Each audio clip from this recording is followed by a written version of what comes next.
And welcome back to Doomlink's Live Hunts. We are once again in Monster Hunter 3 Ultimate, I believe, for the second time in a row. It's not the third time, is it? No, second time in a row. But, yeah, I unfortunately had to cut the previous recording short by probably about an hour.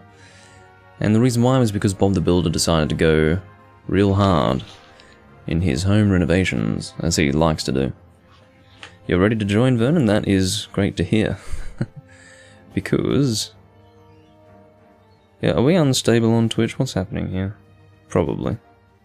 Wouldn't surprise me at all. Yeah, for some reason, I've talked about this before, but the speed at which I stream to Twitch seems to be too much for Twitch to handle for the first half a minute. It's a bit weird, but anyway. It doesn't affect the archive, which is what's important. If the archive were affected, then that would be really annoying. But it's good to hear that you are ready to join, Vernon, because... oh, and hello, Beta. I wouldn't say... well, I suppose you are stupid earlier. You literally came in the first minute, so... yeah. I'm just going to see if there's a room that we... oh, Devil. We talked about Devil in the previous recording. What I will probably do is make a room. And we... oh, no. Remember how... well... I was talking about how I often forgot to get my keyboard and put it on my lap before actually going live, and then for so long I had actually remembered to put it on my lap, and I didn't say anything. I was hoping that you guys would realise in my place and, you know, promptly praise me for it. But it seems that I've forgotten again. I am going to make it an HR8 Plus room, and as we've seen, not everyone abides by that rule anyway, so...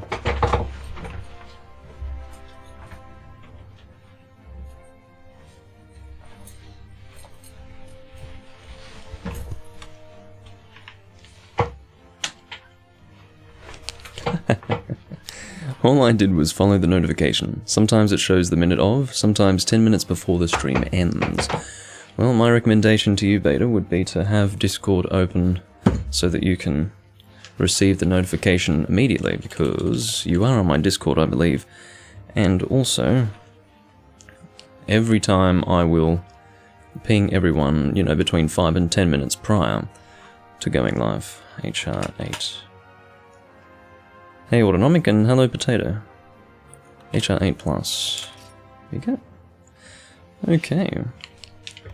And then, as usual, relaxed hunting, because that's what it is, isn't it? It's relaxed hunting. We're not here to, you know, get real good times, or to smash the monsters to high heaven. We are relaxing today.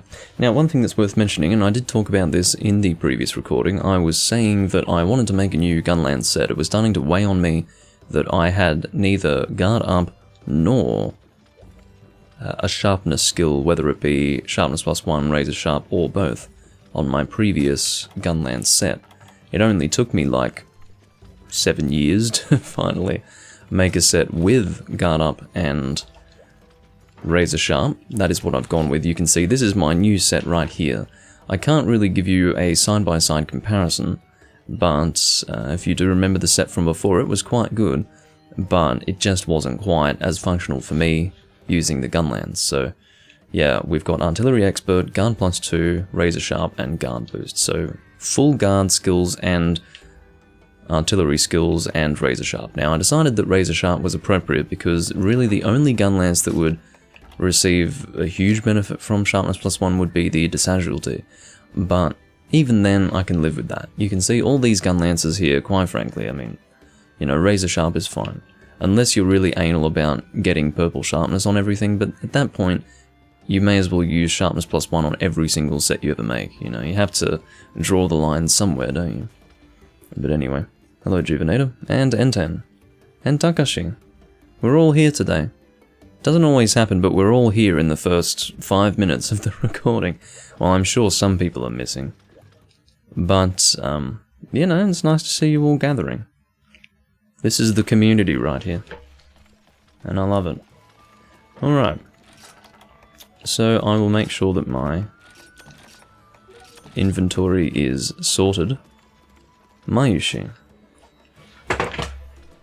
Hunter rank 4, for fuck's sake.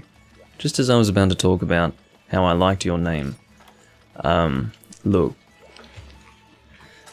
The room says HR8.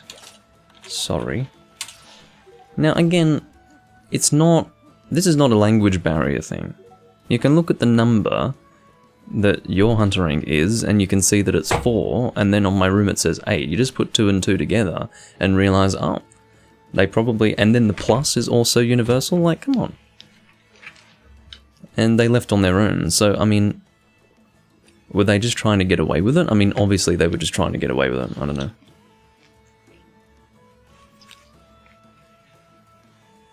I'm not sure what you're talking about, Jugular. Oh, Snoop Dogg is doing McDonald's ads in Australia. Well, sounds great. I guess I'd better go and get some McDonald's then, eh? I do have a beverage today. It is port. It's been a little while since I've had port. Not too long, maybe 2 months or something. And, oh, N10 is here, that's awesome. If anyone else is around, you're welcome to join. Anyone watching who actually plays the game. Mayushi is back, what are you doing? I didn't even kick you. You left on your own and you came back. You're about to see what it's like to get kicked, if you'd like to have a taste of what it's like. It's not that terrible, but at this rate, this Mayushi person's pissing me off. Yeah, it's still Hunter Rank 4. I was thinking maybe they logged out and logged into a profile that had a higher Hunter Rank. No, it's the same person. I mean, you really do sometimes go overboard when giving people the benefit of the doubt when you're playing in these communities, because some of these people are not all that bright. Mayushi, again, left on their own. Didn't even kick them. I don't really understand. Oh, of all times to get a call, seriously, I mean, everything is going to shit. I won't answer that call.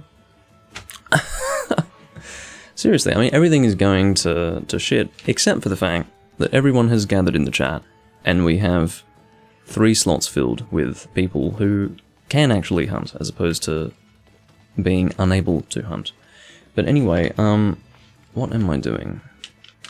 I am getting a beverage ready. I usually drink port out of this glass, but I have instead decided to drink out of my other waterfall crystal glass that I usually use for red wine, and the reason why is because with a smaller glass comes more frequent refills. So I'd rather just drink out of this one. This is I mean, it also looks kind of small, doesn't it? But it holds more volume than you might think. So this is my other waterfall crystal glass, and that is going to be my glass of choice for today.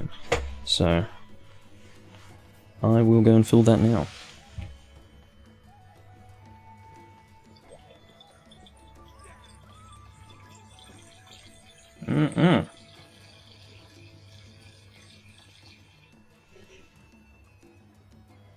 Don't want to fill it too high, but yeah.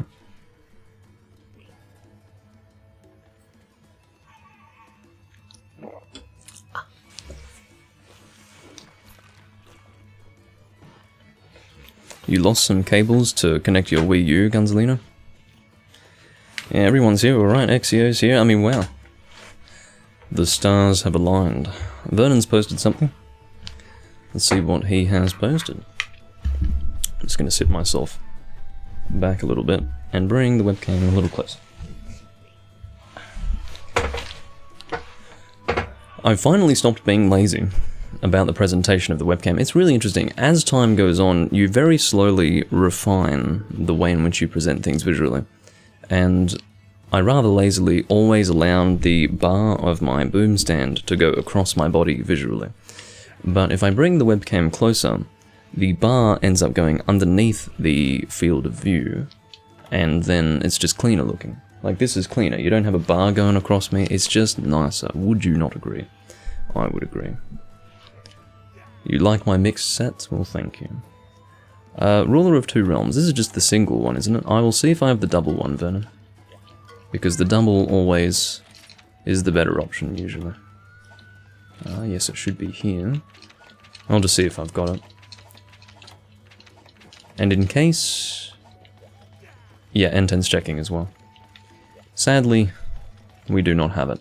And I will use Gunlance just so that I can, I suppose, christen the new armor set on camera. This will be the first time that I'm ever using it. And it will be my gunlance set going forward. Most certainly. But do I really want to use the Desagility for that? I suppose so. If anything, this would be the weapon that I'd want to use most, because I want to see just how effective Razor Sharp is with maintaining the purple and white. I'm not really expecting the purple to be maintained for very long, but I don't know, we'll see. If anything, it will hold its blue sharpness for a long time, which is good. You know, I don't care so much about sharpness with gun lances, if only for the fact that they do lose sharpness so quickly, depending on how you use them. So yeah, you're watching some original Yu-Gi-Oh with a friend. That's good to hear.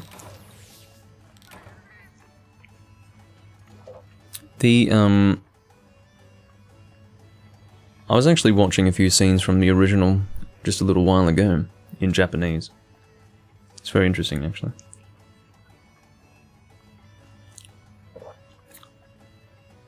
A lot of people haven't seen the Japanese version. Strange as it is. But it's the only thing that's worse about it is the music, really. The OST or just the music in general is just not all that good. But yeah, aside from that, it's pretty good. Oh, Insector Haga, yeah. That's an interesting duel, actually. It's so funny, that's one of the scenes that I watched. I have all the episodes, but that was one of the scenes that I watched. I think I watched the whole episode. And it went by so quickly, it's well done. Like, it's tense, and it's, you know, quite involved. Like, it draws you into what's happening.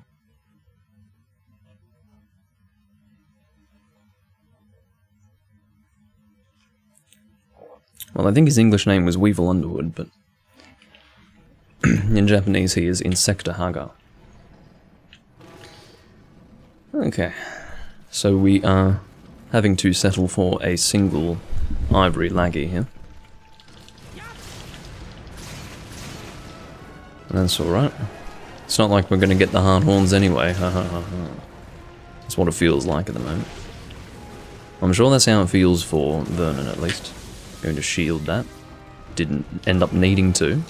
It's always like that. Whenever you are ready to shield it, it's not necessary, and then as soon as you need to shield it but can't, you get destroyed. It's really stupid. Well, what you describe as Yu-Gi-Oh! Season 0 is just, I mean, what it is, it's not, I don't even think it got scrapped. This is the thing. You have to realize that Season 0 is just an adaptation of the manga. It's exactly what the manga was. And the manga went from Season 0, chronologically, to the Duelist Kingdom arc, which was covered in the original Yu-Gi-Oh! So basically they just skipped the stuff that was happening at the school. If you recall, in the original Yu-Gi-Oh! There were sort of flashbacks to what was going on at their school, and it wasn't really covered. It felt like there was a little bit of missing development there. The reason why there was missing development was because it took place in what was adapted as Season 0. I mean, they don't call it Season 0, it was just Yu-Gi-Oh! It was the original Yu-Gi-Oh! They didn't scrap it. What happened was, they stopped the production of that part of Yu-Gi-Oh! With that studio. And I have to stress, I can't remember exactly where it stopped in relation to the manga, but I don't think they would have missed very much between the end of Season 0 and the beginning of the Duelist Kingdom arc. So if you've ever read the manga, it's the same stuff, and it really was the same. Anyway, I've read a few hundred chapters of the manga. I haven't finished it though. I think it was like, I think I stopped on 200 and something. Or I can't remember how many there are. I think it's like, maybe, can't remember now. It wasn't an incredibly huge number, but it was a decent number.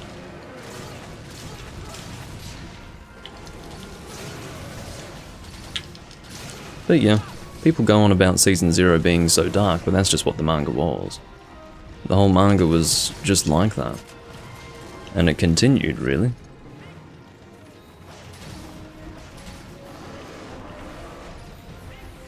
But I won't go into that, that's just very lengthy. And not everyone may care.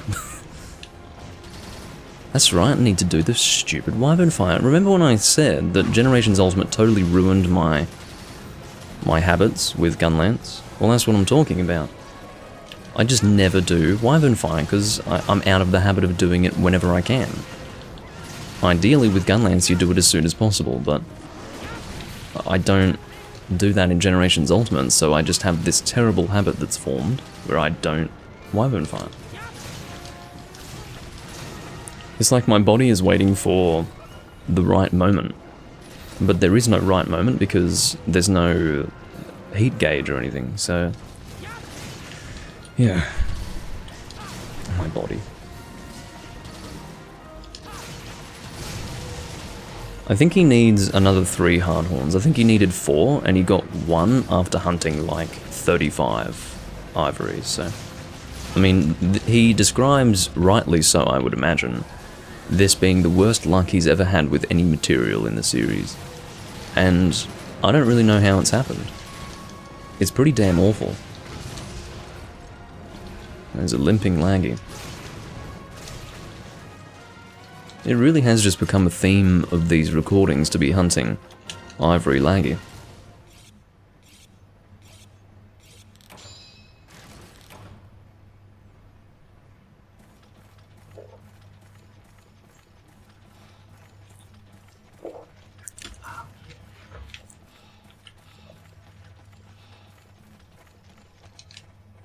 It's very strange drinking port out of a glass of that size, I have to tell you.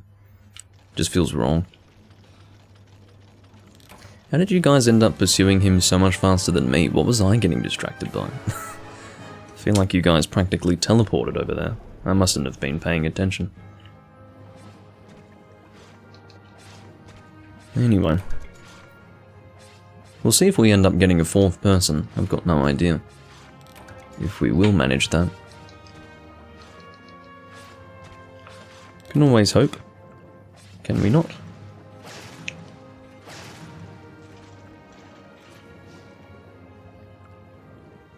I feel like I want to leave this somewhere that's easier to grab.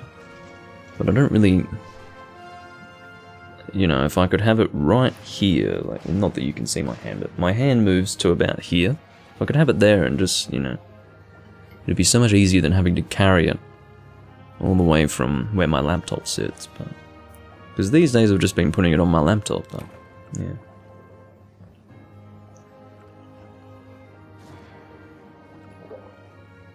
Yeah.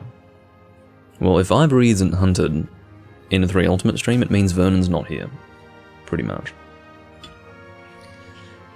And again, I think it might have been in our last one, or maybe the one before, in a previous recording where I got 3 Hardhorns in one hunt, which was ridiculous. You need 5 in total? Oh my god. So, what I was remembering as the number 4 was how many more you needed. So, did you get one, Vernon? Because I got one. Maybe I keep stealing yours.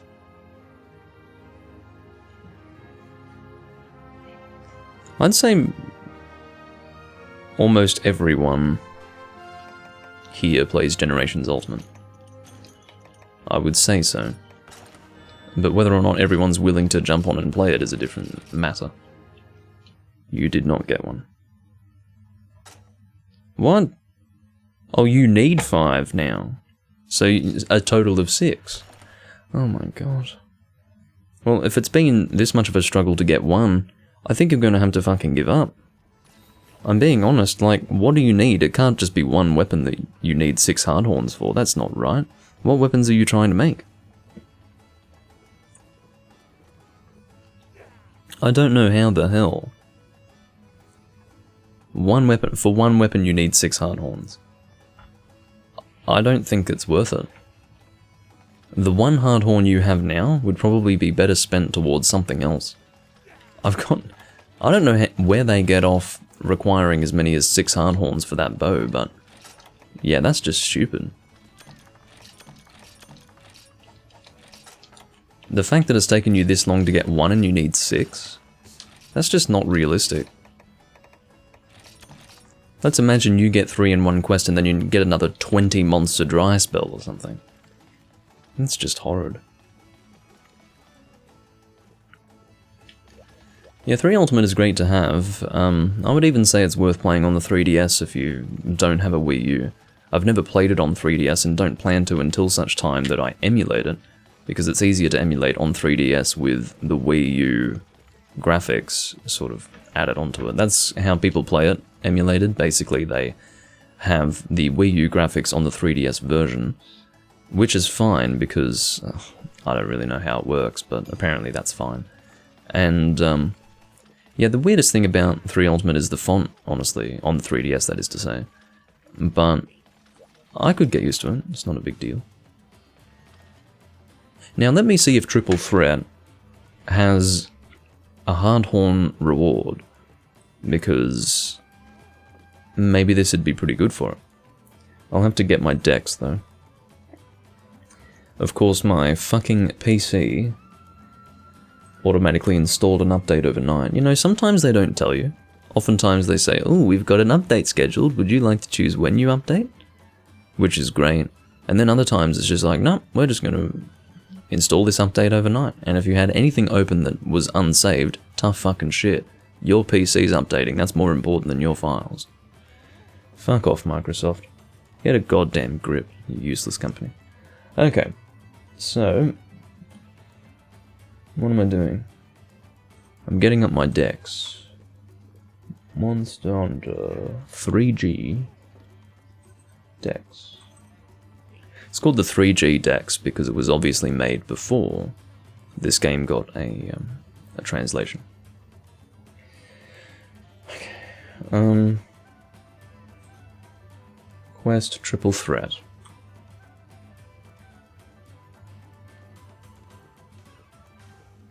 This is an advanced quest, right? So Triple Threat, main quest reward line 1.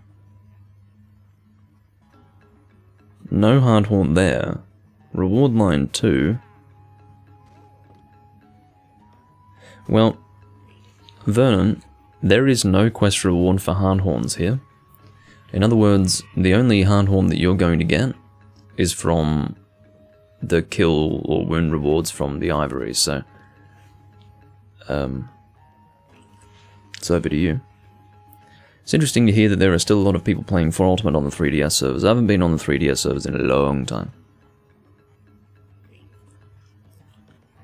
Are there a lot of people cheating?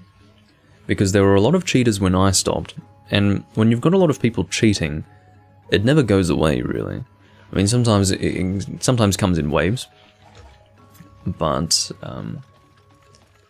yeah. You haven't cleared this quest yet? Alright. But yeah, it sometimes comes in waves, but it's never going to go away, totally. For example, I don't come across as many cheaters now in 3 Ultimate as I did maybe a month ago. So they do come and go in waves, but seriously, I can't imagine that 4 Ultimate would be free of cheaters at this point. Not Epitaph Eternal, stop that. My other White Sharpness Greatsword, please. Yeah, Citra is the way for emulating 3DS games in general. I think the first game that was emulated was Ocarina of Time 3D on Citra, back in 2012.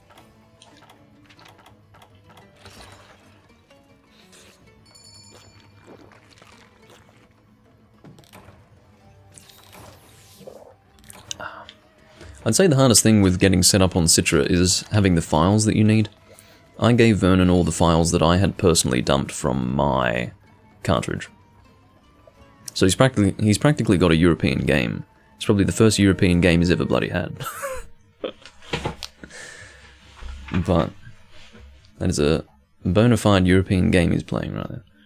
So yeah, that's the biggest thing, just getting all the files that you need.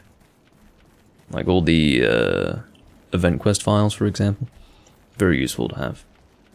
The point being that you can't really download them from the 4U servers because you're emulating. You'd have to play the official game for that. But if I can dump it from my cartridge onto an SD card, which is what I did, it's quite a process to get it set up if you do it the way I did. I don't really know what... it's easy to say that it's easy. I mean, you can just say anything, can't you? But it took me like 2 hours of just sitting down, putting my head down and doing it. Because I had to go from scratch. I needed to have a custom firmware 3DS to actually make it happen. And, you know, that takes time. Getting your 3DS from just a standard 3DS to one with custom firmware isn't complicated, but it's very time-consuming. Very time-consuming. I was shocked by how time-consuming it was. But, yeah. Fortunately, I had and the funny thing is that I had a good version on my 3DS for doing that.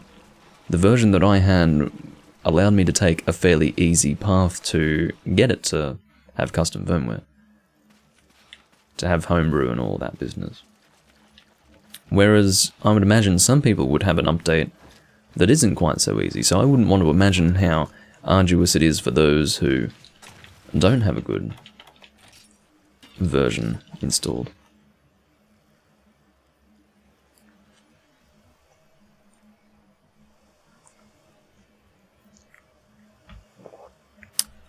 What Beta's asking Exio is not about playing on the online servers for 3 Ultimate. You can play online with people in 3 Ultimate when you're emulating on the 3DS. So you don't have to worry about that. Just because it didn't support online on the actual 3DS doesn't mean you can't play online with other people. Yeah, you can. Everyone does it, actually. It's quite common. And you say that, Exio, but I'm quite sure that it supported local play. So, provided it supports local play, you will be able to play online on Citra, and the reason why is because you don't connect to online servers. For example, let's look at Monster Hunter 4 Ultimate. When you want to play with people online in Monster Hunter 4 Ultimate, you don't go to online multiplayer, you go to local play. So, that's the way it works. 3U runs a whole lot better than 4 Ultimate. 4 Ultimate is the one that runs like dog shit, or at the very least it's the one that requires much better specs to run. The reason why is because it has variable frame rate. Double Cross and 3 Ultimate run very smoothly on emulator. But 4 Ultimate, because of that variable frame rate, adds this very annoying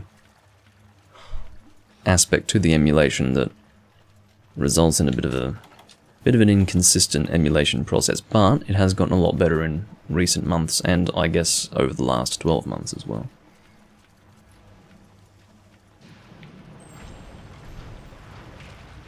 I'll try to get his face here. That's very odd. I'm sure I dealt the damage there through lag compensation, but I'm not going to be aiming for the head while in this position. I'll stop it. I'm not a fan of this monster. I don't think anyone is. Who likes Plesioth? I don't think there's a single person who's like, yep, Plesioth is one of my favourite monsters. It doesn't exist. Like, that person doesn't exist. I mean, they probably do, but they probably look weird. They might have problems. They might have physical issues, if not mental issues. What I'm saying is, you're not going to be dealing with a normal everyday Joe that likes this fucking monster.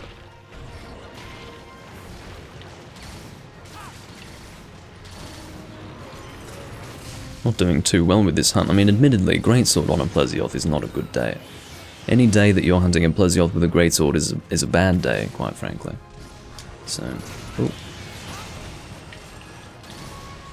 Wasn't necessarily greeting into smash charge there, but I cancelled my initial charge thinking that I was in danger, but I wasn't. So I just went into the greed charge.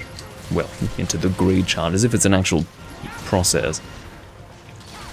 I say greed in the sense that rather than going through the motions of doing proper damage to get to that point, you do minimal damage just so you can get to the heavier attack, which is what people did with True Charge in World, which I hear was no longer the meta as of Iceborne, which is a good thing, but in base World meta, greeting for True Charge was a thing, and it was so revolting to me that that was one of the things that just really turned me off from World. It was things like people True Charge or greeting for True Charge, totally missing the point and pleasure of Greatsword. It was just terrible.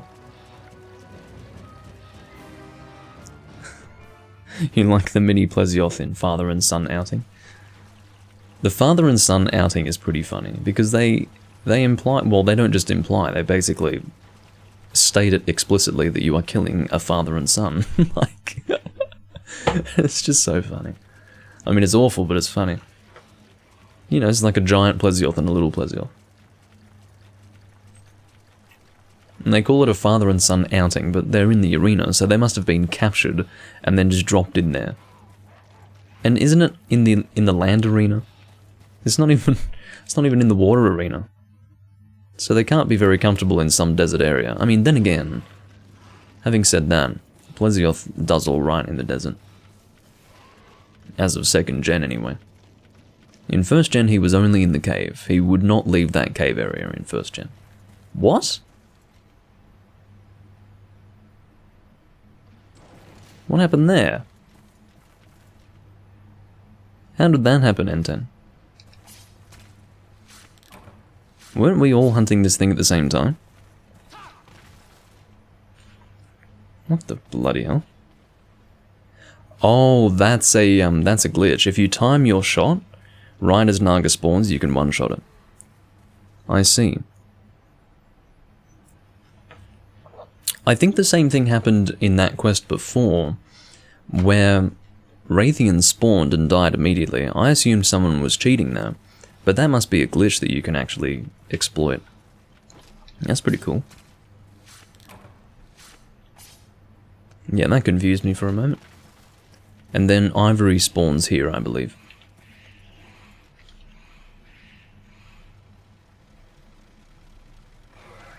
Oh, I'm being attacked by an Alteroth. 2, in fact.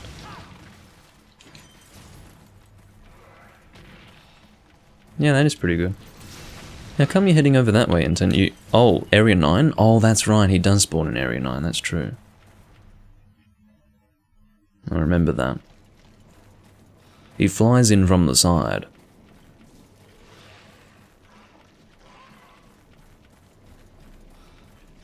Well, that's pretty cool that you got that off. Not much of a hunt, but that's alright. Sounds like an achievement in and of itself. Does he have to be mid-air? He must be... You must have to get him as he's flying down. That's very interesting. So obviously he doesn't receive his health value until he hits the ground. Right as he lands? That's very odd. Obviously a glitch there, yeah.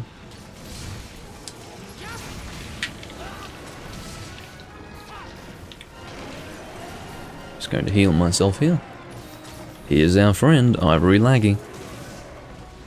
So the best quest, it seems, for getting Hardhorns in the rewards, in other words, a Hardhorn that you're not going to get from breaking anything. Seems the best quest for that is the event. But as we saw before, there's not much point doing the event for Hardhorns if you can't even succeed in killing the monster. That's something we struggled with last time.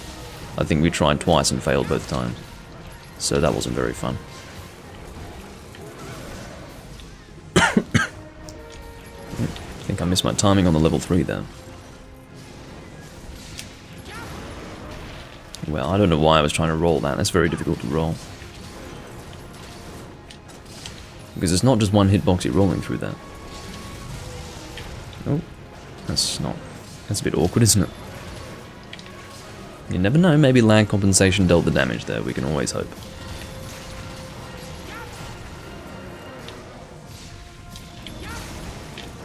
Hey, it's a good flinch. It was all according to my plans. Yes, indeed.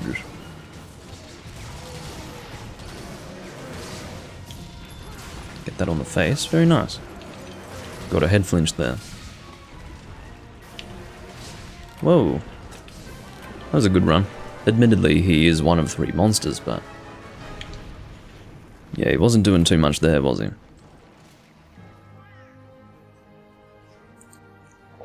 I suppose this is technically a good quest if you don't want to spend much time hunting the ivory.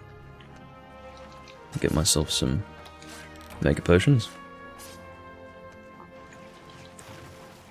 But yeah, fairly good run.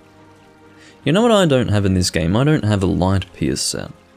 I never made, well, I think I made a light pierce set for adrenaline in the past. But I never used it, so I ended up replacing it with something else. I don't know what it was, but I used to have a light pierce adrenaline set in this game a number of years ago. It's probably 4 years ago when I got rid of that set. But, yeah. Everything's 4 years ago because I kind of stopped playing this game in 2018 because of World. And then Generations Ultimate came out the same year. So, yeah, I basically disappeared from this game in the whole year of 2018. Didn't return until maybe 2019. So, I can very clearly tell if I did something prior to 2018 or after 2018, so yeah.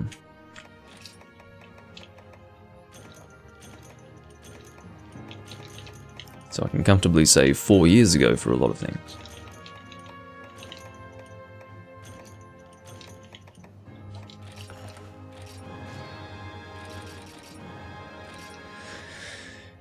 Well, I'm glad you got one, Vernon.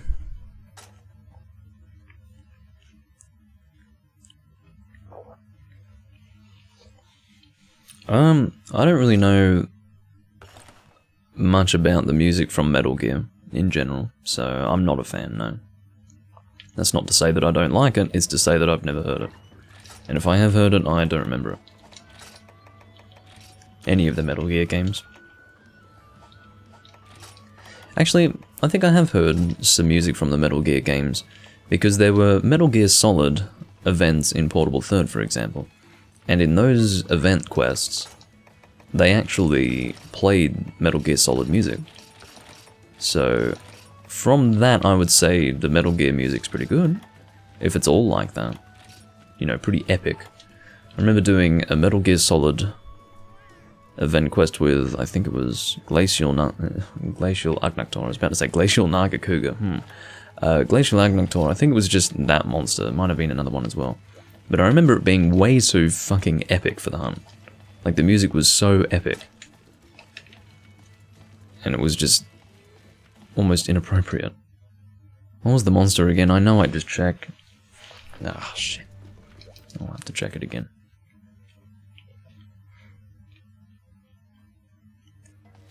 Oh, Gold Raytheon, that's right. Thank you. I have been saved.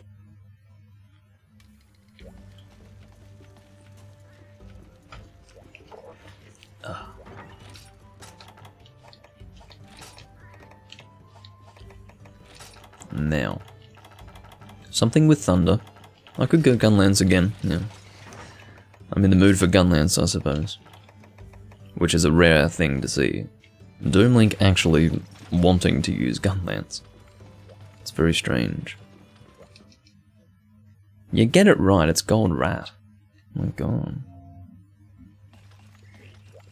Can we not, like, turn that into a thing here? Because you have to understand that it wasn't a joke. From Vernon. Like, that wasn't a joke. He actually calls them rats, so I wouldn't want to actually turn that into a thing. That's frightening. If it originated from a joke, sure. But, like, he actually calls them rats, and I don't want to, like, encourage that. I want to discourage that. At all costs.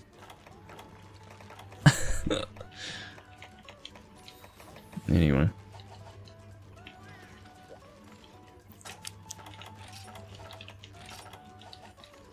It's Vernon with an N at the end rather than an M, by the way.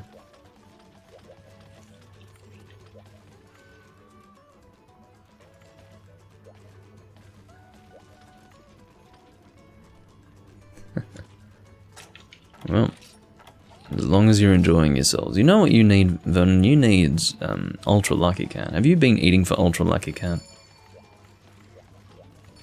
I just thought about that. It's not like it's a fixed skill, but the point is that that would probably help you with your hard horns when you get it. Okay. Well, it's hard for a fuck off Bob emote to really work. It's a very specific thing.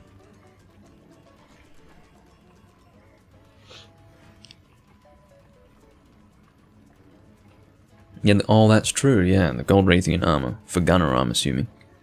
That would help. Come on, Nicodemo.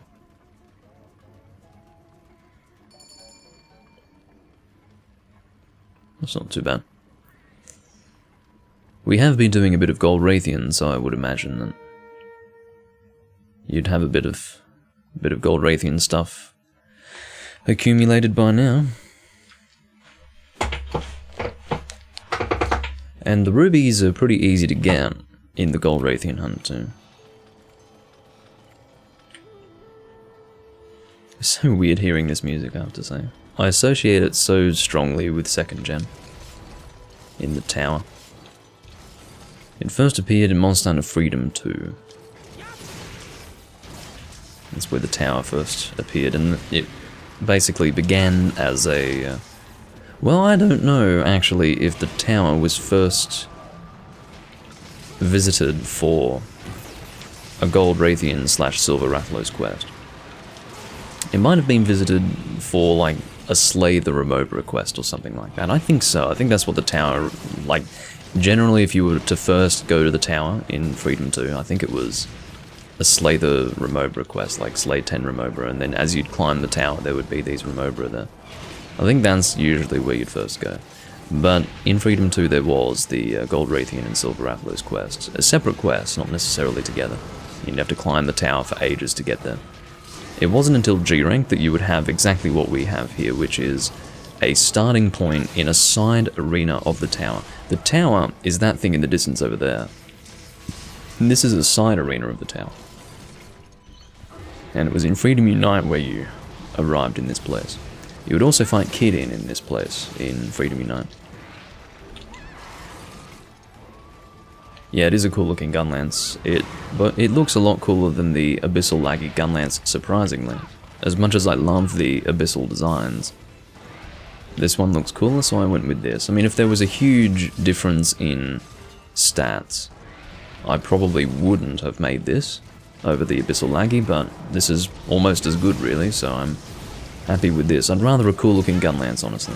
Sorry if I hit you, Nicodemo. I'm very sorry, but sometimes gun lance just fucks up the team.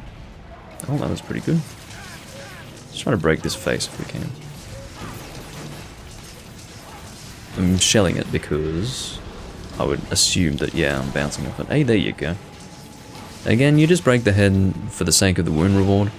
You don't actually do it for damage, although I think it is a good elemental weak point. But it's pretty bad for shot damage and cutting and impact.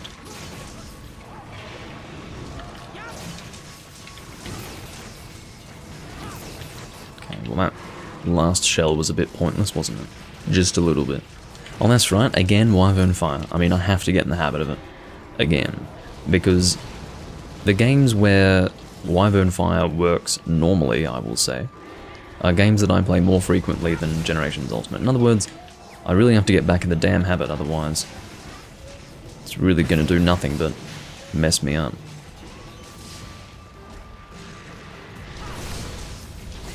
Abyssal Laggy is now affectionately referred to as the Hot Topic Lizard, which is interesting. Well, I don't think I'll be aiming for that tail if I'm bouncing on it with blue sharpness, and the reason why is because that's one way in which this gun lance suffers. It doesn't have amazing sharpness, unfortunately. It has a little bit of white, decent amount of blue, but for the most part this is going to be a blue sharpness weapon. Can I get a full combo on you? Yes, I can. Although I think that heavy shot missed.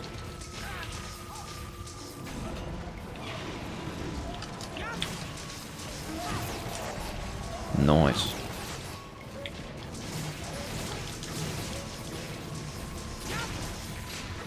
That's what I like to see.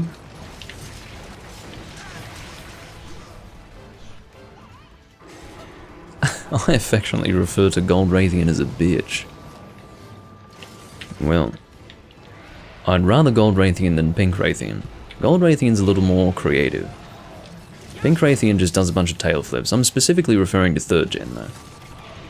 I feel very differently about Gold Raytheon and Silver Rathalos as of Generations Ultimate.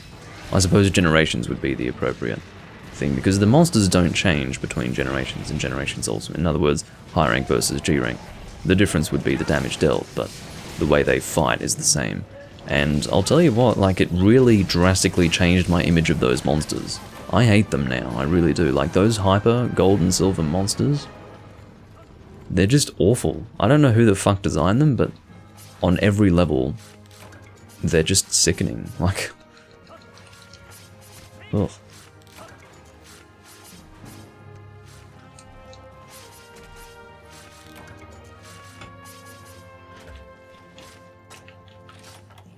I have fought a lot of Gold Raytheon in this game. A lot. It's one of those monsters that you just fight a lot because mantles, Gold Raytheon, or not Gold Raytheon mantle, has it been since 1st gen that you would actually have a rare specific to the subspecies. For example, you didn't get mantles, you didn't actually get mantles or the equivalent until Freedom Unite. It was in Freedom Unite that you first acquired Heavenly Scales, which were mantles effectively. Same icon, same drop rate sort of thing. In 1st gen, in G rank you would get rubies, and there was, for example, a Rathalos ruby, an Azure Rathalos ruby, and a Silver Rathalos ruby, and the same was the case for Gold Raytheon and all of the subspecies there. So there is no Gold Raytheon mantle. The point is that if you want a Raytheon mantle, Gold Raytheon is your best bet. And in the old generations, if you wanted those rare items, it was always better to do the quest with gold and silver. In 1st generation, that was Wyverns of the Land and Sky, with Gold Raytheon and Silver Rathalos. And in Freedom Unite, or 2nd gen, well, specifically, Freedom Unite, it was Descendants of the King. And Descendants of the King in particular had a lot of chances for rare drops. It was insane, in fact. Like, you could get as many as, like, 3 mantles in that quest, because it was both Gold Raytheon and Silver Rathalos in the small land arena. The land arena of 2nd gen, which was introduced... No, that's not true, excuse me. It was a 1st gen arena that continued into 2nd gen, but that land arena is considerably smaller than the land arena in 3rd gen, so yeah, it was considered quite an achievement if you could kill both, so they gave you pretty good rewards for that. So if you play with people in Freedom Unite, people who are just getting into G rank, in other words, people who are working on their endgame G rank characters, a lot of those people are working on Descendants of the King. DOTK. If people are asking to do DOTK, you know what they're wanting to do. Basically, they're wanting to get a group of 4 people together to hunt Gold Raytheon and Silver Rathalos in the land arena with flash bombs and ideally paralysis weapons as well. I usually go in there with the Yamatsukami longsword, which is a very good longsword, one of the best longswords in the series, without a doubt. And, yeah. Speaking of monsters in the land arena, the Earthquakers. What joy. What would I like to use then? Will I be using slime? Let's use slime for a change. You know why I never use slime? It's because there's always a guy using slime. And I'm not talking about you, Vernon, I'm talking about anyone. It doesn't matter if you're here or not, there's always another guy using slime. So if you guys wonder why I never use slime, it's not necessarily because I don't like using slime, it's because I don't like doubling down on slime necessarily. But I think I might use slime this time. No, I'm not going to use poison. You haven't cleared this one?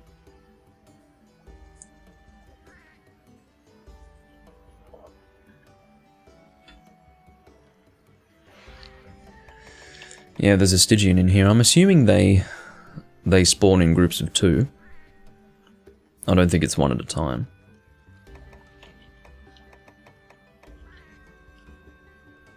Oh, the Master Odyssey is Awaken in this game. The Odyssey is a first-gen Sword and Shield. It was the Sword and Shield of choice for first-gen. And it's also what I use in second-gen. I think I used the G version in Freedom Unite.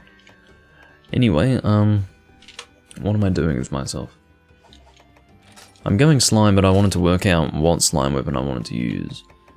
So I've got the Pyro Demolisher. I think I've got the Sword and Shield. I think it's Struction Demolisher. Struction Demolisher. And I've also got the Dual Blades. Spectral Demolisher. And I think those are all of my Bracky weapons in this game. See, I've got Demolition Axe, but that's not fully upgraded. I think that upgrades into Bryson Demolisher, something like that. I think it's Bryson Demolisher. But yeah, I think I might use Sword and Shield. And I will use Honed Blade for that. Because, indeed, even in this game,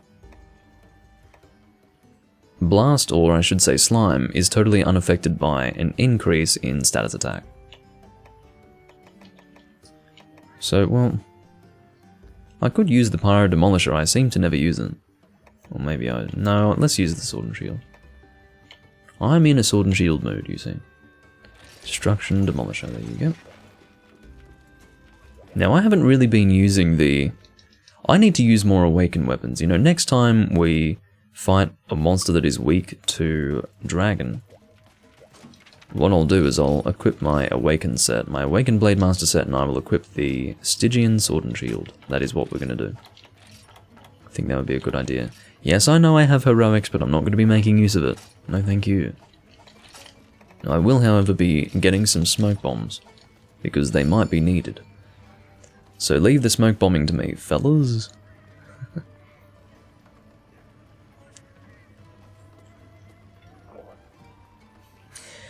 I have used the Kelby Deer Shot. I used it in the past. I had a set for it. I didn't use it very much, but every now and again I did use it because it was kind of fun. It wasn't an unenjoyable thing to do. But there was a time when the Kelby Deer Shot went from being something that some people used to something that a lot of people were using in this game. When this game was quite populated in the online servers, you could get a lot of people using that. So I just reached the point where I didn't want to use it anymore for that reason. Oh, is it actually one at a time? Well, I dropped the smoke bomb in case I missed the other monster, but it could be timed. But if it's one at a time, this is going to be an incredibly easy hunt. So we'll see what we're doing here. N10 is using the Durambro Sword and Shield, a bit of a rare sight. Oh no, flash bombs plus smoke bombs equal just nothing. There's no game anymore, it's just white.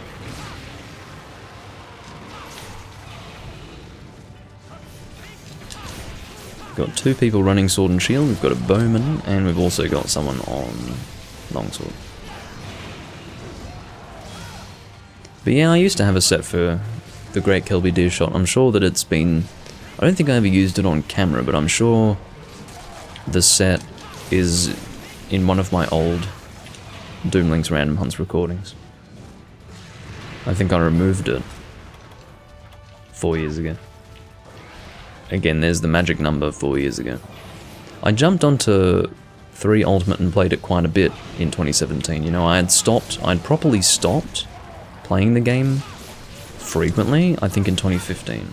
But in 2017 I jumped on and played it quite frequently for about a month or 2. So I made a few changes to my character at that time. You know, I made a few more armor sets that I hadn't bothered making before and things like that. The thing is, I've got quite a history with this game and I like that. Unfortunately, I don't have quite a history with Freedom Unite and Portable Third because I lost my original save, and that breaks my heart, but I try not to let myself get bothered over it.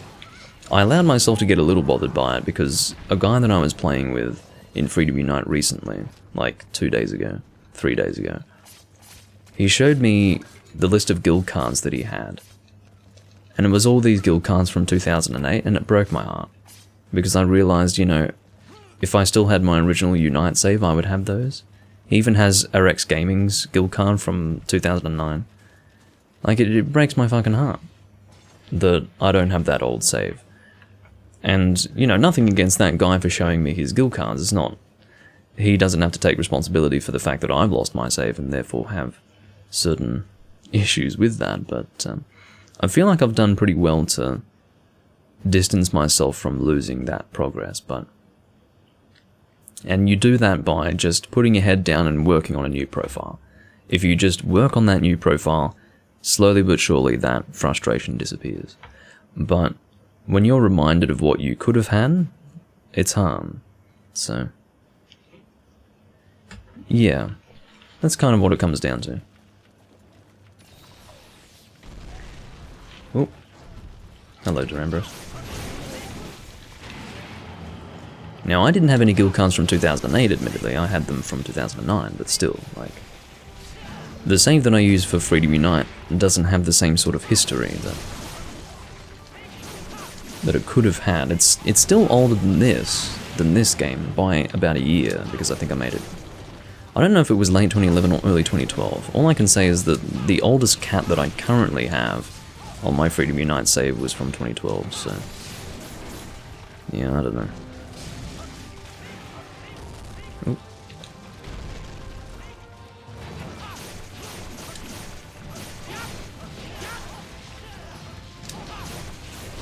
You know, I have a very clear memory of the first time that I played Freedom Unite, back when I first got it, and I was really excited to get it, because I'd seen Freedom 2 gameplay and also Freedom 1, and...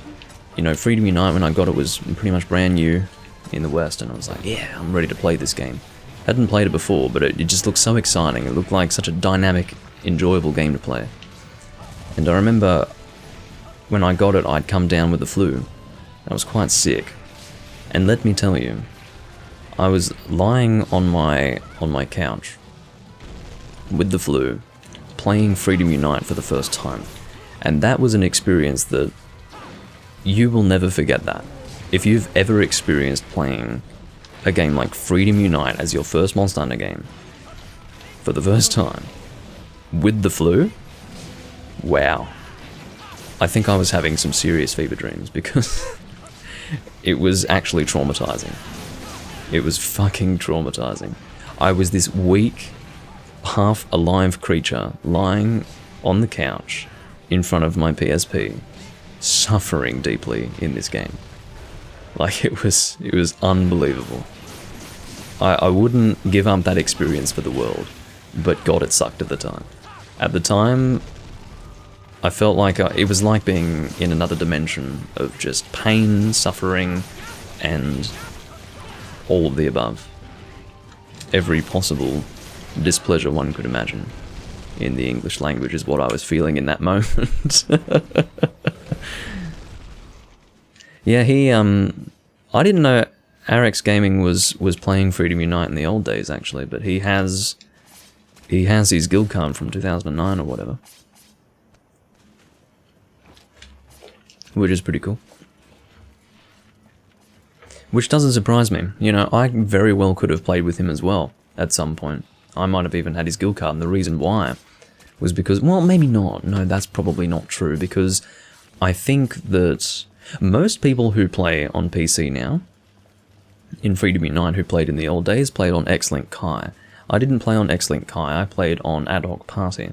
So I was mostly playing with Japanese people and, you know, people who didn't play on X-Link Kai, in other words. Ad Hoc Party and X-Link Kai were both fucked, but they were fucked in different ways. So, I mean, it's not like you would have a better experience on X-Link Kai necessarily, but I would say some people might have gone back and forth. But because I had a PS3, I'd gotten the PSP and PS3 around the same time, I was able to play on Ad Hoc Party, so I just went with that. I think at the time I viewed X-Link Kai as being a little bit too complicated to set up. So I just went with Ad Hoc Party. I think that would be one difference between X-Link Kai and Ad Hoc Party. I think Ad Hoc Party was just cleaner looking and easier to work with, because it was an actual software that you had on the PS3. Now that I think about it, using slime on a Brachydios is pretty gross. But yeah, Ad Hoc Party just looked better, kind of felt better. Connectivity was still pretty shit, but yeah. Do I shake my head up and down when listening to metal? No, I don't. I do when I'm at a concert. But if I'm just listening to heavy metal on my own, no, not really. Sometimes, like if something really good comes on, I'll sort of nod my head to the music. But the reason why you have long hair for it, yeah, is so that you can shake it around. I mean, I can definitely headbang. I'm a pretty good headbanger, but I'll tell you what, you do it for a full concert and it fucking hurts the next day. Like, your neck will be... you'll feel like you need to be in a cast or something. What bands have I seen in concert? I saw Iron Maiden when they came to Sydney in 2008. I saw AC/DC in 2010. Iced Earth in 2012, I think. Iron Maiden again in 2016, I think it was? 2016?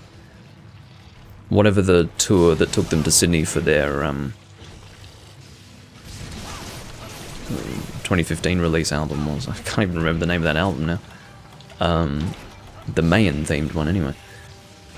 But, so I saw them again. I saw Emperor in 2019, I think it was. So Emperor was the last show that I saw. As in the black metal band that is somewhat disbanded but isn't, because apparently Ishan can't get away from it. That's alright. They didn't have a great drummer that night, but aside from that, great show. It was great to see Emperor. But yeah, that was the last concert I saw before the advent of COVID-19. And it was good fun. I do not watch VTubers. But yeah, I consider myself to not have gone to many concerts. The ones that I have gone to are for big bands, I suppose. It was good seeing Iced Earth because Lord opened for them. And I have quite close contacts with Lord. Particularly Lord Tim. Not that I'm... Well, I shouldn't say close contacts, that's not really true. In fact, I shouldn't go into further detail because that gives away who I am as a person. Like, you know how you need to maintain some level of anonymity on the internet? Yeah, I'm going to stop there. But the point is that it was good to see them, and it was a good show.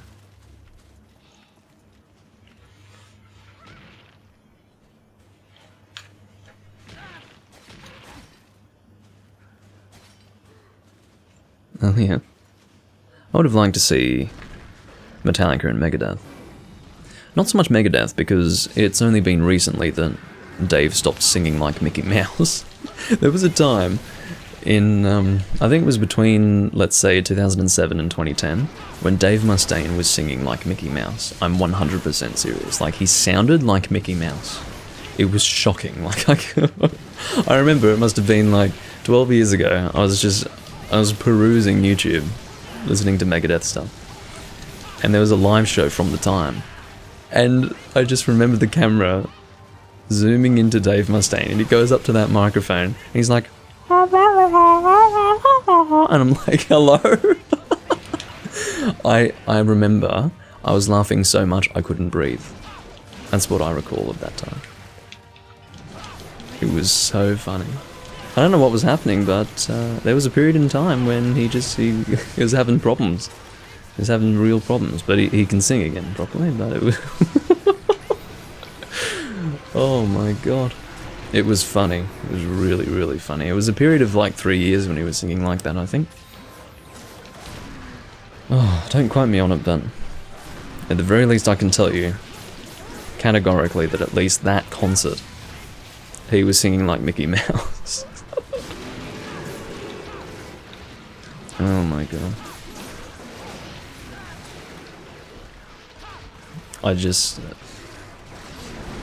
Because I visualize it in my mind. It was how it was presented too, you know, it was like... You see him walk up to the microphone, you're expecting this, you know, big front man, one of the biggest thrash bands of all time. He's about to sing, and then he's like... Oh. I'll never forget that for as long as I live. Poor Dave, honestly. He's better now, though. He's better now. I'm not sure why Nico changed his slime. He wanted to be part of the slime team, I guess. Not that that's a good thing to do.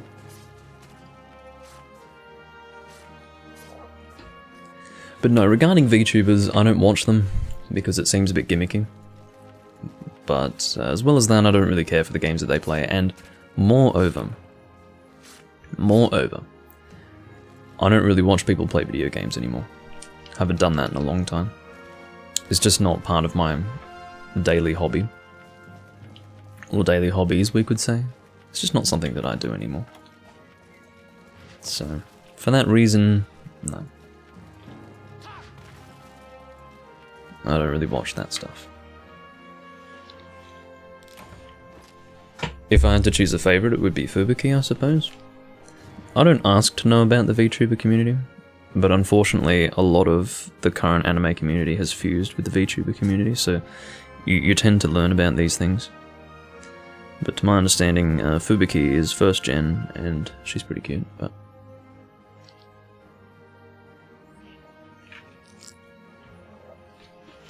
Never watched anything, and don't really plan to.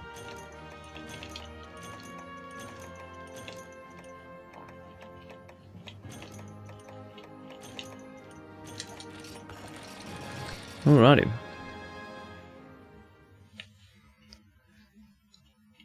Well, I mean, she's also a dog girl, which is great. As I've discussed, there's a rather vicious war that has been waged for many years now, which is the dog girl versus cat girl wars. And I'm on the dog girl side, so... There you go. 3 Raytheon. Right here. 3 rats. Green rat.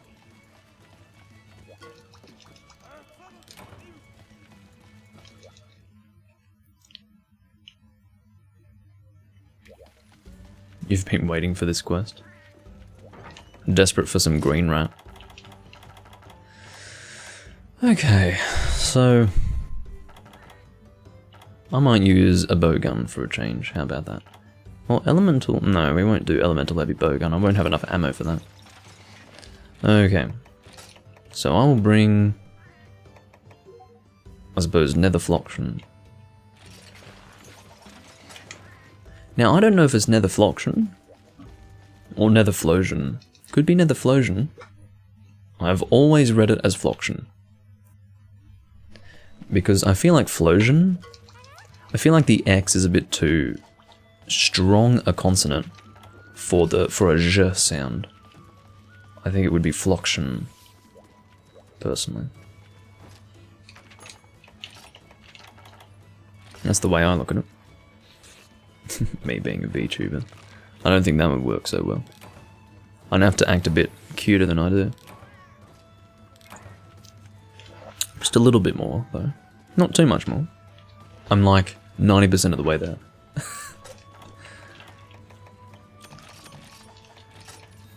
No, that definitely wouldn't work for me.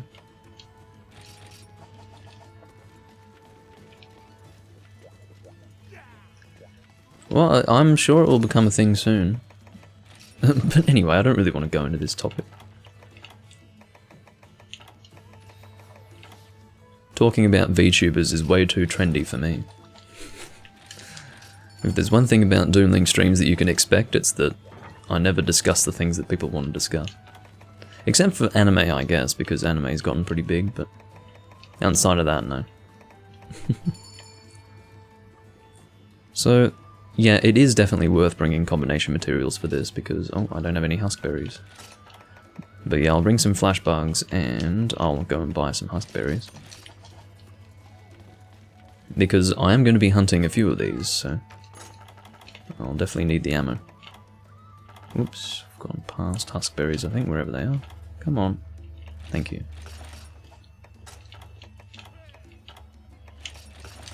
Beautiful. I'm not gonna buy more than a single stack for the box because again I don't have too much space. Oh, I've got a bit of space there. How many trauma spheres do I have? 3. Yeah, that's about all I can expect, isn't it? How about other ammo?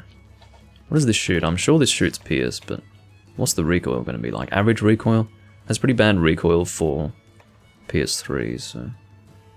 I guess I'll just stick with normal level 2. I will actually buy that. I see N10 is using the Savage Devil Joe switch axe, which is pretty cool. I want to make that at some point. I don't know how much Savage Devil Joe I've fought in this game, probably not very much at all. I don't think I've even got Savage Devil Joe's stuff, do I? I must. I think I've fought a very small number. So I've got 4 black blood.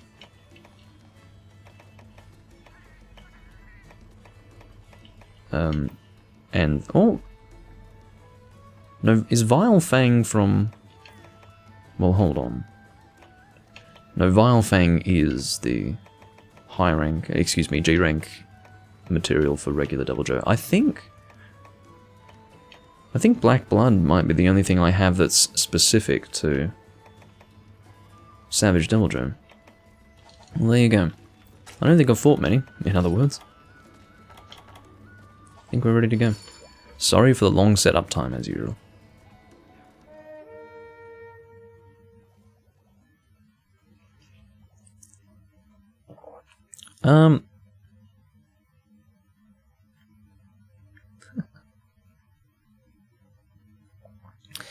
Well, I suppose everyone was bullied to a very small degree at the very least. I was picked on. I wouldn't say bullied. Bullied is a strong word. I was picked on from time to time because I've always had long hair, and growing up it was very hard to have long hair because when you're younger you actually do look a bit like a girl, you know. But it is what it is. The way I handled it was a way in which the teachers didn't like me to handle it, and that was to physically deal with it. You know, I'd just get into fights. And I used to have a lot of lengthy philosophical discussions with teachers over why coming to them for assistance would not actually help me in the long run. And I would also give examples of situations where that didn't help at all. So, I must have been very difficult to deal with for them, but for me, I've talked about it. I'm not going to go deeply into this, but I was in a primary school that was very, very mixed ethnicity. I was one of the few white kids in there. When I say mixed ethnicity, I'm not talking about, like, you know, what you'd expect in America necessarily. I'm talking like everything under the sun. Talking, you know, all cultures basically, all mixed into one melting pot. And when you're one of the few Australian kids in there, you're not necessarily targeted, but you're offered a very unique perspective into the way different races interact with each other. And gives a very interesting perspective on racism in general that not everyone gets. But basically, it was rough in there. It was a very rough school. When you put a bunch of different ethnicities together into one small place, all of them with different cultural backgrounds through their parents and through their upbringing, you get a very rough environment. Very rough. And I was a long-haired young white boy, so you can imagine what I had to do to keep myself on top of things. Basically, you had to be physically tough. Now, at that age, that didn't necessarily equate to much, you know. Physical toughness at that age doesn't necessarily mean you're gonna be putting someone in the hospital, but the point is that relative to other people your age, you have to be on top, otherwise you literally will be dragged behind a building and beaten up by a group. So what you do is you make it so that doesn't happen. That's really how it works. But that's my experience growing up. But having said that, I would say I'm a pacifist by nature.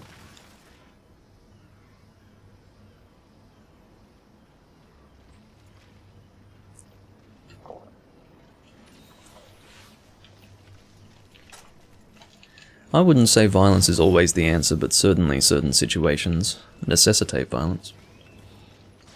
And unfortunately, the teachers could never advocate violence or support it. So therefore, I was never supported by the teachers in what I had to deal with, so I was kind of on my own with that one. And I don't regret it, it was a great learning experience. I absolutely hated it at the time because it was miserable. I'm not an aggressive person by nature. I became one out of necessity. But, you know, looking back on it, I wouldn't give it up because it's definitely shaped me as a person. In a positive way, I think. So yeah. I always had long hair because I grew up with heavy metal, you know. So I always wanted the long hair that the heavy metal bands had. And I was influenced by the 80s, very much influenced by the 80s. Not to the extent that I wanted the big hair metal sort of hair, but because I didn't listen to those bands, I would listen to the, you know, traditional heavy metal and thrash bands of the time. And as a result, I wanted long hair. And I had to fight for it, I'll tell you what. That's why I still got it. I wasn't going to spend my whole childhood fighting tooth and nail to keep long hair only to cut it when I'm older. I mean, there may come a time when I cut it, but for now, fuck that. No way.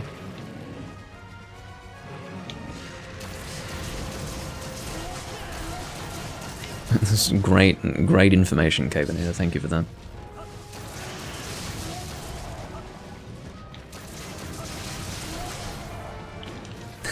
Violence is the question, and the answer is yes. Yes, indeed. I may not even need my combination materials, actually. It's nice to see a consistent tail cut, also.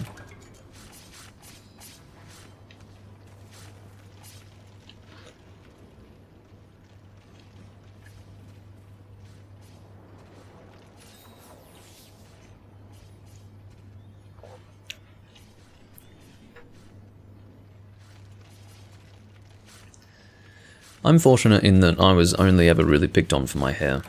You know, it's people who have some sort of look to them that they can't help. You know, my hair length was something I could always help. But, yeah. In other words, it's hard to garner sympathy from certain people. I'm sure even the teachers would go, well, if you get so much trouble for it, just cut your fucking hair, but I didn't want to, so tough shit. I fought for it. It's just what it was.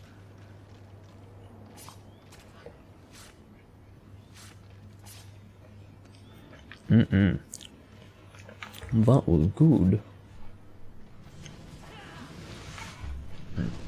Oh, we've got our next Raytheon spawning. I might hold off on topping up my glass. How about that?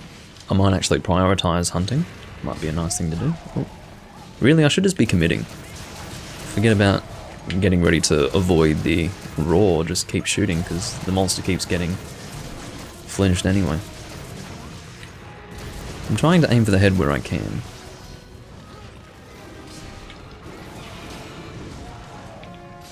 It's very satisfying to be going through this so quickly that I don't actually need combination materials. I was thinking that for as many as 3 I might, but no, it doesn't look like it. It's also refreshing to be able to still hit the monster during a tail cut animation, because in 1st and 2nd gen, the monsters received an invulnerability period during a tail cut. It was basically like 2 seconds of invulnerability.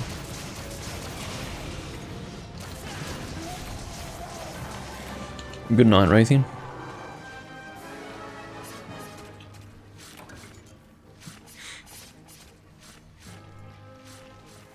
Well, that's right, Exia. But some people are willing to bow to others just for an easier time. I think it's a personality trait. Some people are willing to do that. I never was willing to do that, so I had to fight for it, you know.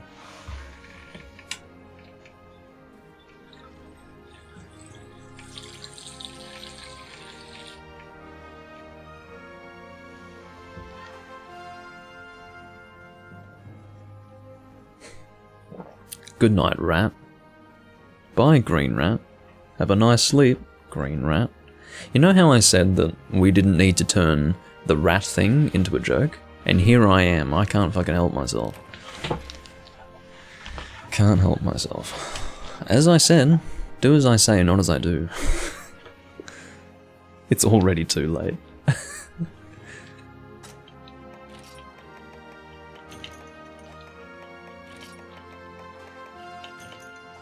Oh, I'll take those.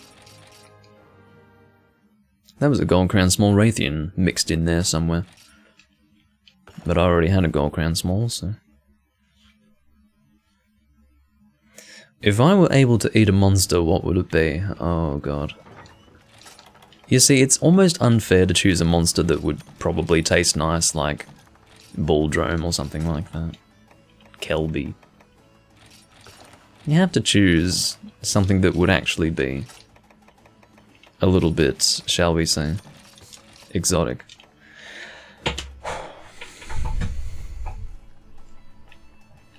If I had to eat a monster... If I were Japanese, I'd say Yamatsukami, wouldn't I? But...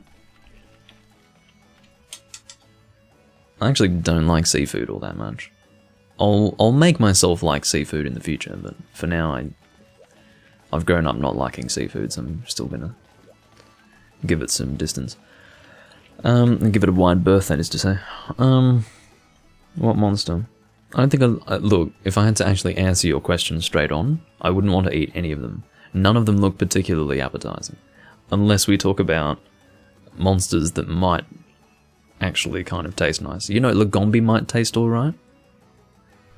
Maybe the bear monsters in general might taste alright, like Arzuros. Although, no, not Volvidon. I don't think I'd want to eat Volvidon. He doesn't look like he has much meat on him. It's mostly shell, hard shell. But, you know, Arzuros and Lagombi might taste alright. You would eat a Fatalis, right, yeah. Hey, Maths. Going well. We are about an hour and a half through the stream. I don't know how long I'll be going for, but I would suggest quite a while.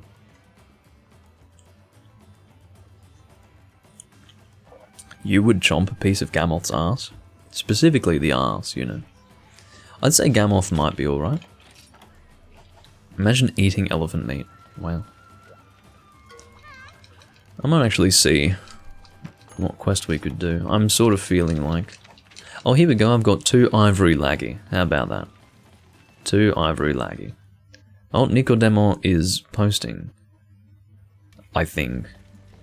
Has he posted anything yet? I don't think he has he?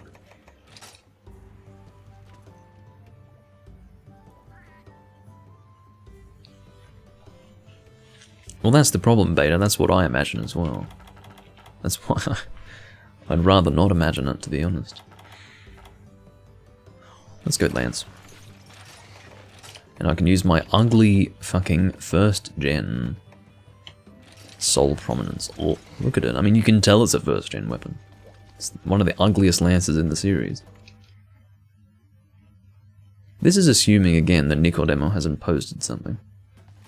Oh, he hasn't posted something. Good boy, good boy. Come on, just stop talking to me, woman. She had a lot to say just then. Alright, let's go and eat. Zenoga Tail? No, I don't know about that.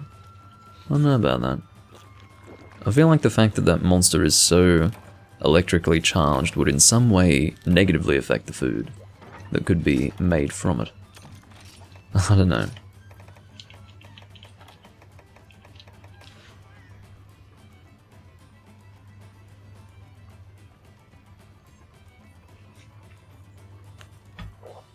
Yeah, Ludroth might be nice. Possibly. Spongy meat, indeed. Imagine eating the mane of a Ludroth. Oh my god, can you imagine? I don't know whether to feel appetized or really turned off by the thought. Eating a Ludroth sponge.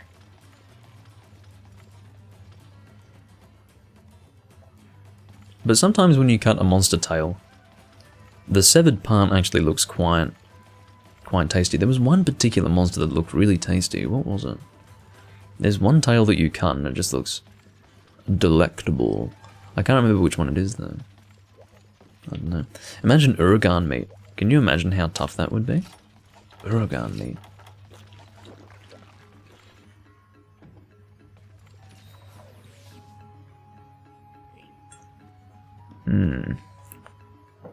Kongalala meat? I'd sooner eat Blangonga meat, honestly. But I don't want any monkey meat, thank you very much. I'll pass on that. If only for the fact that I hate the monkey monsters so much. There's a lot more natural light outside now, as you can see. Which is good, you know, unless it's inconsistent, then it's not quite so good. Then I start to get annoyed, and you get to enjoy my annoyance. Fart meat. Well, if you're eating the arse as Exio would suggest, then yes, it is fart meat at that point. And I certainly wouldn't be doing that. I'm not quite so desperate. Oh, look at that, Enton's using the Genmoran Sword and Shield. As you can see, in this game, the Genmoran Sword and Shield actually takes on the appearance of Hallowed Gen. Whereas in Tri and Portable Third, it just keeps its regular colours. Not all of the Gen weapons actually take on a Hallowed Gen colour, but the Sword and Shield is one of them.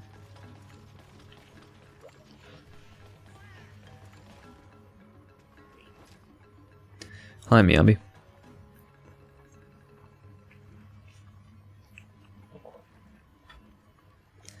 I really don't want to talk about fart meat too much. Let's turn into a fart meat chat.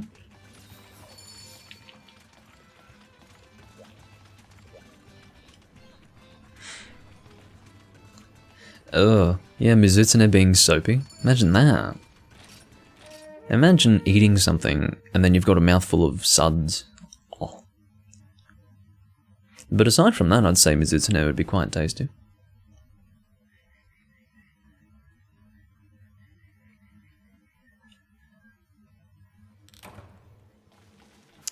Oh yeah, you've got 4 pieces of the gold Raytheon armor. Have you managed to get any skills out of that, Vernon? I didn't check, I wasn't looking.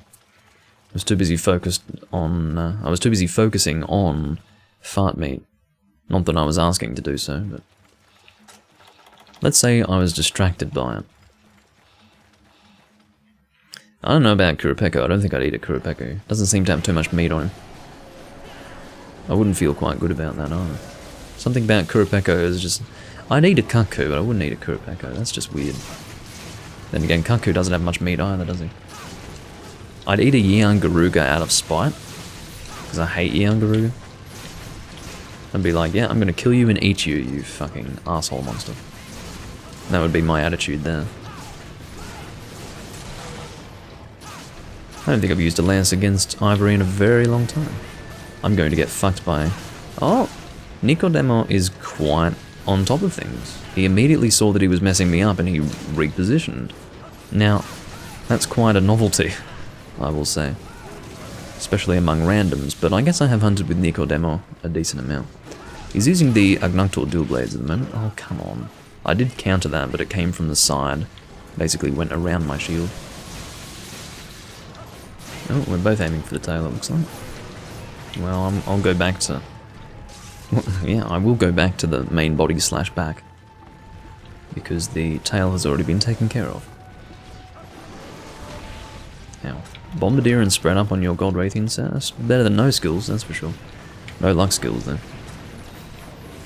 Which is a shame. I see you said something else about it, Vernon, but I didn't get to see. Chat's moving a bit too fast.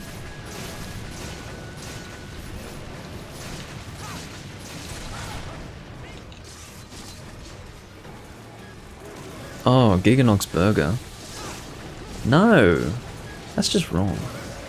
It'd be a bit too rubbery. Imagine this rubbery meat. Oh, no thank you. Giganox Burger. I'll fucking pass on that.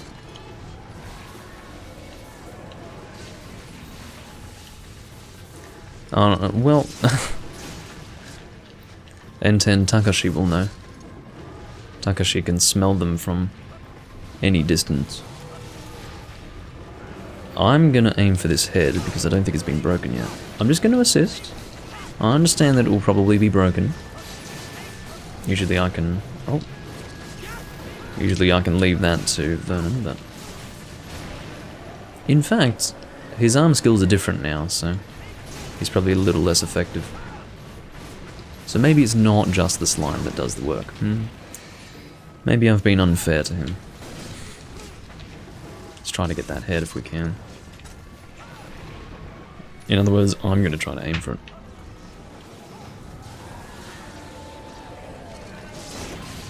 Oh. I've gotten a few hits off on it. I'm helping. There we go. I'm helping. I helped. Oh, I actually managed to shield some of that with my counter.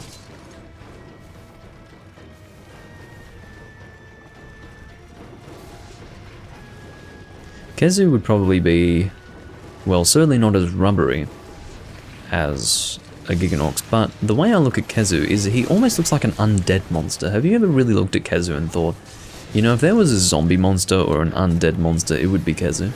In other words, I feel like if I were to eat a Kezu, it would be like eating dead meat. It'd be like eating a corpse. That's what it feels like, so I'd never fucking eat a Kezu, no way. That would just be gross. They call it flabby hide, as opposed to rubbery hide. Well, no, rubbery hide, excuse me, rubbery is Gypsaros, isn't it? So I don't think Giganox has any... I think Giganox is flabby and then Gypsaros is rubbery, isn't it? Yeah, I was getting confused with Giganox. So Giganox isn't rubbery because if he was, you wouldn't be able to actually trap him with a shock trap, I suppose. You misload up. Yeah, I think Devil Joe would be pretty awful as well. I wouldn't be eating a Devil Joe. The tail doesn't look too bad, but I don't know. It would be one of those looks can be deceiving situations. In fact, you know the grey look to the meat? The interior of the monster, like that grey fucking colour. That's enough to tell you what it's going to taste like. It's just going to taste like just disgusting, really. Glacial Agnactor ice cream. Lovely. A savoury option for your ice cream. Did we not do this? I mean, I was obviously going to get hit there, but...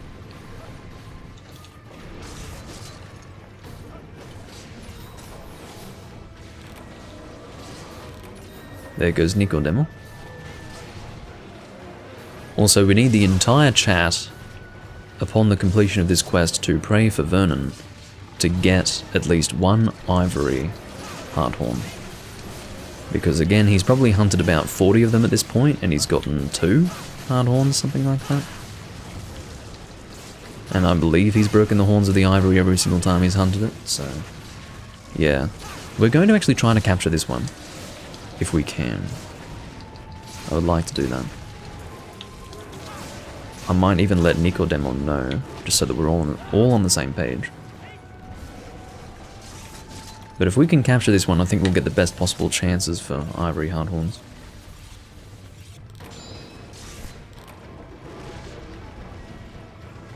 Oh. Avoid that there head.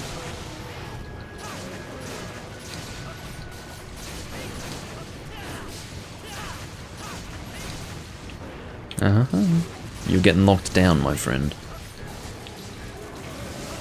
That's what makes it hard to actually succeed in a capture, you know. I might drop a trap, see what we can do. You guys can keep attacking him.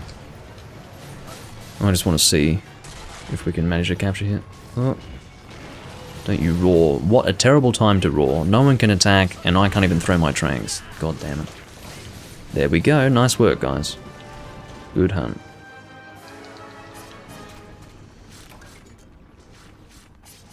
I got a sapphire from that tail card.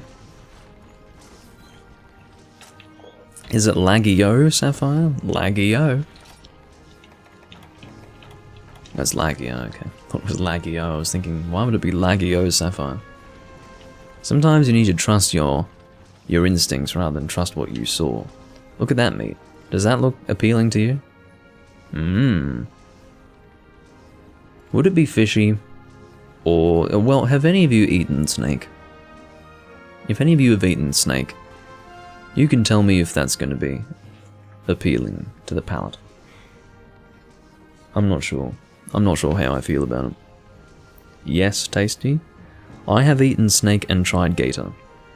Well, I would imagine that this would be similar to... You know what, that's true. Alligator would be similar to laggy, I think. I think those would be similar meats. I would say Aptonoth would be pretty nice. I would say an Aptonoth burger would be quite good. That'd be like eating beef. I think that'd be pretty good. Now, I didn't get a single hardhorn out of that myself, so... Everyone pray for Vernon.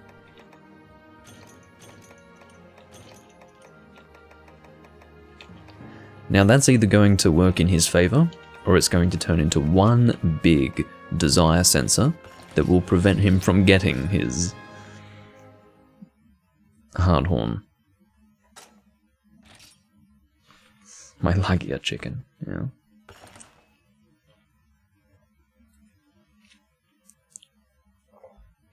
You got 2, holy shit.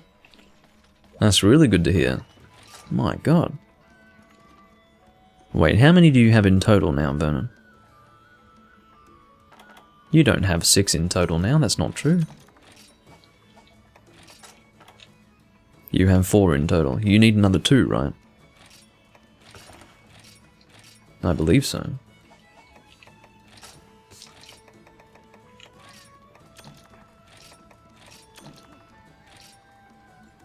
I'll tell you what, this strategy of using a larger wine glass for my port has been a successful strategy.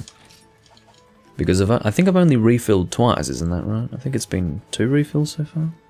Well, no, that's not true. 1 fill and then 1 refill. That's how that works. A refill suggests that you have filled it as a, you know, in other words, it's not the first refill or the first fill. You know what I mean when I say that.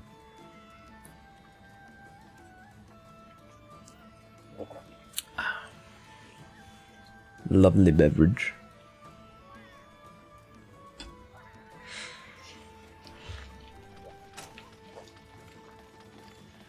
I'm feeling pretty good about the fact that you have acquired as many as 4... Oh, there's a cosmic ticket. I'm feeling pretty good that you have acquired as many as 4 ivory hardhorns. It feels like we're actually making some progress on that side of things. But yes, a cosmic ticket, for those who are not aware, can be traded for mantle level rares. But in 3 Ultimate, you can't actually trade cosmic tickets for as much as you can trade them for in 4 Ultimate and Generations Ultimate. In Generations Ultimate, you can almost get any rare item with a cosmic ticket, provided it's of G rank level, of course. But in this game, you can only get maybe 4 different rare items. I think it's Raytheon, Rathalos, Laggy, and don't know what the other one would be, but yeah.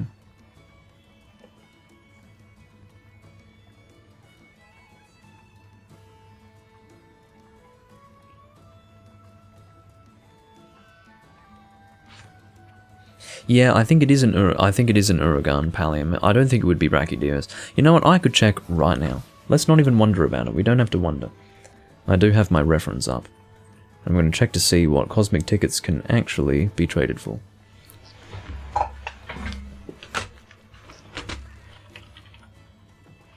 So cosmic tickets... Oh, it's more than I thought. So, Rathalos Mantle, Raytheon Mantle, Durambolite, Brack Pallium, Uragan Pallium, and Zenoga Sky Emerald. There are 6 things you can trade. So that's actually pretty good.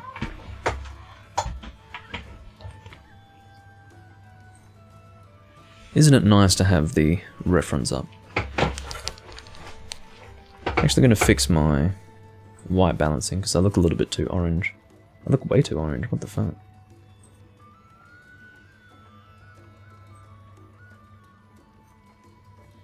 Well, I don't know if that's made a difference. Probably not. What I will do, however, is lower the brightness of my room light. That is definitely what we're going to do.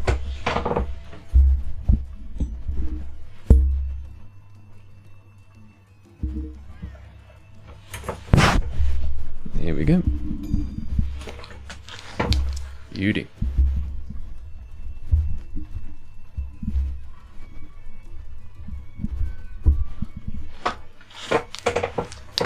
That's good. I like to keep things looking nice, you see.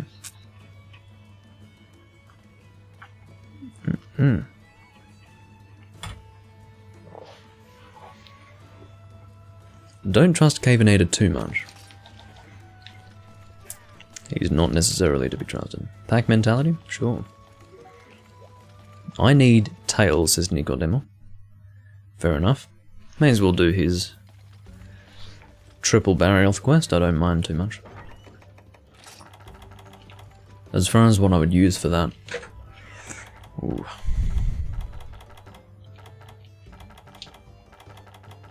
Let's use Switch Axe. You know, I'm not using Switch Axe at all. I don't know if you guys have noticed, but I just don't use Switch Axe. Now, I don't like Switch Axe, but I don't necessarily avoid using it. Like, I don't really hate using it. It's just, it doesn't even enter my mind. It actually doesn't enter my mind as an option. I don't know why. It's just been struck from my subconscious. It's been blacklisted. It's incredible. Like, I don't even think to use it. But yeah. Just, it doesn't happen. Do I want Groomer, or do I want Groomer? Let's go with this. Ethan, how are you going, man? Oh my god. Ladies and gentlemen, Ethan has just arrived. You know, Ethan, you have to realize that I talk about you all the time. I really do, and why wouldn't I? But I talk about you all the time, but you're never around. So you're like this ethereal creature that people have heard about, but have never seen. My god. Yeah, where have you been hiding? But, one thing I have to say is that the reason why I don't get him on my recordings anymore is because I'm being really lazy, and I don't actually have a, I usually, when I have him in the stream, I listen to him through earphones, but my earphones are fucked at the moment. I need to get new earphones, and then once I do that, we'll be able to continue with that, but it's been a little while, and anyway. No, do I know? I don't know if I know, Ethan, but anyway.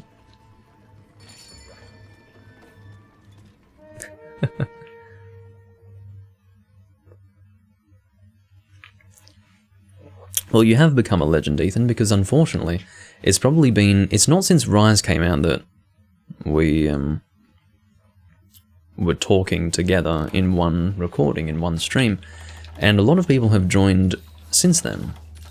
And so whenever I refer to you, you're just like this person that I'm referring to. It's like, who is that? Well, that's him. He's in the chat right now.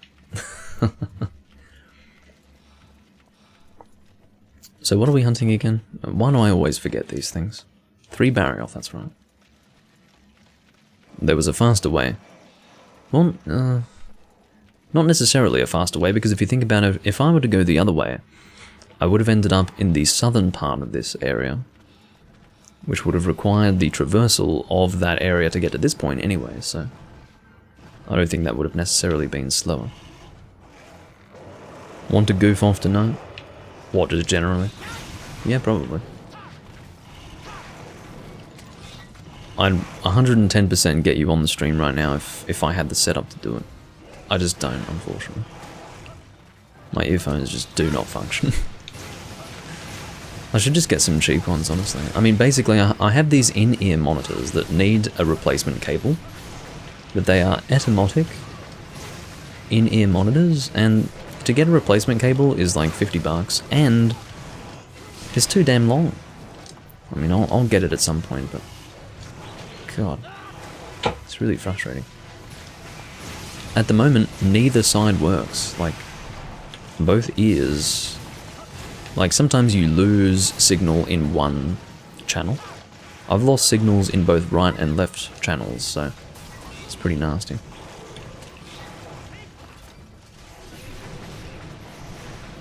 What's happening with you? No, what have you been playing? What? You say you're embarrassed. Is this the source of your... Oh, no, that's fine. What, you think that's a surprise to me? You think I'm surprised that you're playing Rocket League? I mean, admittedly, I do have you on Steam, so I have seen that you've been playing it a lot, but I didn't realize you were playing it a lot. So I wouldn't say that's a regression. It's only a regression if it's, like, really taking over your life. And if it is, then I'm sorry.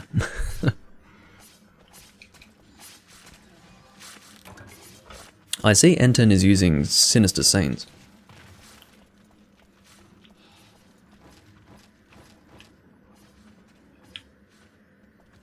I do love that switch axe. But one thing that I regret about the Sinister Saints, and it was a terrible, terrible thing that Capcom decided to do, they were willing to bring back Sinister Saints, but they were not willing to give it a G rank upgrade. In other words, it is unchanged from try. Now, that's not okay.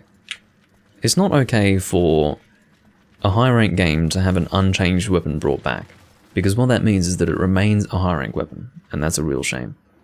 Because that is a Fire Awakened switch axe that I could have had, but instead I chose not to make it in this game because it's only high rank level. It's a real shame. And it saddens me greatly, because it's a very cool looking switch axe. In fact, N10's not even using Fire Awakened with it, or not using Awaken to make it a fire weapon. Have we been cutting the tail? I don't think we have. He needs the tail. I totally forgot about that. That's one of the reasons why I equipped Switch Axe, because it's generally good for cutting tails, but I don't think I was... Oh, don't fall off, please. But I don't think I was trying to cut the last tail, because I just totally forgot. So I'd better be getting to that. Here we go. Look at us. We're all here together, helping out with the old tail. I mean, it's possible that the first one did have its tail cut and I just didn't notice. Admittedly, I've been very distracted by the chat, which is not a bad thing. Fortunately, I can hunt well enough while almost paying no attention to the monster that we're hunting. I've quite clearly demonstrated that in the past. But, and when I say well enough, I don't mean well. The key word is enough. Well enough. But yeah, we definitely need to be aiming for that tail pretty aggressively, because otherwise the thing's going to die before we can even cut the tail, so...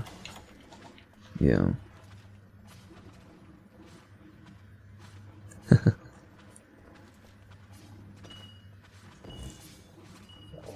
Well, the thing is, Ethan, that just as I talk, I don't go out of my way to refer to you. But just as I talk, you are something that I refer to.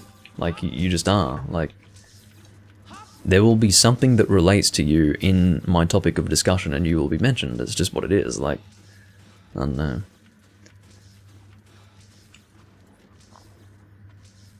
Oh yeah, this necklace is... It is the Manx Triskelion. It appears on 2 flags of the world.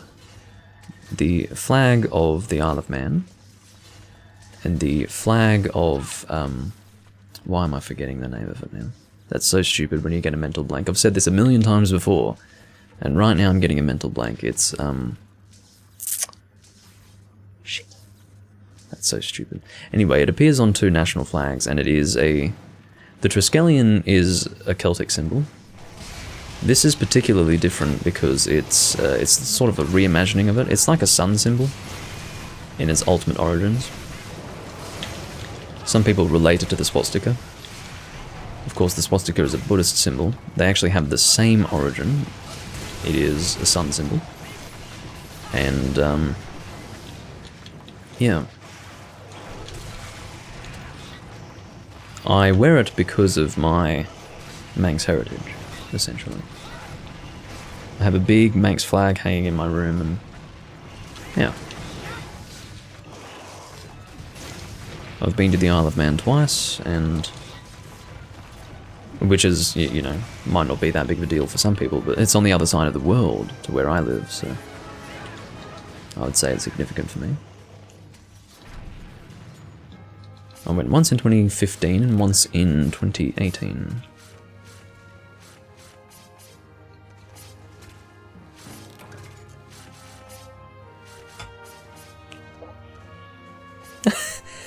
When someone comes out of the closet, I'm thought of, says Takashi. Well, of course you're thought of. You're not just out of the closet, you're desperate to let everyone know that you're like really into that stuff. So, of course you will be mentioned.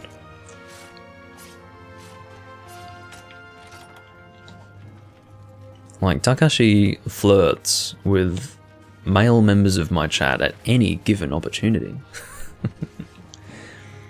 Which closet? Well, you can imagine. The closet. You know, Ethan, you know with Kath and Kim, I was meaning to tell you this. With Kath and Kim, the phrase, what does that have to do with the price of Tia Maria? A few days ago, I was in a bottle shop, and I saw these people actually get a bottle of Tia Maria. And I swear to God, I mean, this is how on point Kath and Kim is. They perfectly matched that stereotype. That stereotype of people. Like, those are the people who drink Tia Maria, clearly. Like, it's just so funny. I just saw this guy get a bottle of Tia Maria, and I'm like, you are literally what that show makes fun of. And that show was filmed almost 20 years ago. So, I mean, what the fuck?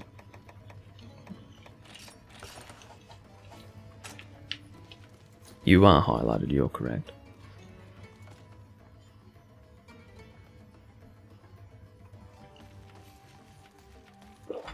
Takashi created the closet IKEA section. That's a bit of a strong statement. I don't know if he can shoulder the responsibility of that. I feel bad for Nicodemo if we did indeed fail to cut the first tail. Did we? I really don't know. But yeah. Hopefully we cut the first one. We cut them all? Good to hear. I just didn't notice the first one for some reason.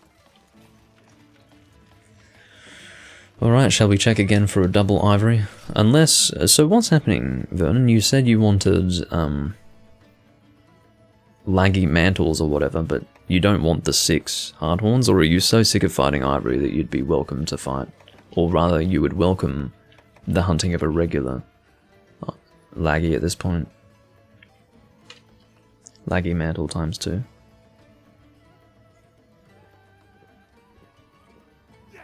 I've been cheered with 300 bits from Ethan. Thank you very much.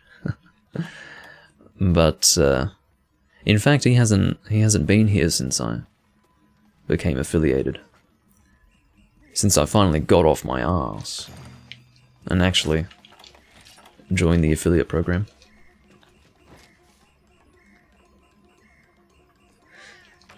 Yeah, he did get the initial 4 horns that he needed. I guess the point is that he just wants the first upgrade now so that he can actually feel like he's progressing towards something, as opposed to throwing his effort into an empty void.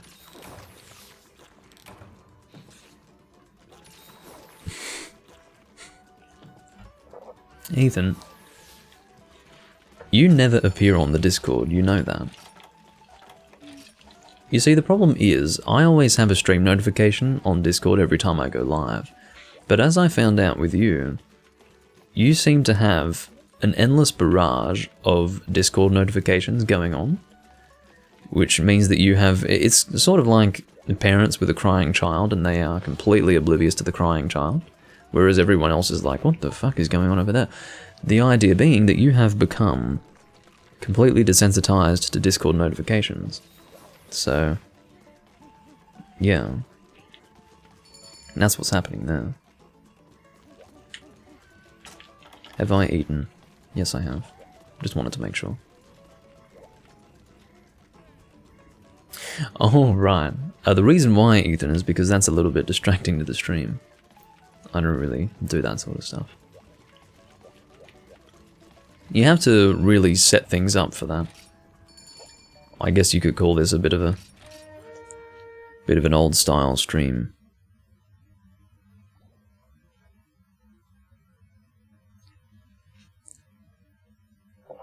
I demand a robot voice. No, it's not happening. Think of the cheer as a donation. That's the way we're going to treat that. It's not an opportunity to hear the gameplay be overtaken by some weird robot voice reading whatever has been cheered.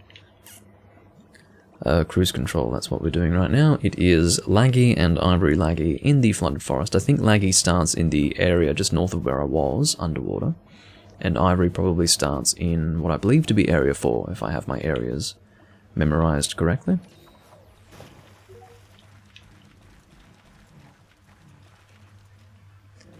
I've said the word desensitized so much you had to Google it. I didn't realize that I have used the word enough for you to need to Google it, but well, sensitivity versus lack of sensitivity is important because it's sort of I would say desensitized is a common English word, so it's worth knowing what it means anyway.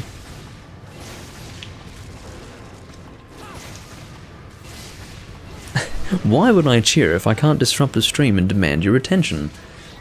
Ethan, if you need more attention than what I've given you so far, then I don't know what to say to you. Anyway. It's not like I can hear it anyway. The robot voice would be heard by you, but not by me. Unless I were to specifically make it that way. Ugh.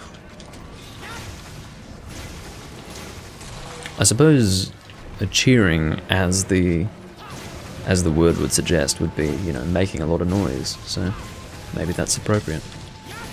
Can I get a full... Yeah, I can. I can get the full fucking elemental burst down, that's very nice.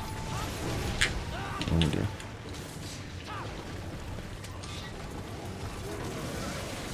Well, here's hoping you get a mantle this time, Vernon. Come to think of it, with all these hunts that you've done with Ivory Laggy, have you managed to get a Laggy mantle? You must have gotten one by now. Maybe not. The stream is not disrupted.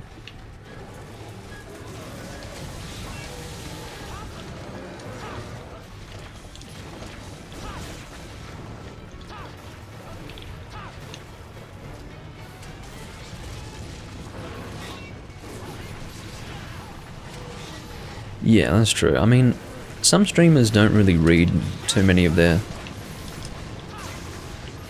I suppose, comments that appear on the stream, and part of the reason why is because the chat is so damn busy and so flooded that they can't possibly read everything, so cheering is actually important in that way, but I certainly don't have the viewer numbers to warrant that at this stage, so I actually managed to avoid that, which was nice.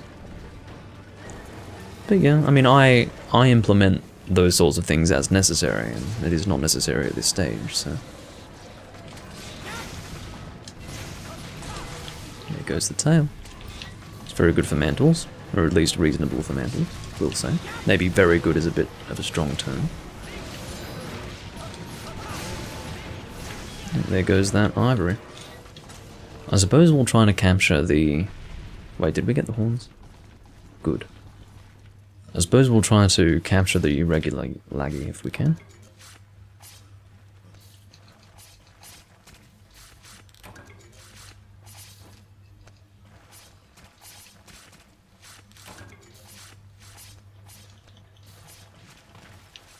Oh, you managed to get Ultra Lucky Card for this quest. Well, that's a very good start. That's of course no guarantee, but it definitely fucking helps. If anyone needs luck, it's you, Vernon, seriously. It's been a rough road to get to this point. Oh, that's very nice. I'll be able to jump straight into the area where Laggy currently is.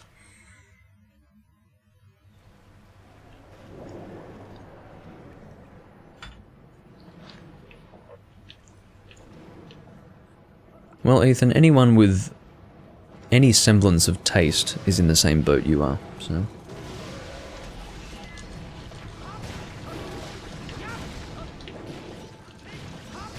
Oh no. Hey, I like it when you get a good flinch like that. Now, switch axe underwater is something that I don't think I've shown on camera in a very long time. In fact, probably not this year. But here it is. It's gross. It makes me sick. But at least it might entertain you guys. And that's what's important, right? Doesn't matter if I'm trying to hold in my lunch. From how fucking gross it is. Of course I haven't eaten today. I mean, who eats, right? I certainly don't. Ooh.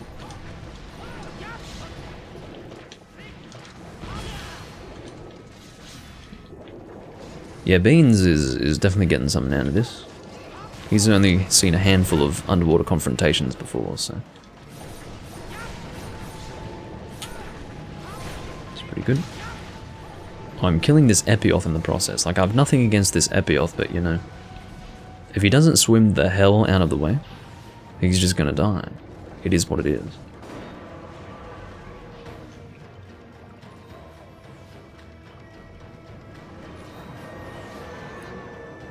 Well, you're welcome to be a mod if you were here regularly, Ethan. In fact, you know what? I have made you a mod on the YouTube chat, haven't I? I suppose you should be a mod here and here on Discord. Yeah, I should do that, shouldn't I? I will do that. I haven't even considered it because you haven't made an appearance. Like, in fact, since I started streaming exclusively on Twitch, you haven't appeared. My god. I feel so abandoned by Ethan. I actually, after every stream concludes, I sit there and cry for about 3 minutes. I silently sob into my hand that Ethan didn't appear. So... I listen in the background. Well, that's alright. It's better than nothing. I'll take what I can get, you know. We've got a lot of bits. 1 bit from Autonomic. Oh, thank you. 1 bit. I'm rich now.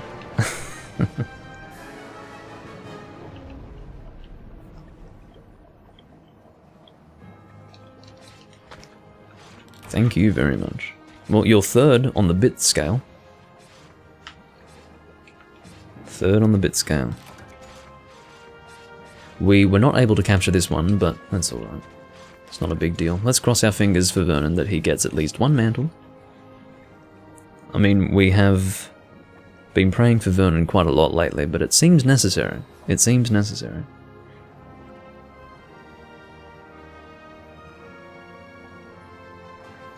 We'll try and... come on.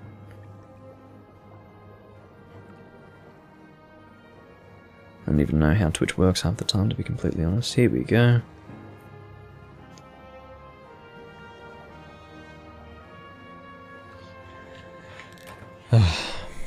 Ethan's modded because he's my boy. He's my boy.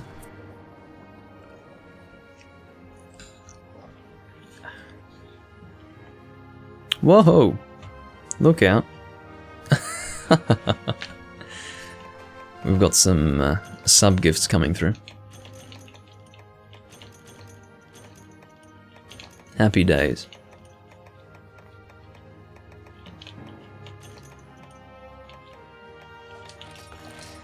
Alright. The question now is... oh no. That's true. Emotes for everybody. I didn't even think about that. But, oh yeah. So, no mantle, but you did get another hard horn. You know what? As long as you get one of the 2, I'm happy. 1 step closer to having all the hard horns you need, and then we don't have to worry about that crap anymore. We can do like 3 laggy or something like that. Because we do have that advanced quest. In fact, I might see if I have that. If we have that, we'll do it. Feel the heat. Come on, baby. I do not have it. It doesn't appear here, does it? No. Not at this level. If any of you have the triple laggy quest, the one where 3 appear sequentially, post that. In the meantime, I'm giving him too much power. Am I now?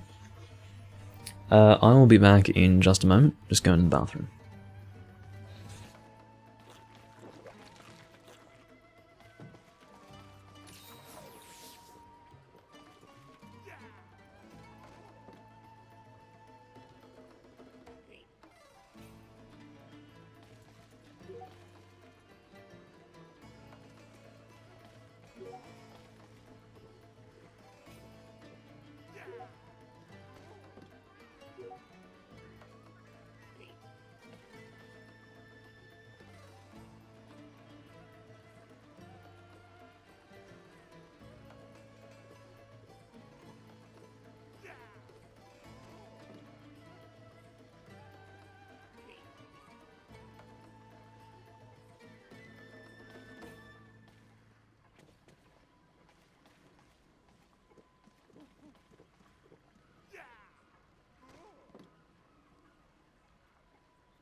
I come back and the room's almost empty. What the fuck?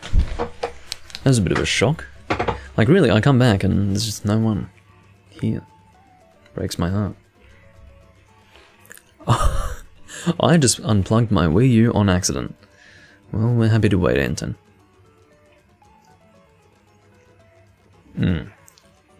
Well, don't say that, Vernon. I have to fucking scroll up now, don't I? Catch up in the chat. Okay. Oh, actually, not really. There isn't too much to catch up on. Oh, this is awful. If I scroll up in the chat, it automatically snaps down to the bottom if someone says something. Hey, no spamming. Take it easy. Like, really, I mod Ethan and he starts spamming in the chat. I mean, what?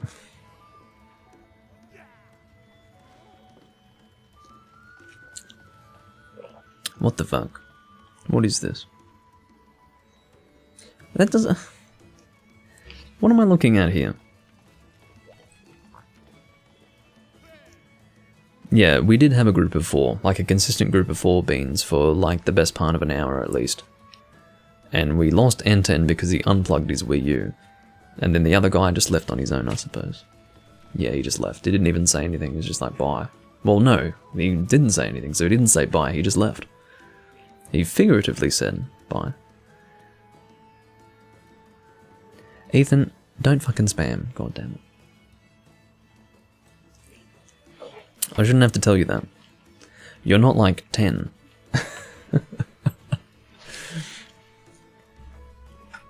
You are a terrible influence.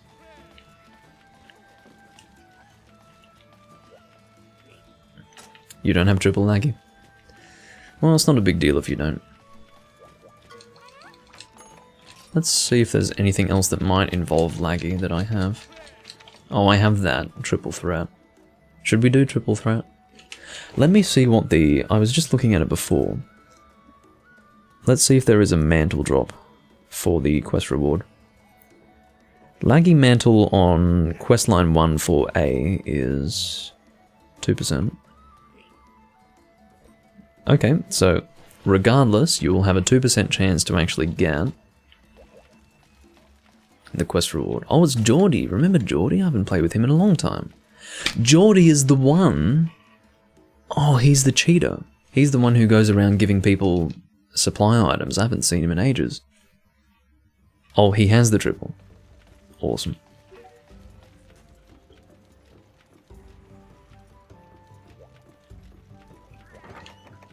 Okay. What should I use, though? Something that's nice underwater. Maybe Gunlance. Yeah, here we go again with Gunlance. Maybe I'll use the Shining Ishtar. Oh, he does it now? Oh, damn. Okay, well, I guess that means we'll do that triple quest. But yeah, seeing Geordie is like a blast from the past at this point. I was playing with him when I first got back into playing this game regularly.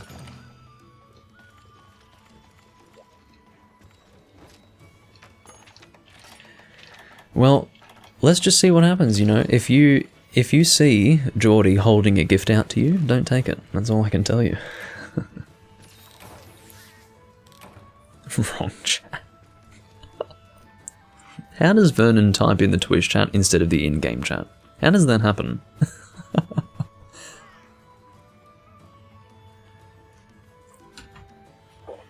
That's interesting. 2 keyboards on the bed, I see. Makes sense.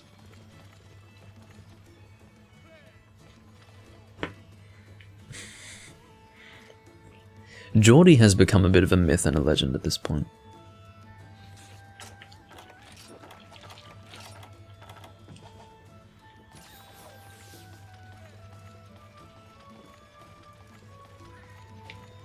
Not in a good way, though. There are good myths and legends, and then there are those that I suppose would be what you would call infamous. And that would be Geordie. Because to give you the story, for those who are not familiar, if I can remember it in all its detail, We were doing the event Ivory Laggy. It was just me and Vernon and Geordie. This was a bit over a month ago. And I had died twice, I think. And then Geordie left. I think I died twice in 8 minutes or something like that. 7 minutes maybe. And he left. And Vernon and I carried on. We carried on for another 10 minutes from there. And then I think I might have died again, or Vernon died, I can't remember. But we had a third death. Eventually. And the whole time Geordie was like, look, I've done every event quest in this game, I'll show you how to do it right. And the whole time I was like, look, get off your high horse. And then, when we got back, I think Vernon had to leave. And I stayed on with Geordie.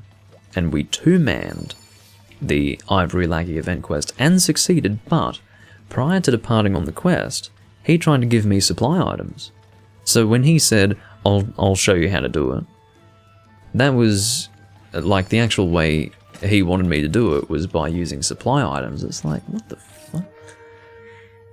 Anyway, it was ridiculous. He wasn't just giving out knives like a cheater. He is a fucking cheater. You don't just give people supply items and have them be paralysis knives and not be a cheater. You are literally infecting the community with your cheats. Because when you by the time you have received a supply item outside of a quest, you have practically, like, you have been sullied. In other words, you... Oh, that's right, it's... whatever... a triple quest, and we are starting with Green Pleasure, so we want to head to Area 10. But yeah, he as well as at least one or two other people have succeeded in fucking with this community by giving random people supply items outside of quests. So, yeah. I mean, I have that shit on camera. This is not my word against his. I mean, it's on camera. So, fuck this guy. He's an actual asshole. With a bad attitude.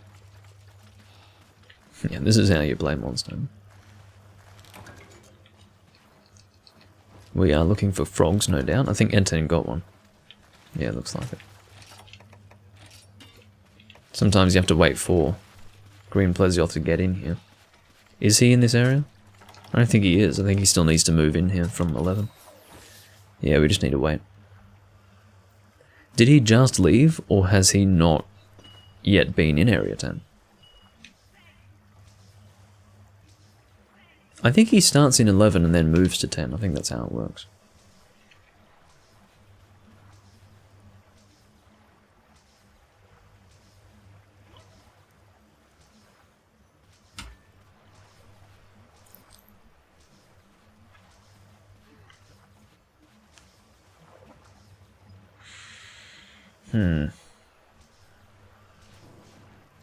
I think last time we were here, he went from 10 to 11 and then came back to 10 pretty quickly, didn't he? So it might be worth waiting. There's a lot of waiting involved, but to be honest, I'd rather that than find him underwater. Finding him underwater is a bit rough.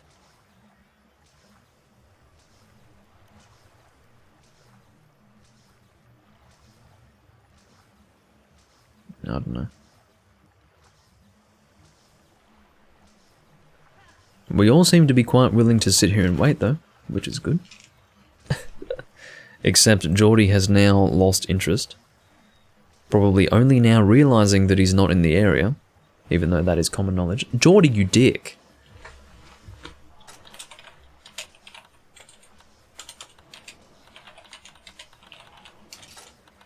You are such an idiot.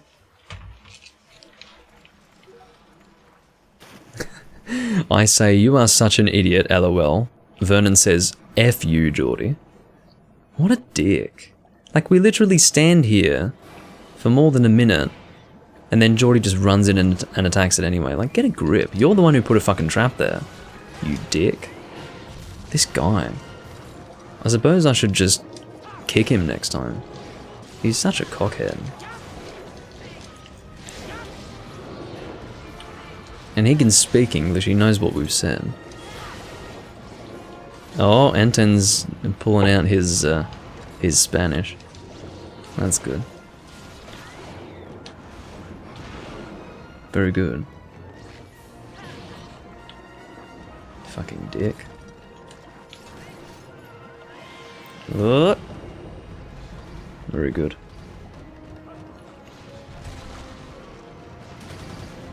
I can't believe this fucking guy. Like, I would understand if Geordie were getting into the water to go and chase him into Area 11. But it wasn't even that. Like, Plesioth was in position for a successful fish out, and he fucking jumps in the water and he goes and attacks him. Like, that is not only lack of consideration for the team, it's just ignorant behavior. Like, come on. Let's hope he gets killed by the poison.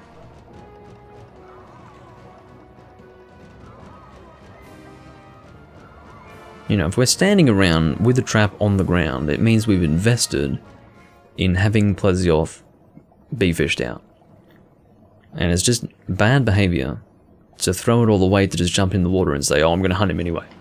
It's like you basically take the team strategy into your own hands. In fact, you, of your own volition, dispose of team strategy. And, you know, we all have to go along with that because it only takes one person to fuck it up. It's just bad team play. What a dick.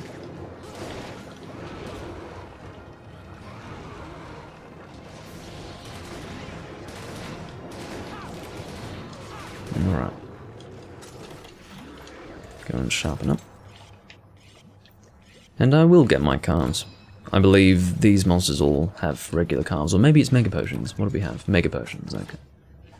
Well, I need 3 anyway, so we'll go and get them.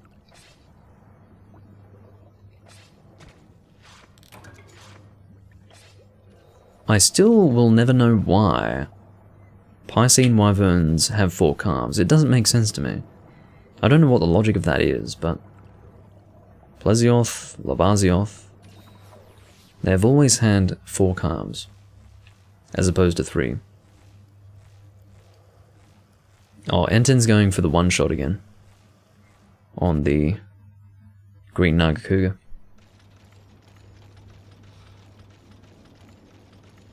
Let's see what we can do. Can I get it on camera?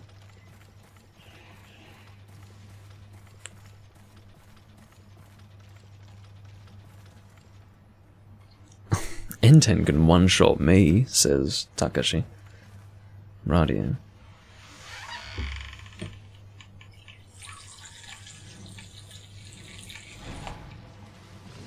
Well, unfortunately we didn't manage it.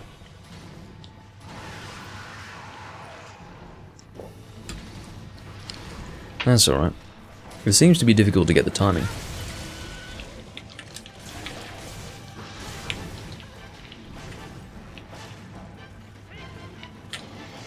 I'll do some back hops with this. It's harder to...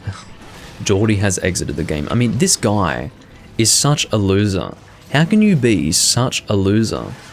It takes talent to be this much of a complete drop kick of a human being.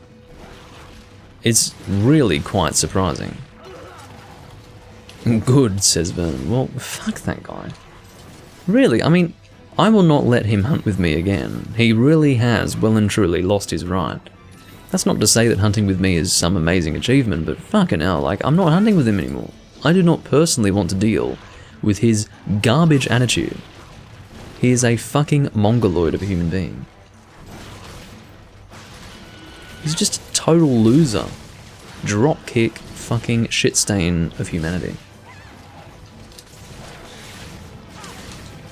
Geordie left the port. Thank God for that. Unbelievable.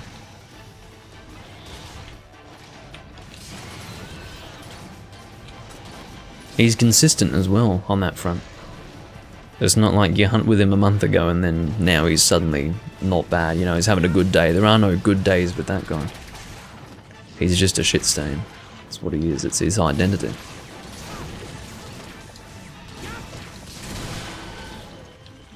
Anyway. I don't even know what the point of him leaving is in that moment. Why would he wait until the second monster to leave? What's the point? Seriously.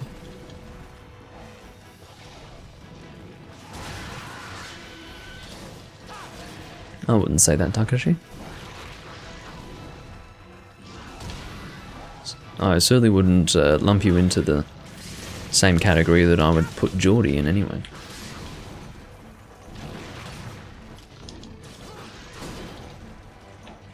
Unfortunately, I'm bouncing off his wings with white sharpness. How does that make sense?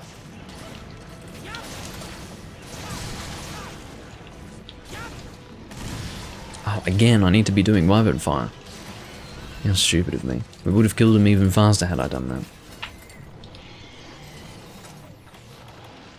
You bet Geordie smells like a Congalala? Probably.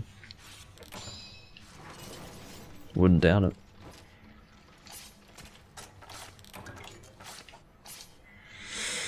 Oh dear.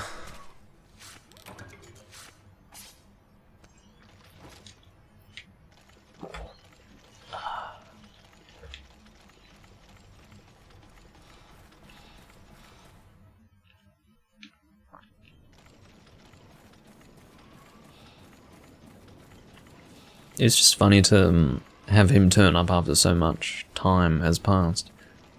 And really deal with the same shit as before. I mean, people don't change necessarily, like a person's not going to change in a month.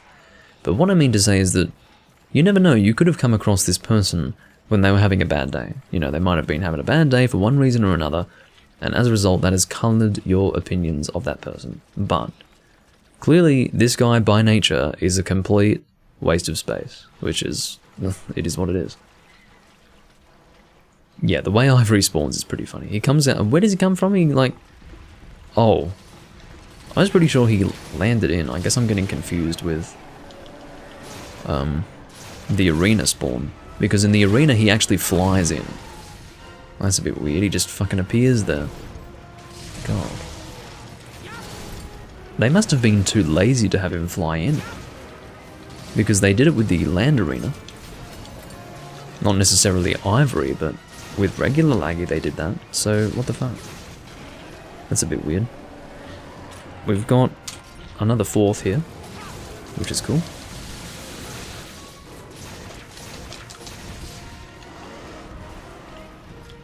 I really do have to say, and I've said this before, but I really appreciate having you guys here to hunt with. It really makes a huge difference to the process. If I were completely reliant on the community to have a group to play with, it would be very hard. Not just because it seems the community is filled with people who suck at the moment, but also because there aren't that many people playing, so it's just really nice to have you guys here. I appreciate it a lot.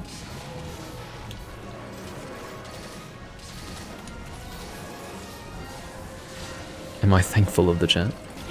Of course I am. I love reading what you guys have to say. As I say, I always encourage people to talk. There are a lot of people who watch me and don't say a word, and I don't know who they are. It's not so much that they don't talk, it's more that I don't even know who they are. I don't like it when viewers are just a number.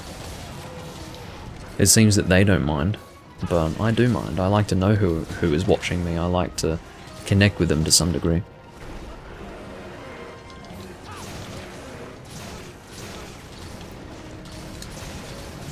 It's not that they need to sit there and talk all the time. I don't ask for that. There's no point in talking if there's nothing to talk about, you know. But at least saying hi allows me to know who you are, and if I see you, like for example, there could have been a person who has made an appearance in this live stream consistently for the last month, and they've never talked, and I don't know who they are. Like, I've got no idea who they are. So if they don't talk, they are just a number. And that number, unfortunately, means nothing to me. Because I don't know who is consistently viewing and who is, so... And also, if Ethan suddenly stops talking, it means he's playing Rocket League, so... You don't need to wonder about that.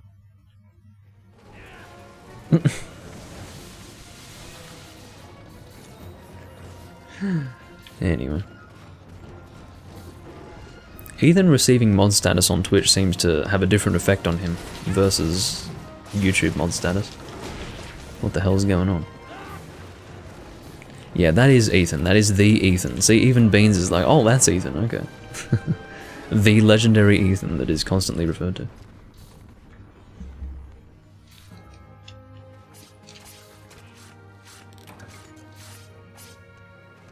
Oh, yeah, I didn't notice that you wanted a cap either, sorry.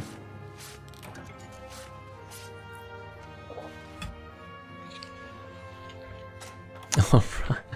I only made the connection because of Rocket League. Yeah, he is the guy who is obsessed with Rocket League. That guy.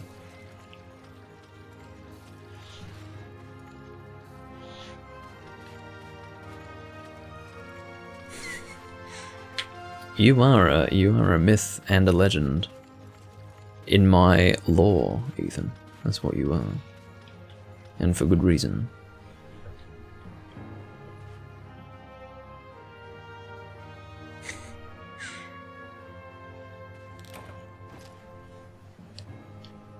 But yeah, he's Rocket League obsessed, everyone. Never forget it.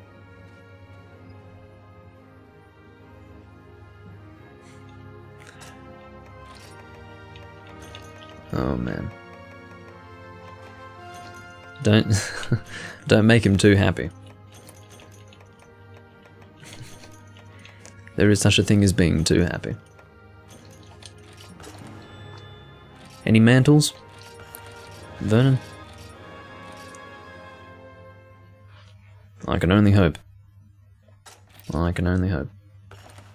No? Okay.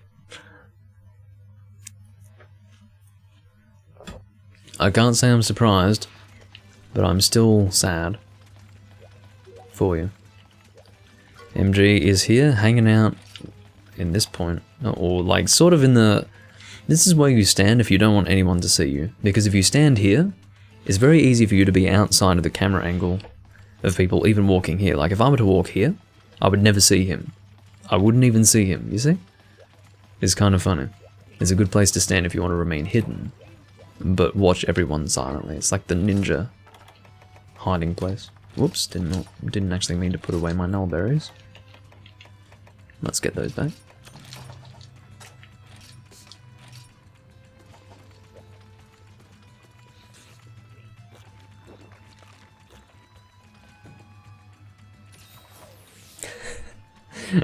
I don't mean to brag, but I can shoot at least once in 2 or 3 games. Well, from what I can tell, that's better than some people that I've seen Ethan play with. Because while I don't really care for Rocket League, I do watch Ethan play from time to time. And some of the people he gets matched up with in free play, fucking hell, or casual I should say, they fucking suck.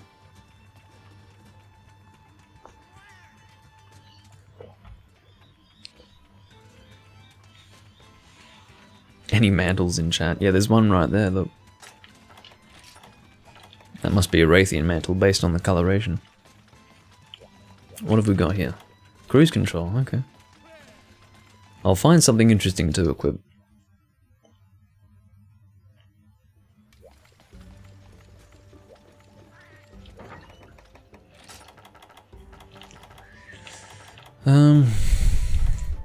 Again, well, I could use a bow, yeah. A fire bow, that's a good idea.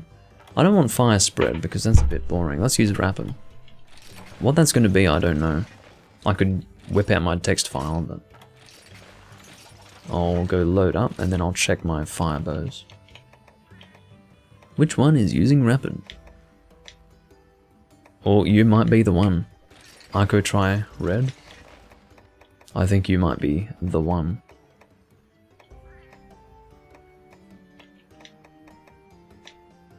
Nope.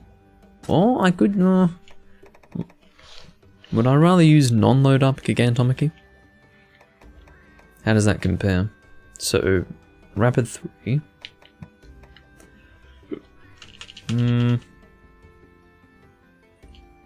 Oh, that's harm. That's really harm. I don't think I'll do that. Let's look for another fire bow. Do we have another one? Yeah. Oh, rapid level 5. Look at that. Selene Moonbroken. Okay. Sure. That is my rapid fire bow, right there.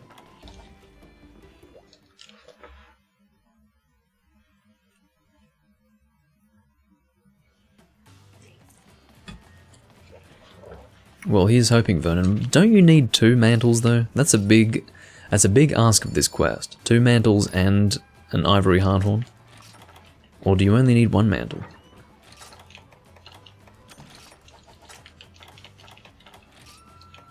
Oh, what am I doing?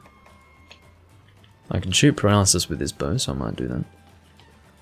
You are asking a lot, yeah. 2 mantles and an ivory hearthorn. I mean, it's true, technically, statistically speaking. You could get all that you need in this one quest, but realistically, I wouldn't imagine that you'll get that. We can always hope, though. We can always hope. Kill ivory, cap regular. Rightio. N10, you never want to cap 2 monsters. I don't know if you saw that, but Vernon, being the host, disappeared first, like a full 1.5 seconds before everyone else. But yeah, you never want to capture 2 monsters in one quest, N10, in 3 Ultimate, because capture rewards do not stack in 3 Ultimate at all. So, you don't want to do that.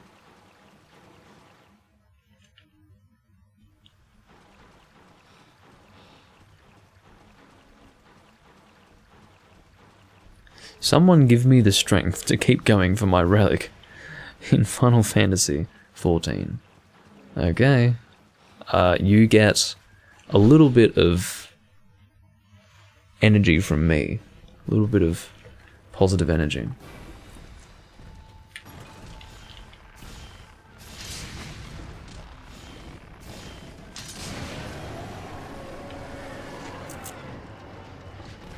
That's right, Beans.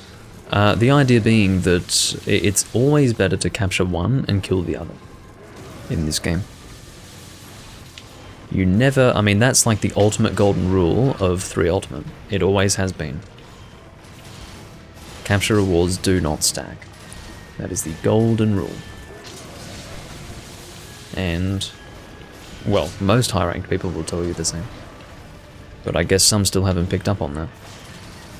I was quite clearly made aware of that, going through the game in the past. And really my experience has told me that that's true, absolutely. Without a doubt. Capture rewards do not stack in this game.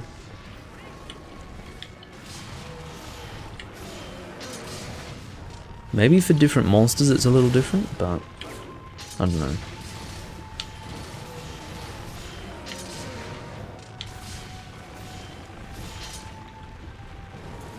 My guess is that what would end up happening is you would get the capture rewards for regular Laggy, and then only get quest rewards and wound rewards for Ivory. I think that's how it would work. Because Laggy is listed as the first monster. I think that's how they'd do it.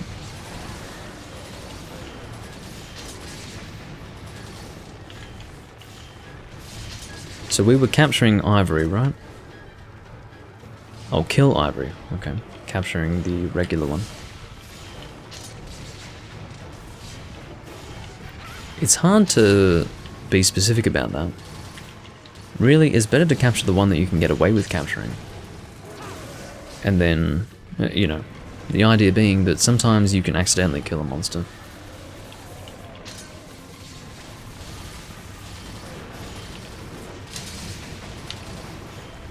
How strange is it to watch Doomlink using rapid bow? It's not that common of a thing.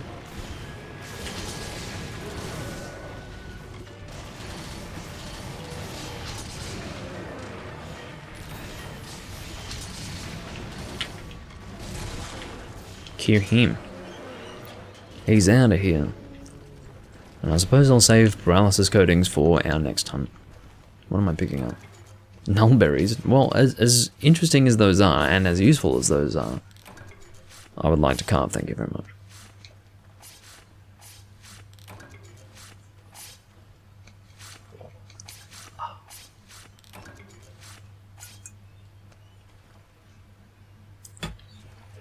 Okay. And thanks to what I believe is Feline Oracle. Or not. Why is this marked? Did someone paintball this thing? Alright, let's try our best for the capture. I believe in us as a group. I think. I think I believe in us.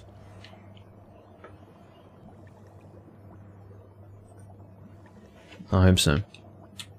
I hope that well, what I mean to say is that I hope that my belief is well-founded. Remember when I said that I couldn't remember, it's so funny, remember when I said that I couldn't remember the other country that has this on its flag? It's Sicily. The country of Sicily.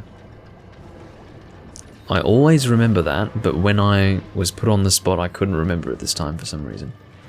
The Isle of Man and Sicily have the Triskelion on the flag. That particular variant of the Triskelion, that is to say.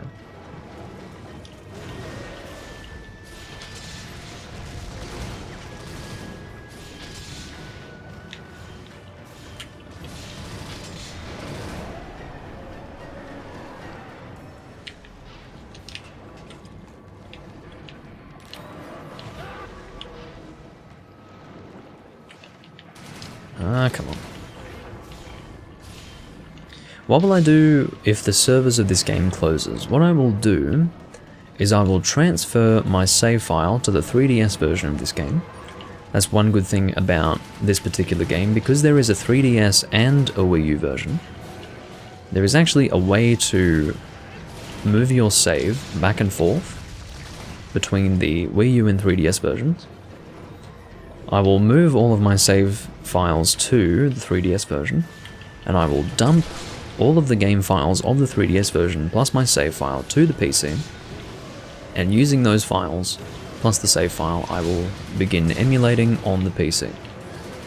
And at that point I will be playing online with people through Citra. That is the plan, and has always been the plan. When the time will come for me to enact that plan, I don't know. I don't know when that will happen.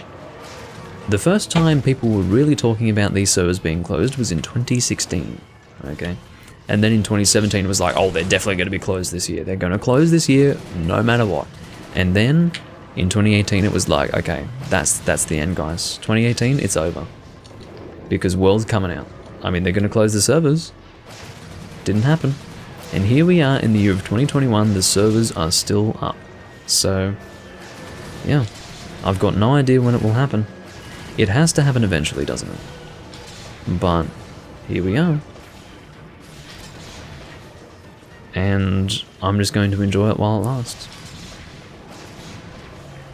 Oh, you were going for a capture, weren't you? Did you get to throw your tranks? I'm actually a bit worried that we kill this thing. Oh, that's a limp, I think. I'll ping in case MG has forgotten, but I'm glad we didn't kill it in the end.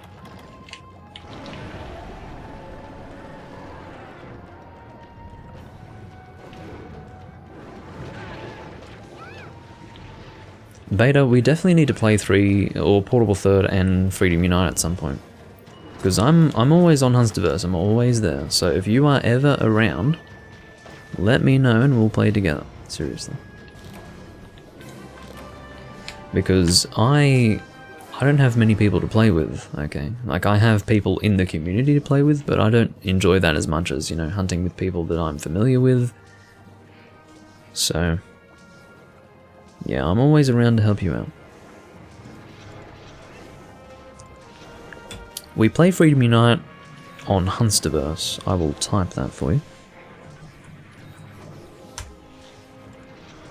It's called Hunsterverse. It's basically a Discord server that is designed to interact with the PPSSPP emulator via OpenVPN, and it basically allows you to play online using the rooms of that game. It's done via ad hoc, basically. It's quite good.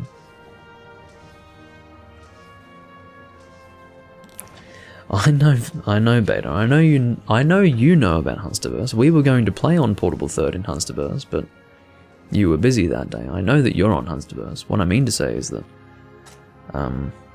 for Beans, who needs to know, that's where we actually play it.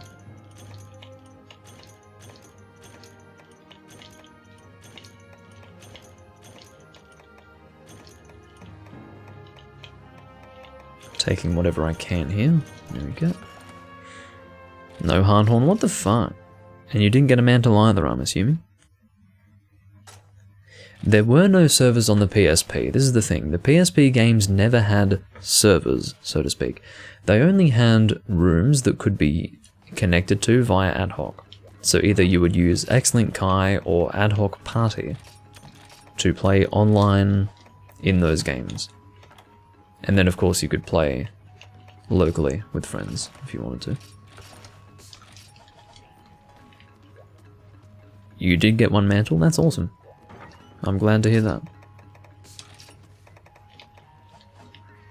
I mean, that's worth something for sure. There's no guarantee that you'll get a mantle.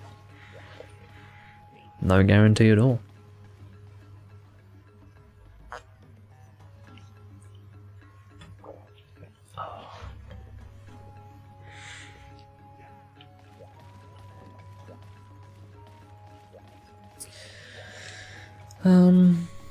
Should we do something a little different for a change? How about, I could ask MG if he wants anything. Should I ask? I will ask him. Does the Neo... Well, hold on, then. I don't know if the white laggy bow upgrades into the abyssal bow. You need to make sure that that's something that happens, because I have both the white laggy bow and the abyssal bow. I think they might be separate. I think to make the abyssal bow you need to craft it at the first level. Oh, you're not after the abyssal. I see. Well, I hope you don't need hard horns for the abyssal. You've already made the abyssal bow. Well, okay, good to know. Okay, that's awesome.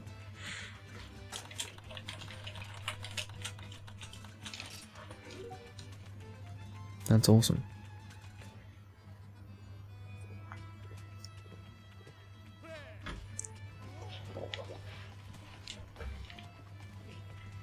Let's see what he posts. I can always hope that he'll post something interesting.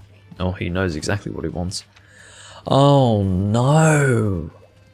Always! Shit. At least he didn't post the event. It feels like every time I'm like, hey, what do you need? They post Abyssal. Oh. Just awful. Just awful.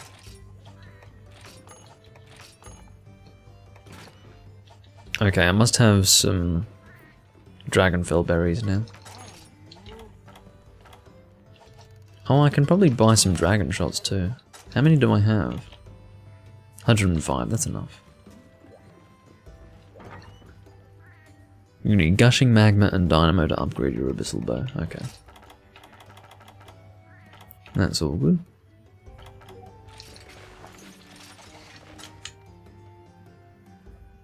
He needs D-shockers for his abyssal hunting horn. Rightio.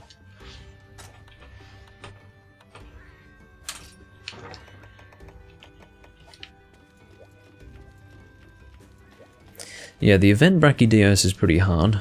It was my belief that the event Brachydios is the hardest quest in the series. Now, I don't know if that's fair. I think it is. From my experience it is, but we'll see.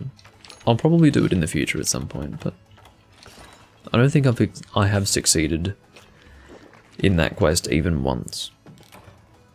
You haven't seen me play Hunting Horn at all? The reason why is because in this game, my Hunting Horn set is very specific. It is an element attack up Hunting Horn. And the set is with element attack up, and it's just not always that good, but I probably should try to use it more often, shouldn't I?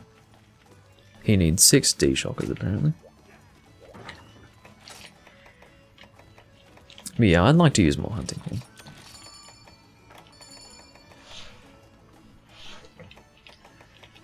Dragonfell berries.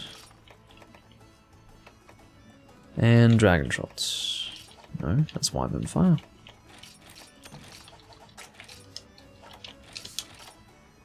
And I also need flaming shots, and I'll buy those in the store.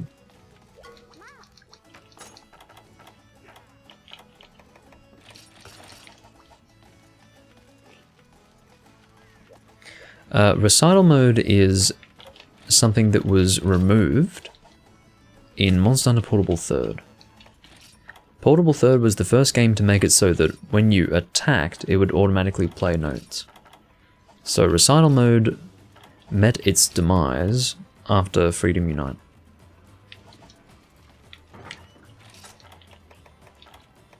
Fortunately. Well, not necessarily fortunately. I enjoy Recital mode, I really do. I really enjoy it.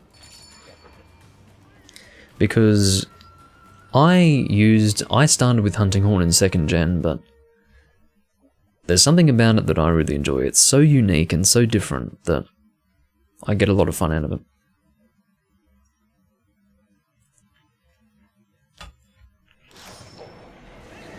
The Hunting Horn in Rise is not a... well, as a weapon type it's not new, no. But in terms of how it works, it's definitely unique. They changed Hunting Horn quite drastically in Rise, but I don't really want to get into that.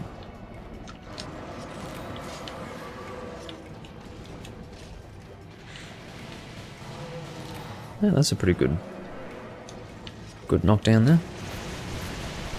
So, as I usually do, I will stay in peak performance.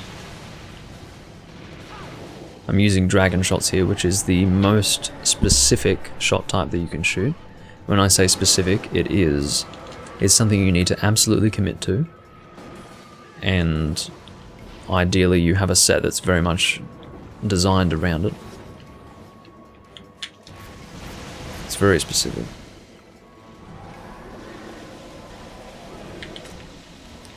You can only hold as many as 3 dragon shots in your inventory at one time. The ideal situation is to be able to rapid fire it and get it to pierce as well as you possibly can get it to pierce through the monster. Dragon shots, as of 3rd gen, are the last elemental shots that retain a piercing function. Prior to 3rd gen you had thunder and water shots that had a piercing function. But in 3rd gen, again, it is only dragon shots that have a piercing function. They returned to piercing functions with elemental shots in Generations with internal ammunition that allowed for piercings. But innately, elemental shots in 2nd gen did have pierce, depending on the elemental shot.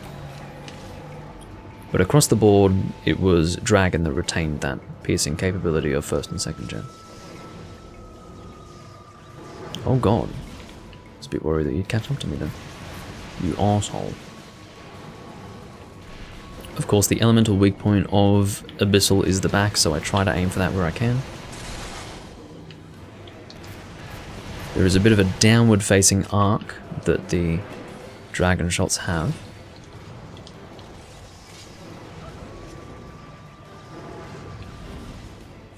So sometimes aiming up can be helpful. Whoa! Good team. Good fucking team right here. Very good. Very good. Nice work, guys. Usually I bear the most of the damage dealing task here, but yeah, that's really good to see. Nice work, everyone. Nice work. It's not too fast, Vernon. It's just that when we've hunted in the past, I would be the only person dealing the heavy damage. I think Anten is also dealing heavy damage, and I think we have been boosted by the Hunting Horn. So, a well-optimized run with my exact set can be done in almost this length of time solo. So, this is the way it should be. N10 is actually running the same setup. So in other words, we've got 2 people running Dragon Light Bowgun, so that is not too fast at all.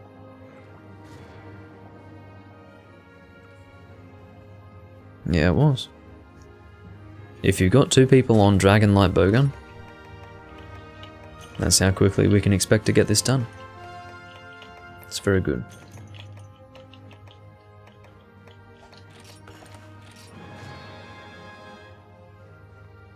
Yeah, they 100% do. Capture rewards do stack. Okay. Well, if they 100% do, as in there is no possibility that they do not, then that is a very, very... I mean, for those of you who played Try was terribly plagued by, I guess what you would call, old wives' tales. Rumours that would actually dictate what people do in the community. In 3 Ultimate, the capture rewards don't stack thing was very, very much spread as factual information. So if that's actually not true, then that's very interesting.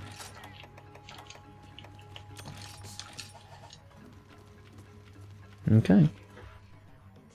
Well, that's interesting, most certainly, because, I mean, that's in violation of what I've believed to be true for many, many years. So that's very interesting. Anyway, I'm going to go to the bathroom and I'll be back in a little while.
I'm back. Oh god, here we go again. No, basically, Ethan's thing, he just can't help himself. If he's here, he'll say it. Every time I go to the bathroom, as a matter of routine, he will say he's taking a poop in the chat.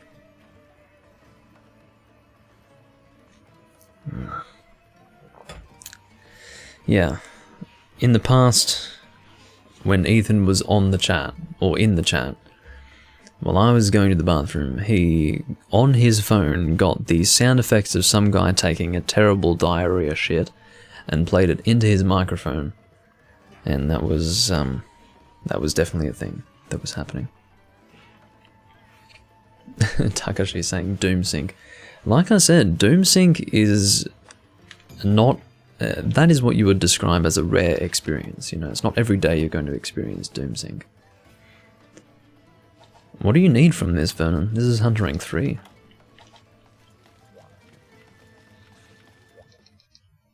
Enten was standing by the barrel. You want... Enten, do you really want to do an arm wrestle? We can if you want. I'm happy to. That looked like a bit of an arm wrestle. desire. Come on, you've got me interested now. Once you've done eating, we'll arm wrestle. I'm ready to go.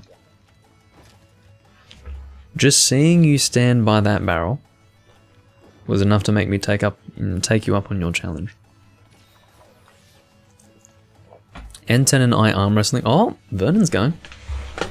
Oh, I'm going to be tired for my match versus N10.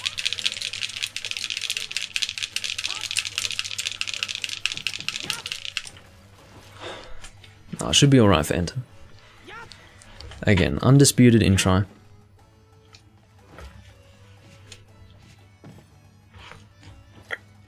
Let's go. This is where it gets serious.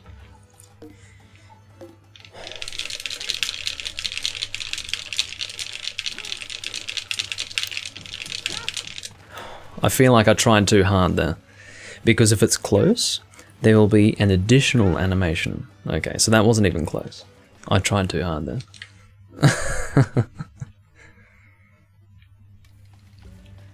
But anyway. What was the hunt again? Shit. It was Goebel, so thunder damage.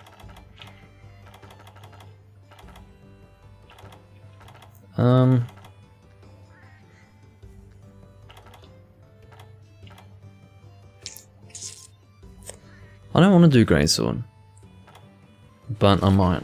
Let's do it. Or I could do... What's my Awakened Thunder Greatsword? What is that?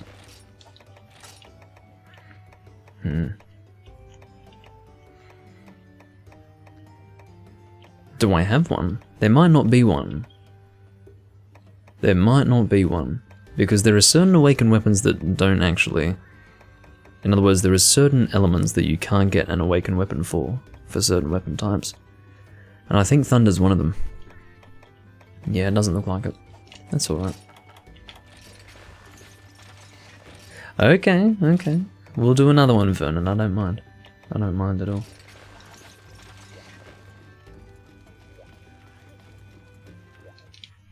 Must reclaim your honor.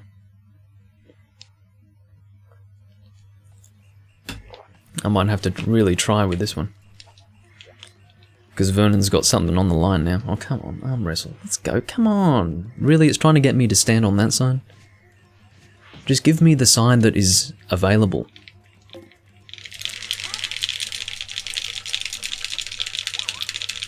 I'm even faster this time. Oh, there's no way you could have possibly managed that one. That was even faster than when I was trying to smash N10. That was actually my try prowess coming through right there. Oh, man, I can't believe I was that fast. That was nuts. One more. Oh no, sorry, I'm rereading what Vernon said. For a second I thought N10 was wanting a rematch. Oh man.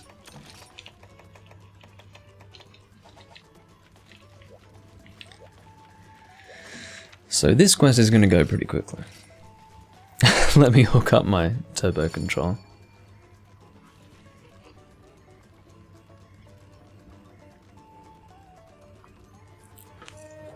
I wouldn't doubt that there's probably a person who still plays this game who could beat me. There probably is someone. I don't know who they are, but I'm sure there's someone out there. The only time that I usually get beaten is when my finger slips off the fucking analog stick. Because sometimes, like, I get a bit too into it, and my hands slip off the controller. It's very serious business, arm wrestling in 3rd gen. Yeah, you have beaten me once, Vernon, it's because I was slipping off the controller that day. It does happen, but I'm in good form today.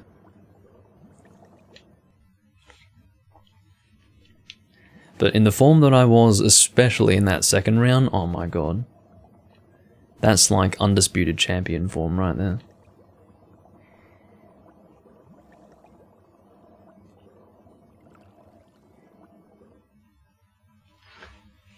I think, no, N10's asking if he plays on 3DS in general. And he does play on 3DS, but he recently moved his save over to... I think he moved his save over, didn't he? Well, anyway. Maybe he didn't move his save over, but he does play emulated on for Ultimate. But he does have a 3DS, yeah. Oh, hey.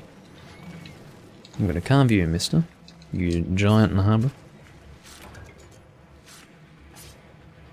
Oh. No, there's no crossplay, Henten. So yeah, he wouldn't be able to play on 3DS.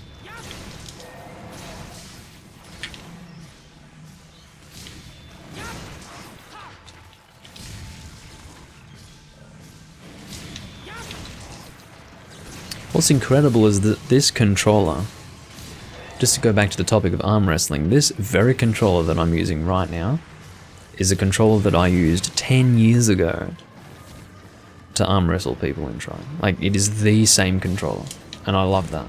I'm so glad that I still have it. And it really does, I mean, if you are considering getting a Classic Controller Pro for any reason, let me tell you that it lasts forever. The amount of Monster Hunter I've played on this controller, it lasts forever. Or at the very least for as long as you would need it to. And there is shit rattling inside this controller. Like, it's not all together, okay? But it performs just as it did all those years ago. So...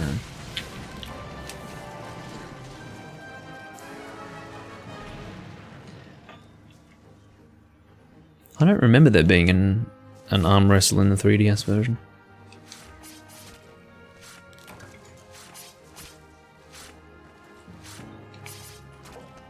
There's a weird app on the Wii U that lets you go online with the 3DS. I didn't know that.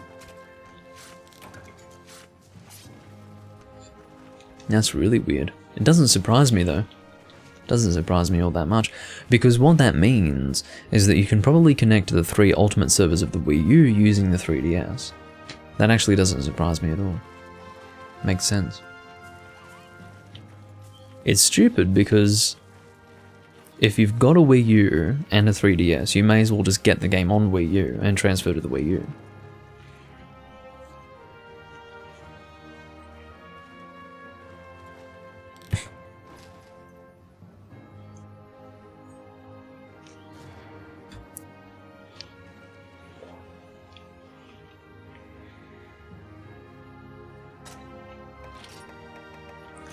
Well, that was a quick hunt, as I was expecting. If it was a slow hunt, I'd be pretty concerned. What was that for again, Vernon?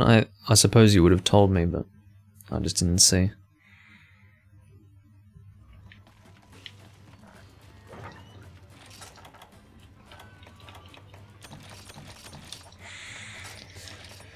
Oh dear.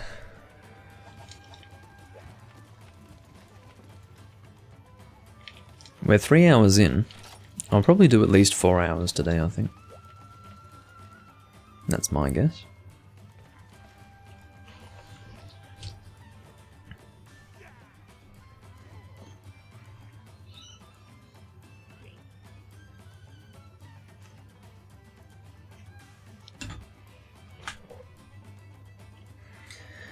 Just got to G rank and Freedom Unite. Nice work.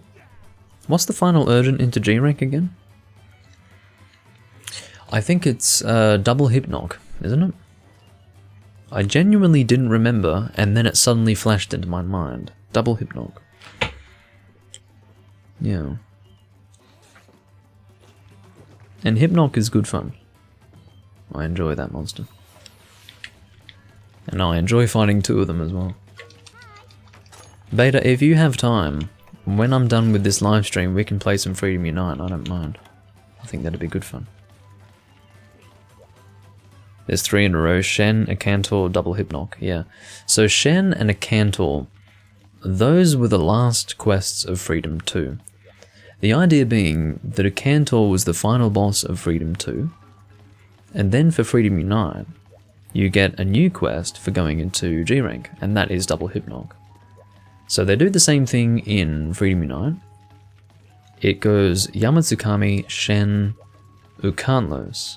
Ukanlos being the final boss of Freedom Unite.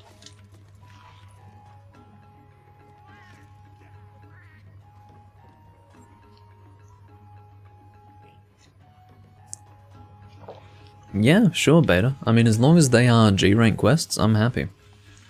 I don't mind at all. If you're in G-rank, then we can do it. I'll help you get a G-rank set.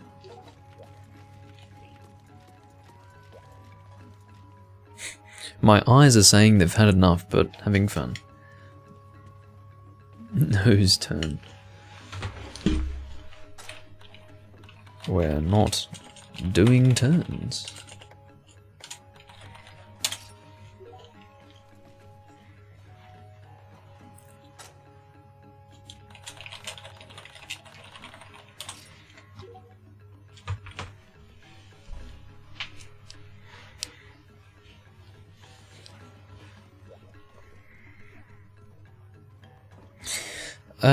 In 3 Ultimate Beans, well, 3 Ultimate was the first game to really introduce considerable difficulty increase from high rank to G rank. 3 Ultimate was the first game to have monsters speed up with their movements. In fact, a lot of people complained about that. They were like, oh, the monsters in G rank in 3 Ultimate move so fast. Well, that was the first time that they had G rank monsters just actually change the way that they fought the hunter.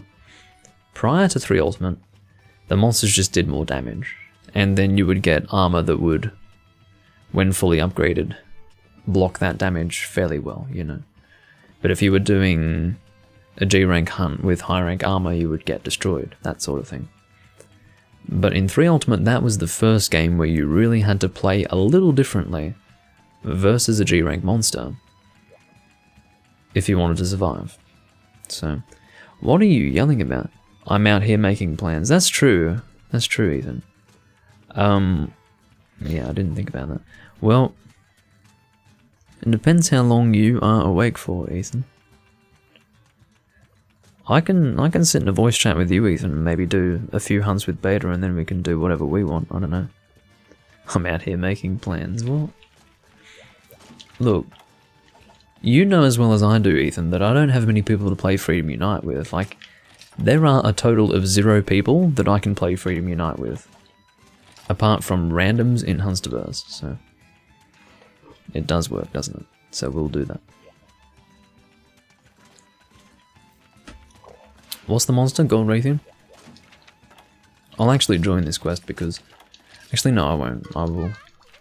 Wait, no, I will. I will join this quest because I, for a moment, thought that I had high-grade earplugs, which was not necessary, but I do have Rocksteady, which is okay.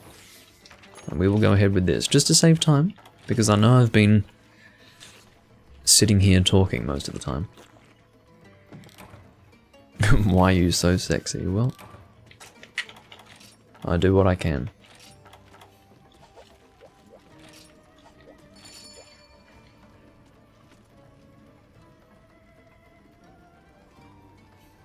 Well, if you're taking a break now, Beta, that works very well.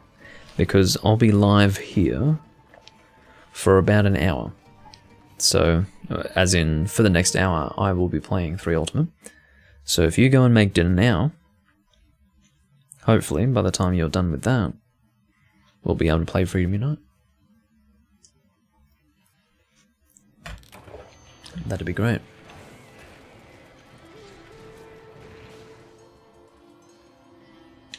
And I am totally... Oh, look at this baby Raytheon. Oh my god, she's tiny.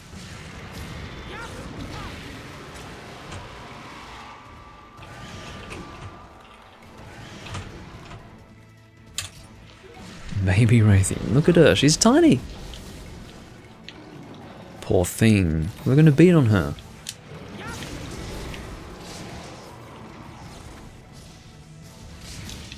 Yeah, that's just... I mean, look, if we can all hunt in Hunsterverse, that'd be great, wouldn't it? I mean... Everyone should get Hunsterverse working, seriously. I mean, it is an absolute necessity for playing the older games. I was fortunate enough to be introduced to it in early 2018. I've been on there since. I mean, it was... If you're someone like me who thought that you had to use X-Link Kai or Ad Hoc Party to play online in those games, Hunsterverse was just more than a godsend. It was incredible. It was almost like a dream come true. And even to this day, sometimes my mind is boggled by it. But it really is amazing. And if you can play with friends on there, it's so damn fun. So damn fun. This might be a crown I'm missing. You're right, Takashi. Honestly, you would have internalized that more than I did. I don't even remember what crowns I was missing. But it could be, which means I might be down to 8 or 7. What did I decide my crown numbers were initially? I can't even remember. It was between 7 and 9. So maybe this will be my 7th crown or something? I don't know. But the point is that that'd be great.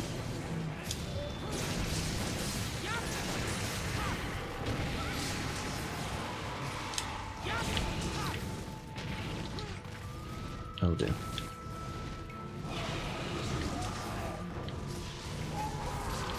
That was an interesting flash bomb. We've broken the head, so we don't need to worry about that anymore. MG seems to be pretty comfortable with the hunting horn. I don't know why she is doing so many tail swings, that's really annoying. Oh, that's not good.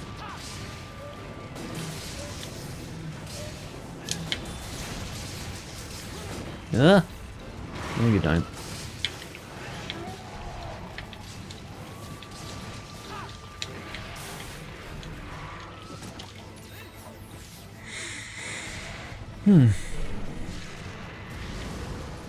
The best thing to do, Beans, is ignore it.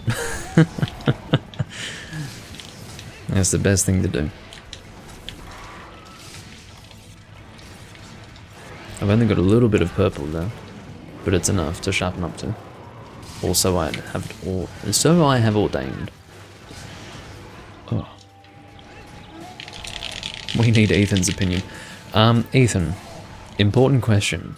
I know you're playing Rocket League right now, but just for a moment, draw your attention away from Rocket League and onto a very important point that I'm about to quiz you on. Vernon refers to Raytheon and Rathalos as rat.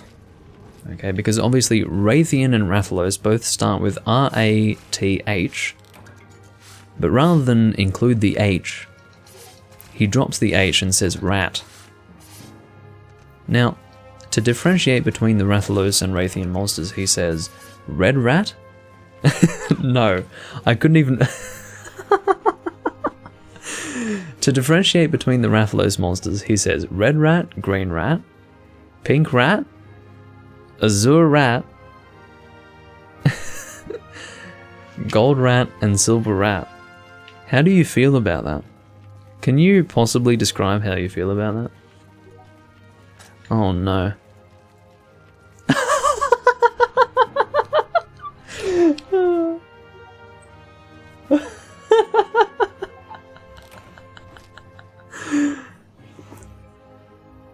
I don't know if you just saw the in-game chat,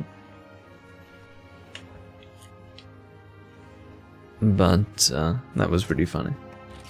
Hey, I got a mantle. That's my 6th.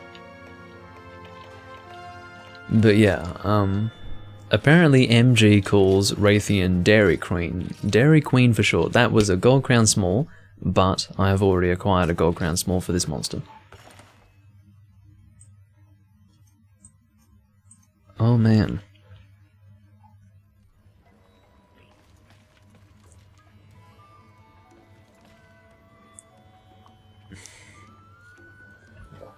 Well, look, rat, as I'm sure you agree, Ethan, conjures a specific image. The word rat in general is very, very... It's a very specific word, and it conjures a specific image in the mind. And that image does not in any way relate to a dragon. It's just like there is a disturbing disconnect between the word for Raytheon and Rathalos and rat. So, the in-game... here's the in-game chat, right here. MG, what nickname do you use for Raytheon? Asking for a friend. Dairy Queen. Acceptable. Rathalos is Burger King.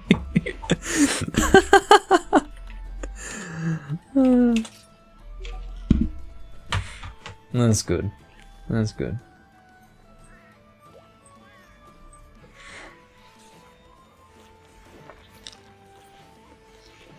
Yeah, that's true. Ethan used to call me a rat in Mario Kart, actually. He was always calling me a rat. What you missed, Axio, is Ethan weighing in on the rat situation with Raytheon and Rathalos. Rat.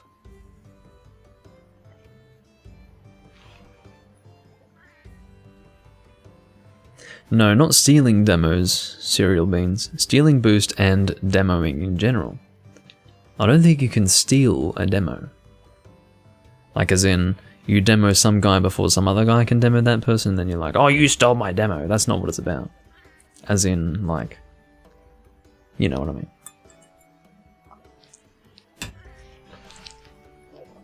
Like if you get demoed, you call them a rat because they're intentionally trying to demo you, that sort of thing. Abyssal again. Let's go Gunlands. No. Let's have another fast run like we had before. I need you on the Dragonlight Bowgun as well, Enten.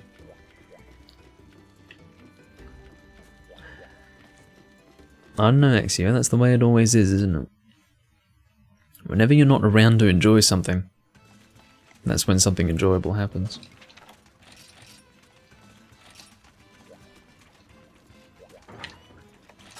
If you saw that jump in the video there, that was actually in-game. The game itself jumped right there, I don't know why.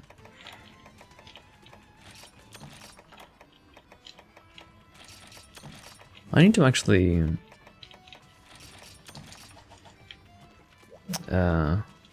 put Dragonfell berries in my field row, if I can.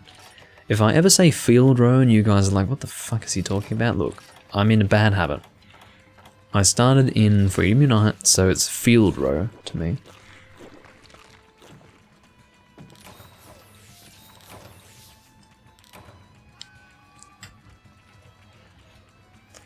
Ian and Loss is the ideal shortening, yes.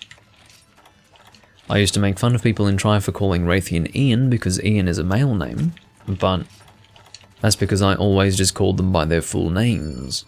So, yeah.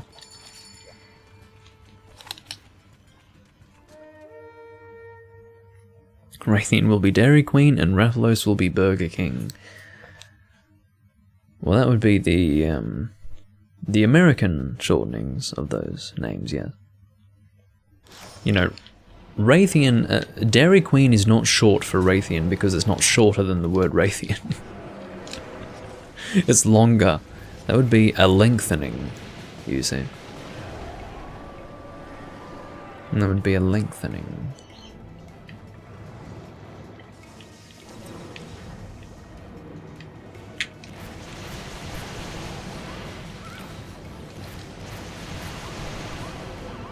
Yeah, you get flinched. It's actually, look, Takashi, that's a bad habit of mine. You know who I picked that up from? Shepard, from Social Dissonance. I had never, the first person that I ever watched to include commentary with Monster Hunter gameplay was Shepard, and he always said Raytheon. Let me tell you the correct pronunciations for both monsters. Rathian? Rathalos. Yes, it is loose. Rathian, Rathalos. Those are the correct pronunciations for both names. But I'm in bad habits, so I say Raytheon. Yeah. It has traditionally been Rathalos, and I don't know what they say in World, but prior to World, it was always Rathalos. That was pretty much ordained to be the correct pronunciation of Rathalos. Rathalos. I don't know why, but it was pretty much undisputed to be the correct pronunciation. So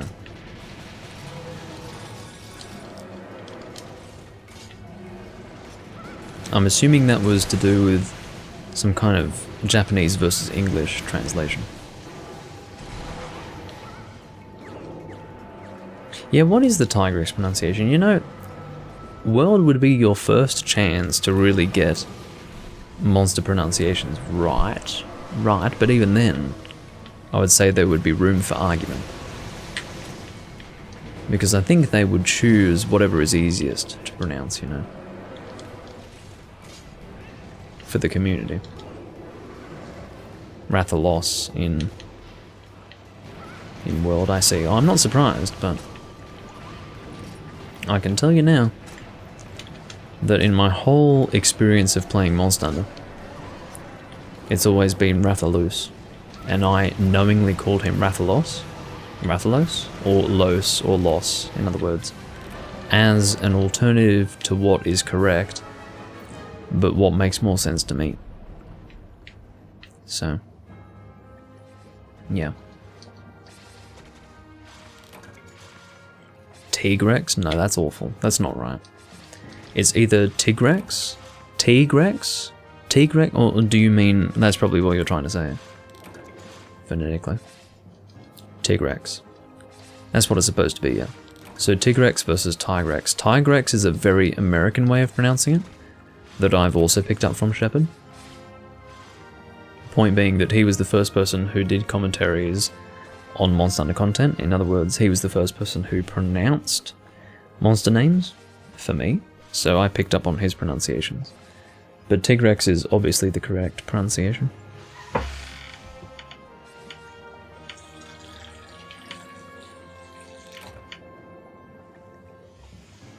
Because you have Tigarex, that's his Japanese name, Tigarex, so Tigrex, that's it.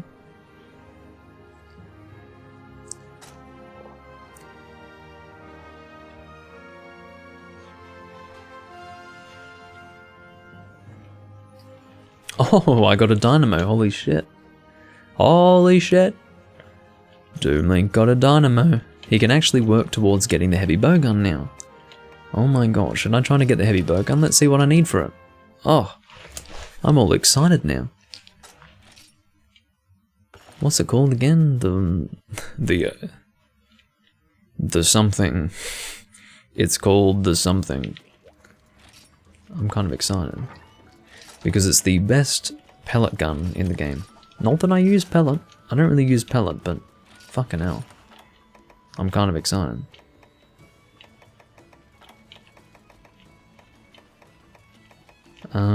Where's my abyssal stuff?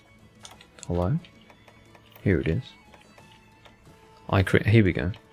PL. Gonna sell those PLs, there you go. Awesome.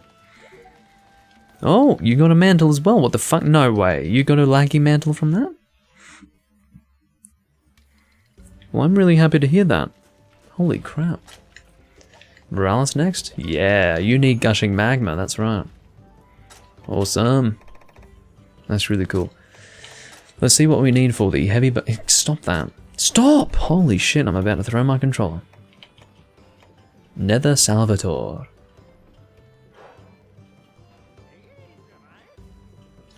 Do I have to forge you? Because that's 2 mantles from Laggy that I need to make you. Let's see if I have to forge it. Oh, whoops. Holy shit. Excuse that.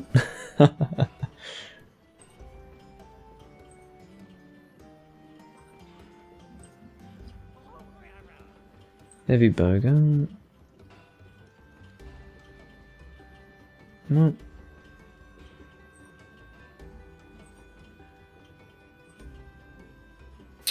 Fuck.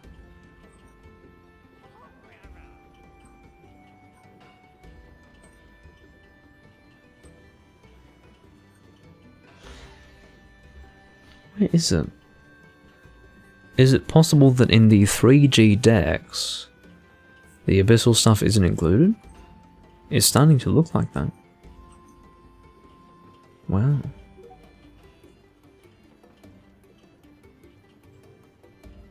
Well, you know what? I'll probably make it anyway.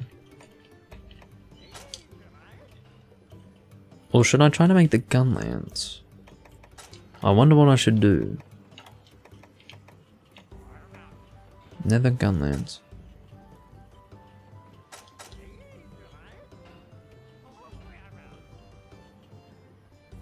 No, I think I'm going to make the... Yeah, let's do it. Let's just do the heavy bow gun. I don't care. It's not like I'm going to really need laggy mantles for anything else, so let's just do it. Fuck it. I don't think you can upgrade into it. For guns and bows, usually you can't upgrade into it. So, what do I need for the next upgrade? No, stop it. Oh, that was the max upgrade. Hey, that's the max upgrade. Check that out. You only need one upgrade, or rather you just forge the thing and that's it. That's awesome. I might need a pellet set now.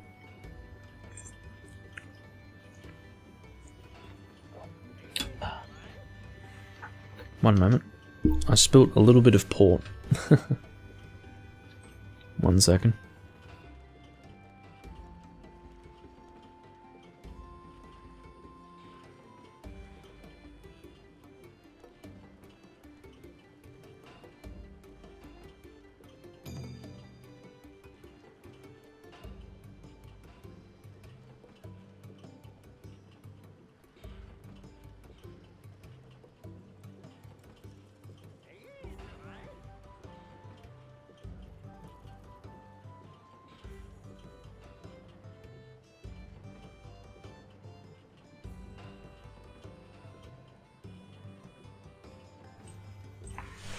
But yeah, that's really quite good that I don't need to upgrade this further. No, I'm not going to use pellet online, Vernon. Don't worry about that. That was never going to be an option for me. I'm only going to use pellet solo. I'm not that foolish that I would be willing to compromise the experience of my teammates just so that I can shoot pellet. That's not happening.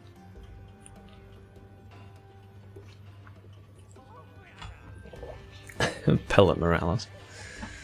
I wouldn't do that. Don't worry. Event Morales? No. No way. Vernon's quite right. We are not going to be doing the Event Morales. That's too much. What should I use? Does the Abyssal Gun have armor shot? Let me see. I don't think so. Let's find out.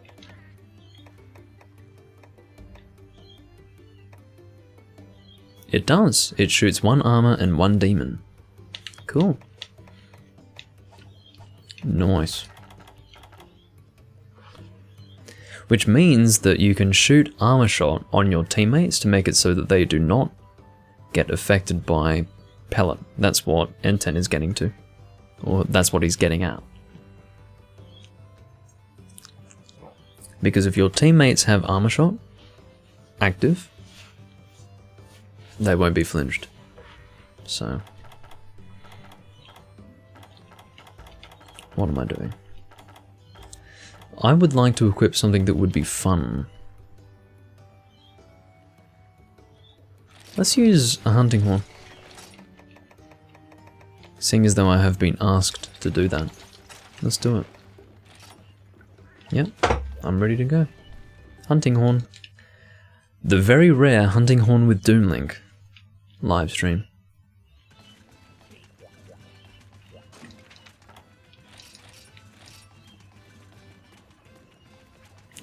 That's right. You're absolutely right, Vernon. This has been one of those streams, you know. Everything is coming together. And you're finally able to make some progress in the game. It is true that you've just been stuck at this point for so long. I'm also glad that you've got some time.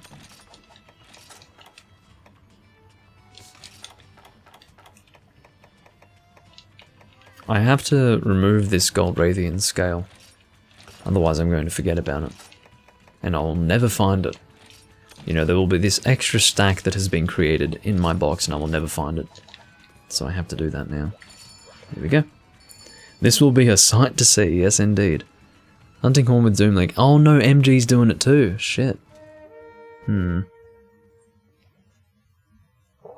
I forgot that we had MG on Hunting Horn there. Well, I'm going to try to play the song first. How about that? Our Hunting Horns are best for attack up. Yeah, he's only been playing Hunting Horn. He's a Hunting Horn guy. Oh, whoops, that was pretty fucking stupid of me to walk right into that. I have Evade Extender on this set. So what is my attack up song? I believe it is... Okay, no problem. I just wanted to make sure. Now I think we also have... Yep, Knockback Protection and Melody Effects Extended. So we'll start with Melody Effects Extended. We've got... Okay. Actually, I'll start with Movement Speed Up.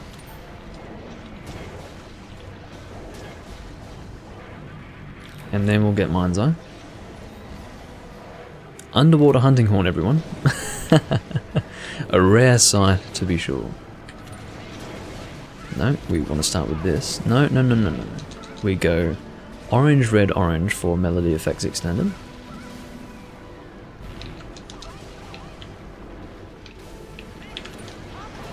Oh, there are a number of Hunting Horn mains in the world. I mean, you come across them every now and again. They're a rare species, but there's more than 3. There's more than 3. Now, do we get an additional boost here? Hey, attack boost. Yeah, melody duration's extended. So look at that. MG and I have made a very excellent team. We've got melody effects extended. Oh, okay. Yeah. This is what happens. I mean, we're doubling down in a way that we shouldn't be, okay? It's not good to have 2 Hunting Horn players. It never has been, never will be. But I wanted to use Hunting Horn for a change, so here I am. Come on, MG. Couldn't you see that I already played it? He's being really silly right now. He's not used to having another Hunting Horn player, clearly. Yeah, the different songs, look, the reason why those 2 don't double down, Beans, is because the songs benefit the team, you see. So, because they benefit the team, if one is in effect, they can't stack, because it is a team-based buff. It's not just for one person, like it's not for the individual. And the proof of that is that when MG played his song, his first level song was Melody Effects Extended. You can only get Extended if it is the second level to the first song. So, and that's the hint there. It is a team-based skill. But you know what, having 2 Hunting Horns, while that is not ideal, is not going to be too bad for this hunt because, again, it's just regular Morales. So, we don't have to be too well organised here. Or too optimised, I should say. Although Underwater Hunting Horn is not something that I've used very much at all. I could count on one hand the number of times I've gone Underwater Hunting Horn. In fact, this might be the second time in my life, if not the first time in my life, so... yeah. Underwater Hunting Horn is not a choice that I often come to. I don't consider what I'd like to use underwater and then think, maybe Hunting Horn would be a nice idea. That just doesn't happen, because it's never a good idea.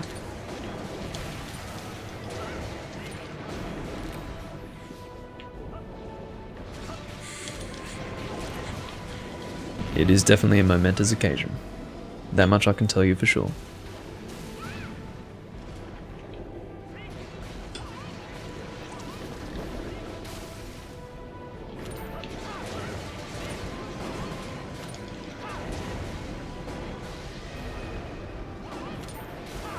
Again, trying to aim for the chest here, because that's the one thing we haven't broken yet, at least on the main body.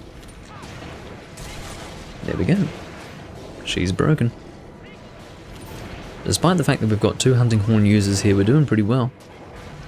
I'm actually going to assist with the Attack Up Large song. So this should be the combo. Yeah. Now by doing this, it maintains... Oh no! Okay. Oh no, that is bonus. That is bonus, okay. So, provided you top up the attack boost bonus, that will reset the timer for the song effect. And that's very good. Oh, I just got hit by MG there. He's playing something. What's he playing? Melody duration is extended. Very good.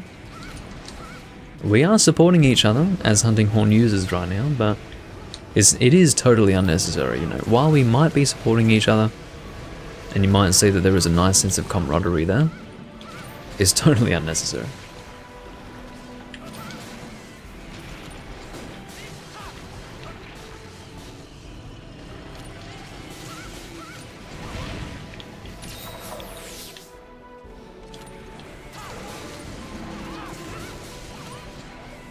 The combo that I'm doing right here is the ideal combo. Oh, can't get to that head, but I can get to the chest. Which, as I understand, is not its own hit zone. It is considered the body hit zone. Which is still alright. The body's alright as a hit zone. Oh, I'm getting caught into the snap and drag. The snap and drag from this monster is really big. He's a big monster. He's bigger than Fatalis, so the snap and drag is more dangerous than it would be with a Fatalis, because Fatalis, while he is fairly dangerous, is at the very least not a huge monster like this thing is. This is a giant Crimson Fatalis that we're hunting right now, just a 3rd gen equivalent. But yeah.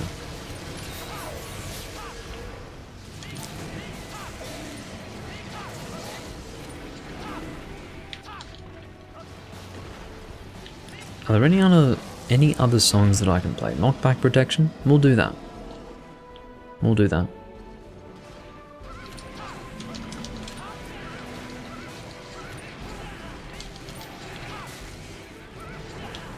I don't know if there is a boost to this song, but we'll try that.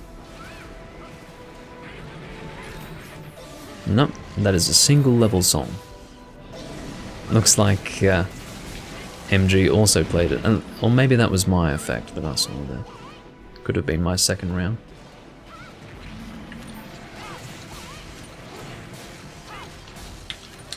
Might do a pound myself.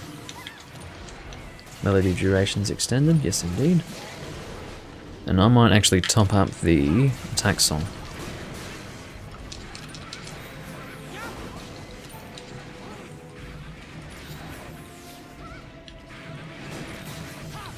Oh, I could have recitaled that.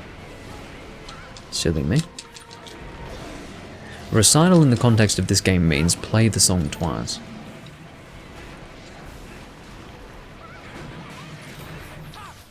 There we go, attack boost bonus. I feel bad for MG, I'm taking his job from him.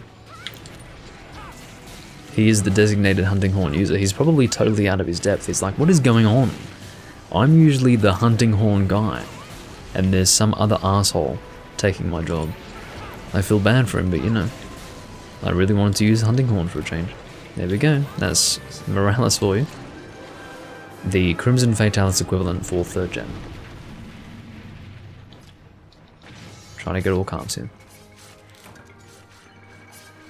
And hopefully, Vernon gets some gushing magma.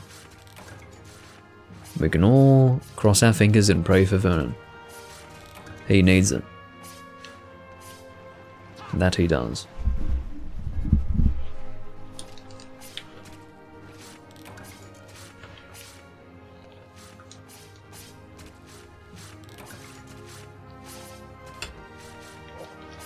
I'll probably do another 1 or 2 hunts, depending on how long they take.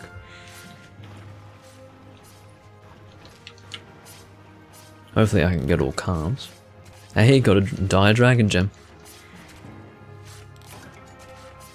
I think I can get them all. 1 more. There we go. And gushing magma was my last carve. He's hoping he gets what he needs for his upgrade. Nice carves indeed. There is a Morales smelter. Oh, Let's not actually take rewards. This isn't first gen. There are certain materials that I don't have many of. Oh, Evil Eye. That is your guarantee that this monster is an equivalent to Fatalis. The fact that you can get an eye material.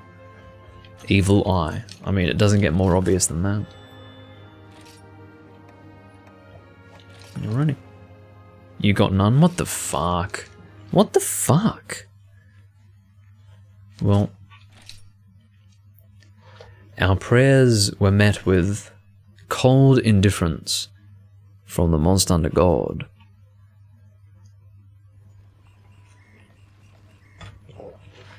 Whatever.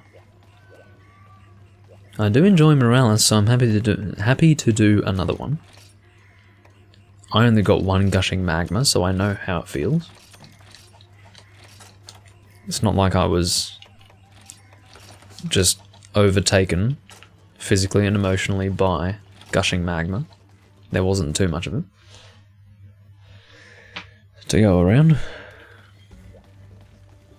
Lady RNG said, nah, fuck you, nerd, lol. Yeah, pretty much. That's how it feels. I'll use something different. What do I never use on Morales? I would like to do another one. I don't know how MG feels about it. I don't care, really. I would like to do another one. I never use Switch Axe on Morales. Let's use Switch Axe. Again, Switch Axe is on the mind because I never seem to use it. And for good fucking reason. Because I don't like Switch Axe, but...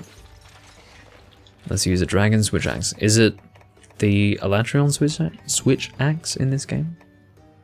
Yes, it is. Oh wait, oh, what am I doing? Why am I using this set? What the fuck what is actually wrong with me? I want honed, thank you.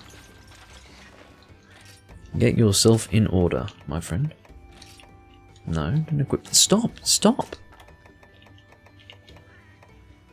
Altius Loration.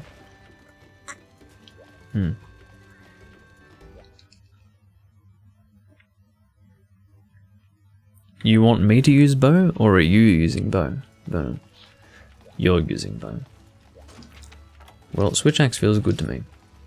MG is sticking with Hunting Horn, because that seems to be his designated weapon type, which is fine. I can respect that. I feel bad for encroaching upon his territory. But I wanted to use Hunting Horn for a chain.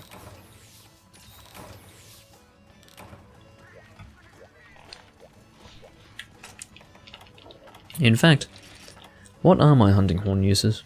142. More than hammer, I regret to say. I deeply regret to say. Enten's using Sword and Shield on Morales, which is always fun.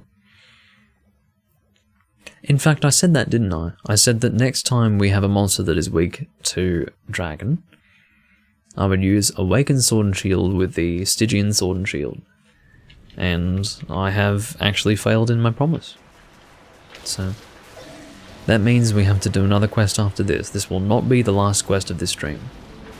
I need to do another monster that is actually weak to Dragon. I don't think I ever said Switch Axe feels good.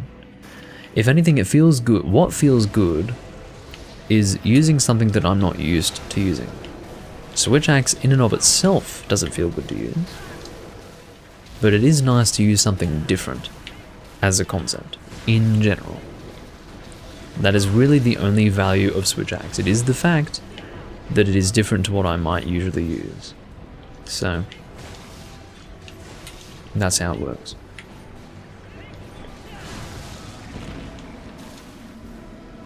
Some people really like the Switch Axe, I don't. I'm not a Switch Axe fan. Never have been, never will be. And I can speak very, very...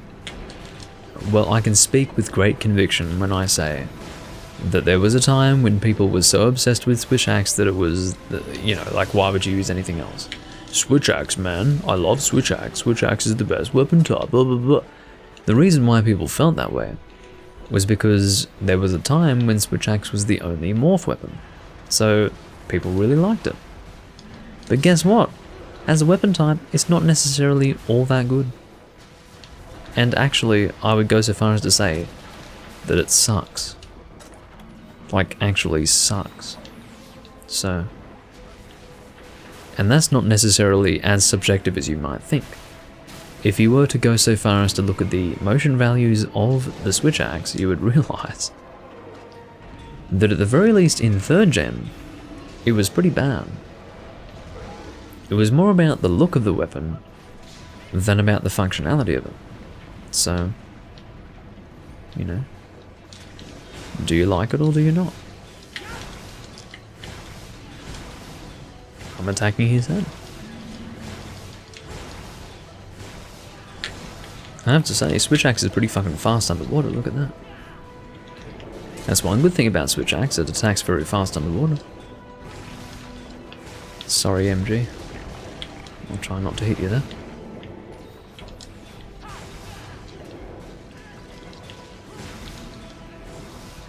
I love Morales, I really do. He is unique to this game. And when this game came out, Morales was not a big deal. But now, in the year 2021, this monster's pretty cool. He is unique. He is a unique interpretation or expression of the Fatalis monster type that is unique to one specific game, and he is in fact amphibious. So yeah, he's pretty cool. It's not something that I take for granted anymore.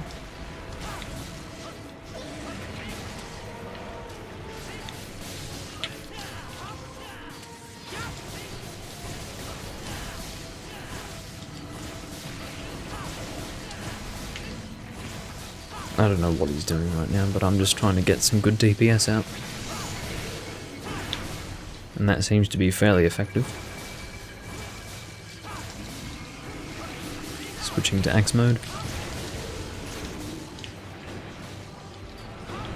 He's fallen over. I'll go for the wing, I guess. That's the closest. Oh no, I'm bouncing off that. With white sharpness, what the fuck?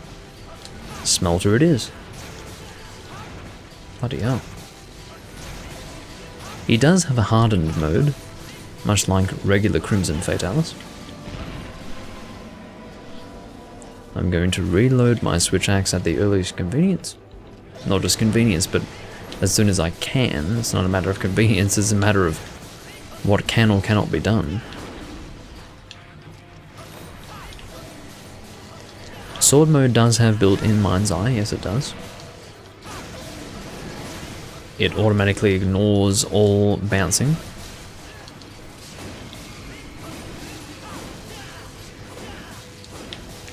And there are benefits to the axe chop as well. So for example, if you are using the axe chop and it is bouncing on something, you get an automatic retry on the axe chop. Like it's this animation that continuously retries the axe chop. And what that does is that it actually allows you to achieve good DPS on the axe chop. It's really weird. But, yeah. Switch Axe is one of those weapon types that's really stupid to use Mind's Eye on. There are two weapon types that you don't use Mind's Eye with. Switch Axe and Hunting Horn. Sword mode has built-in Mind's Eye. And Hunting Horn has attacks cannot be broken song, or whatever it is. Attacks more difficult to break, or whatever it is. The idea being that both of those weapon types have built-in Mind's Eye.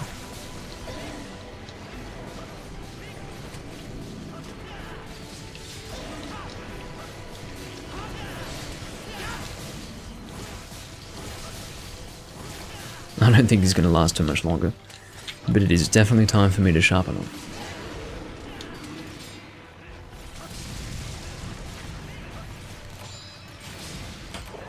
So with purple sharpness, hopefully I can hit these. Yes, I can. Without bouncing. Because when you have a bouncing effect, while it does not affect your damage output, it does affect the depletion of sharpness for your weapon. So I don't know what it is. I don't know if it's double the sharpness depletion or what. It might not be as much as double, but it does affect that. Doesn't affect damage, but you do lose sharpness faster, which can be annoying.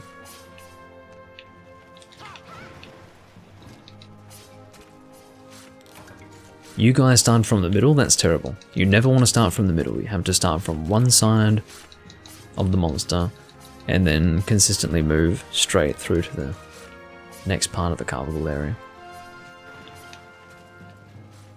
Come on, where's the fucking... No way. I must have started at the middle myself. That's pretty hard. Hey, Blue. Good to see you. I think I'll do one more quest and finish up there.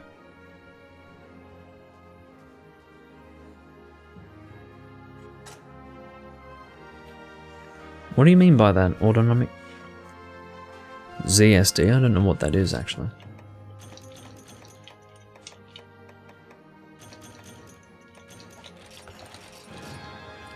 Hunter rank 424. Slowly making my way through Hunter rank 400. Oh, zero sum discharge? Is it worth it? I think so. I think it is. It's always worth it if you are very close to running out of your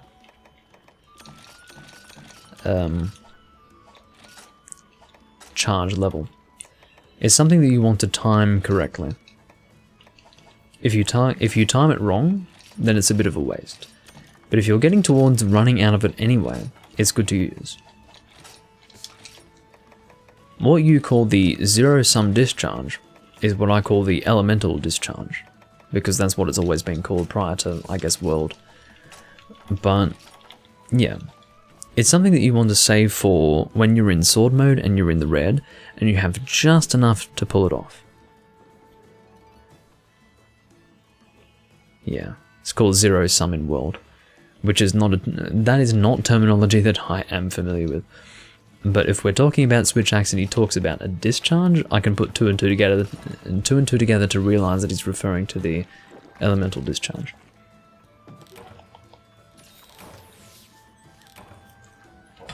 Well, Blue Bun, let's do Hallowed for you.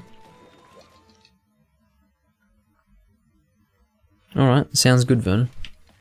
Let's do Hallowed Gen. That'll be our last hunt.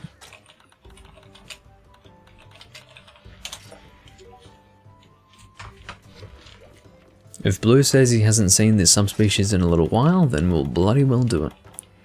And I know what I'm going to use for it. It's not really the best set for a monster that requires... Hold on.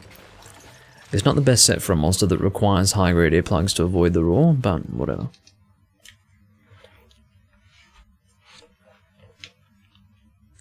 Ask and you shall receive. I have nothing against Hallowed Gen. In fact, I'm one of those people who seems to enjoy Hallowed Gen, no matter, or not just Hallowed Gen, but also any Gen round hunt, no matter how much time passes. I love it. It never gets old for me. Never gets old. Alright. I'll be back in a minute or two. Just going to the bathroom again.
am back.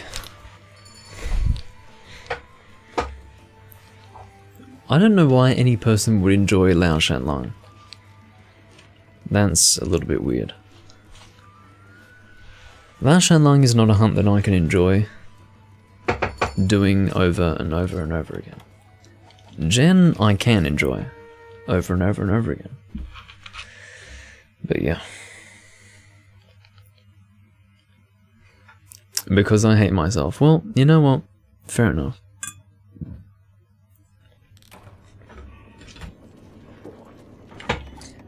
I think hating yourself would be a prerequisite to enjoying Lao Shanlang.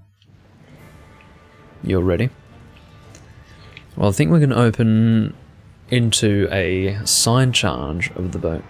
Come on, baby. I'm ready.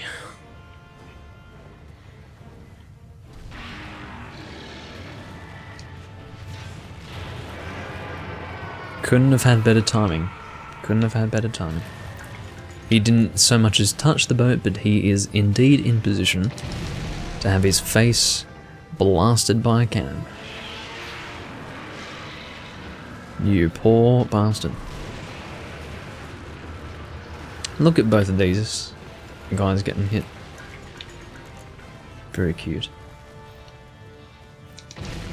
Hit that tusk, and then we jump onto the tusk. I've got this down to a protocol.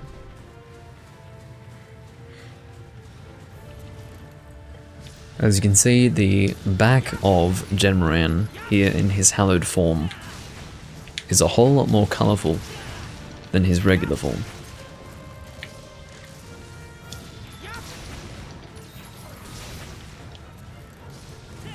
Yeah, Exio, explain why you like Lao Shanlang. Like, what drives you to appreciate that monster? Or perhaps not drives you to, but... Good memories with your friends? I can appreciate that. I have good memories with Lao Shanlang, but very interestingly, I can separate the good memories from the reality of the fact that the monster actually sucks. On every level. Like, the monster sucks. He's not interesting, he's not fun, he is a nothing monster. He is so terrible that even good memories, like I have good ad hoc party memories with that monster, okay? Let me tell you what sort of memories I have. I have memories of hunting for as long as 25 minutes in ad hoc party only to disconnect with everyone and being unable to solo to the finish. Like, that's the sort of shit that I have to deal with in ad hoc party with that monster. Or had to in the past. So, at that point, yeah, I've got some great memories. Just lovely memories. Couldn't be better. But anyway.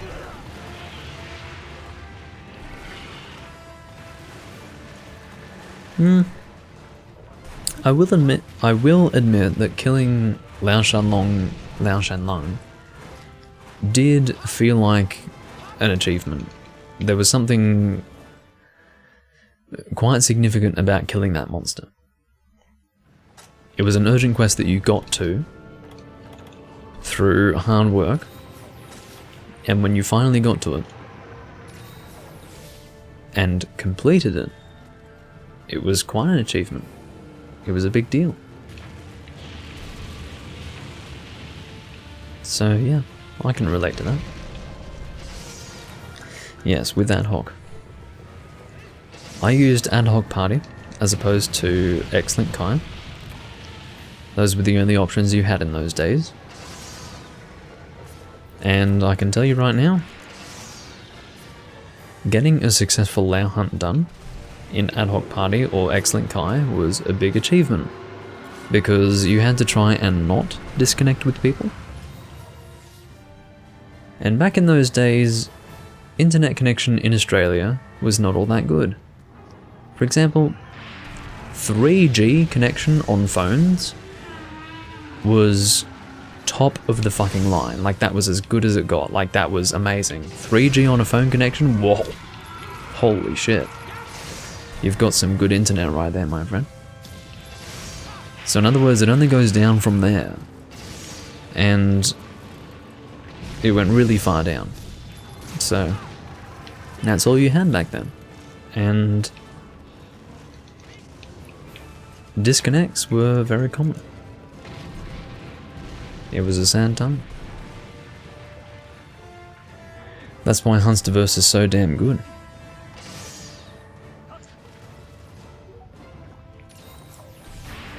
I'm going to let Koi McYoung know that I'm closing the room after this.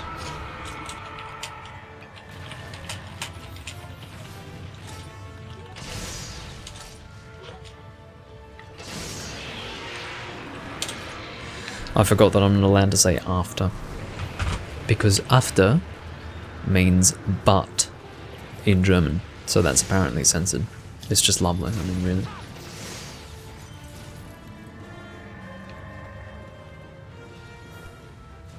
God forbid I say but, right? I'm gonna go to the other breakable part.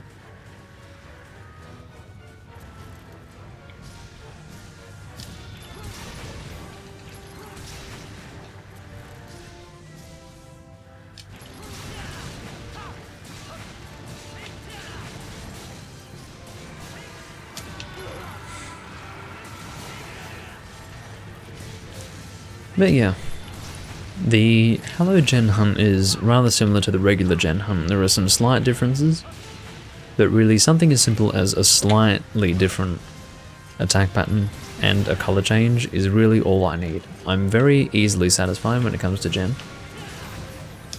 I very much enjoy him as a monster. And of course, Dara Moran being a fully fledged reskin of Gen Moran is something that I also enjoy. I very much love that. Because it's just, I mean, that's all I need. Because the Gen hunt is so fun for me, I don't mind little changes. In fact, what I mean to say is that little changes versus huge changes is enough for me. That's all I need. Because I'm having fun. I'm sure some people don't appreciate it.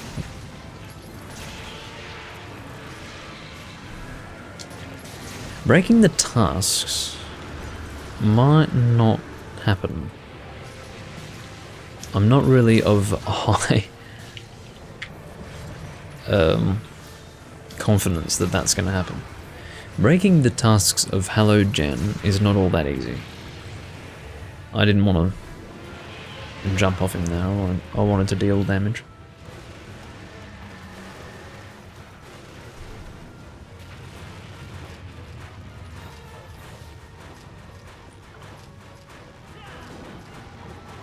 But yeah, I could try.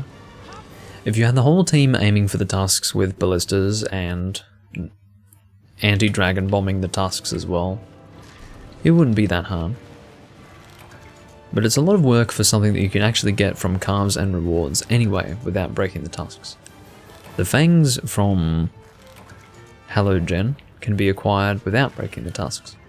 So, yeah. Leave the dragonating to Mr. Trimaster. The timing is slightly different here in this game versus Tri, by the way. And that is the ideal timing, because what you want is to... I mean, this is another wives' tale, old wives' tale of Tri. The closer the Gen is to the boat, and as long as you succeed with the Dragonator, the more damage it does. It's so silly, I don't think it makes a difference. I think provided the Dragonator hits the monster, you will deal the damage that is needed. Like, it will be set damage. But back in Tri, you had to get very specific timing to be accepted. It's really funny. But in terms of damage dealt to the monster, that was great. Assuming that we agree that the timing relates to damage dealt. But I actually don't know about that. I really don't know. But back in Tri, if you were to hit the monster just on the very edge of the Dragonator, you would get flamed. You would actually get flamed. So let's imagine Gen just barely gets to the front of the boat, and the very end of the Dragonator hits the gen. Back in Try, you would get flamed out of the hunt. People would be like, why are you even on the Dragonator, you fucking loser? Don't even bother. Like, that's the sort of shit that you'd have to deal with. Now, I didn't deal with that from a first-person perspective. I neither contributed to that, nor was I a subject of that. I was watching that from the side, going, okay, that's a bit over the top. I used to flame people who would sit at the ballista in the final showdown, but not people who failed the timing on the ballista, or rather the Dragonator. That was going a bit far. But again, I don't even know if the damage is different, depending on the timing of the Dragonator. I really don't know.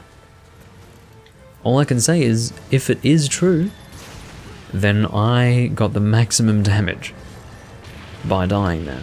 I sacrificed myself for the maximum damage as per the old wives' tale of Try. So, it is what it is.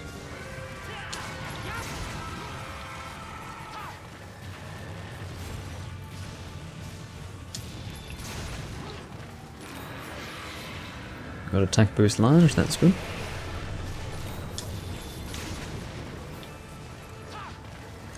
I'm sure some people have done damage calculations of that, but back in Try you had to go with whatever the high ranked people said. And I was in the mid tier, you know, I was high rank 568 when I finished. I would say most of my end game play took place in the hunter ranks of 350 to 450. And at that time, I was fairly neutral. I would say to people, look, do as best you can. There's no need to min-max. Just do whatever you can, and that's fine. Provided you don't actually do stupid things, you'll be alright. And that was good enough, I guess. God, that was heavy fucking damage right there. Look at that. Do I have Moxie? I do. But yeah, in Monster Hunter Try, that was very much dictated by rumours, theories, and old wives' tales. An example would be Alatreon in the sense that you couldn't get Sky Piercers if you were to have him charge into the wall. You know how you can get Alatreon charging into the wall, and then you can attack his horns when he's stuck in the wall? There was an old wives' tale in Try that said that you would get worse chances for Sky Piercers if you did that. Now, I don't know if that's true, and quite frankly I don't think it is true. I told Koi McEwen that I'm closing the fucking room after this hunt, and he only now leaves, like, almost 10 minutes after I said that. What do you want? Maybe speak English or something? I don't know. But yeah. Hey, corn dog. Haven't seen you in a long time, actually. You don't talk very often, do you?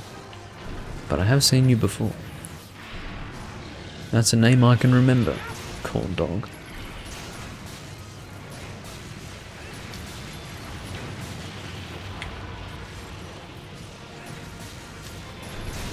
We'll try to break both arms and then I'll probably leave him alone until he advances forward. We don't want to actually kill him in the... or rather, kill him outside the carve area.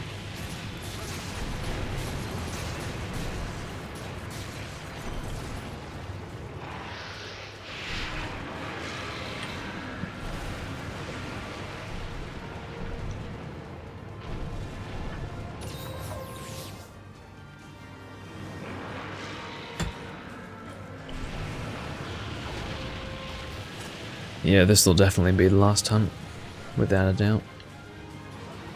Going into 4 hours and 13 minutes.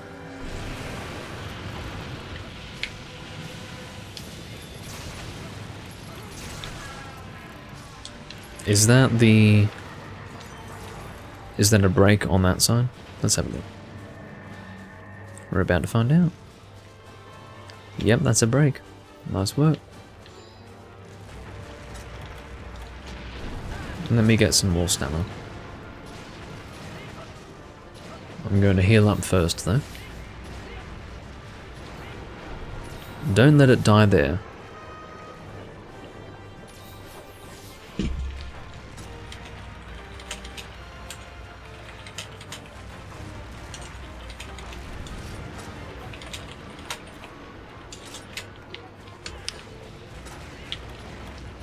Yeah, we should be okay to break the other arm. That's what I'm saying to him. I mean, I'm aware that we don't want to avoid killing him outside the calm zone. Whoop.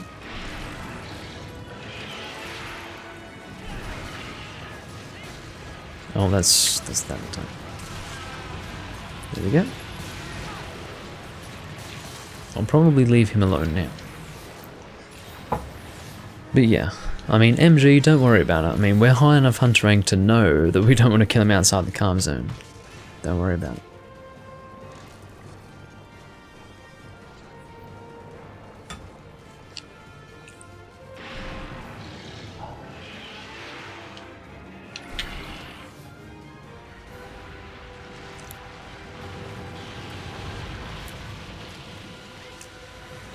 Yeah, those tasks are not being destroyed. No way. No way. We'll let him advance a little bit more. And then we'll kill him.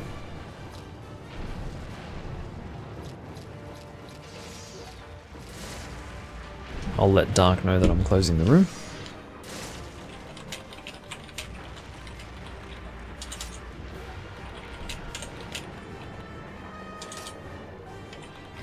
Here I am again, forgetting that after is censored. What is wrong with Capcom? Why would after be fucking censored? It means but. What is offensive about the word but? You fucking dicks. But. I'm offended. I saw but online. This is not child friendly. Like, what the hell? That was a binder. Very good. I've let Dark know my conscience is clear. If he wastes his time, it's his fucking fault. Seriously. It's his fucking fault.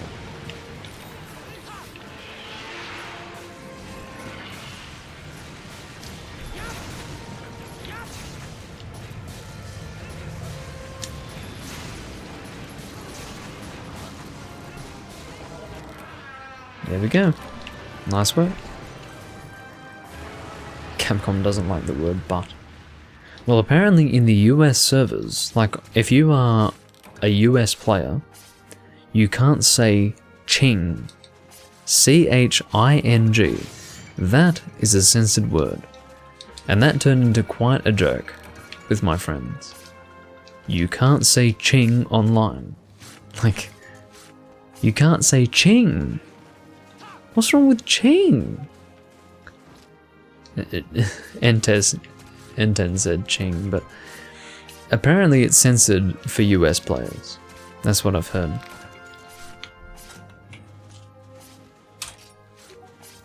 So, I don't know why, but yeah, you can't say ching online. Dark left the port. You shouldn't have said ching. Meanwhile, the Monster Hunter movie had a racist Asian joke. Well, Enten, because you said ching, he left, so.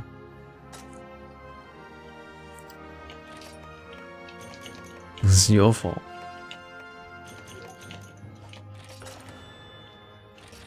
Why does it smell like sawdust in my room? You know the smell of like a woodwork room?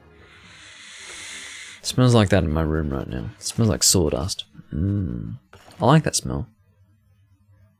And don't bring him back. I'm finishing the room. My neighbour is Bob. That's true. He might actually be cutting wood. I don't know how that has seeped into my room, but you know. It smells like fucking sawdust in here. smells like cut wood. Don't know why. It's a nice smell though. I like it. Alright. Off you go, MG. Very good.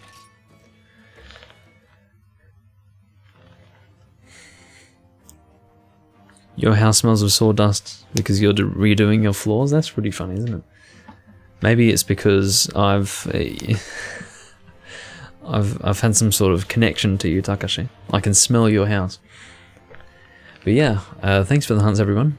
I do thank you all for watching, and I hope you all enjoyed. I probably won't do Monster Hunter tomorrow. I'll probably do Castlevania tomorrow. That's what I'm thinking. I'll probably do Lament of Innocence, and then after that I'll probably do the Minish Cap, and then more Monster Hunter. Probably. We'll see what happens. But I do thank you all for joining me, and I will see you next time. Bye bye.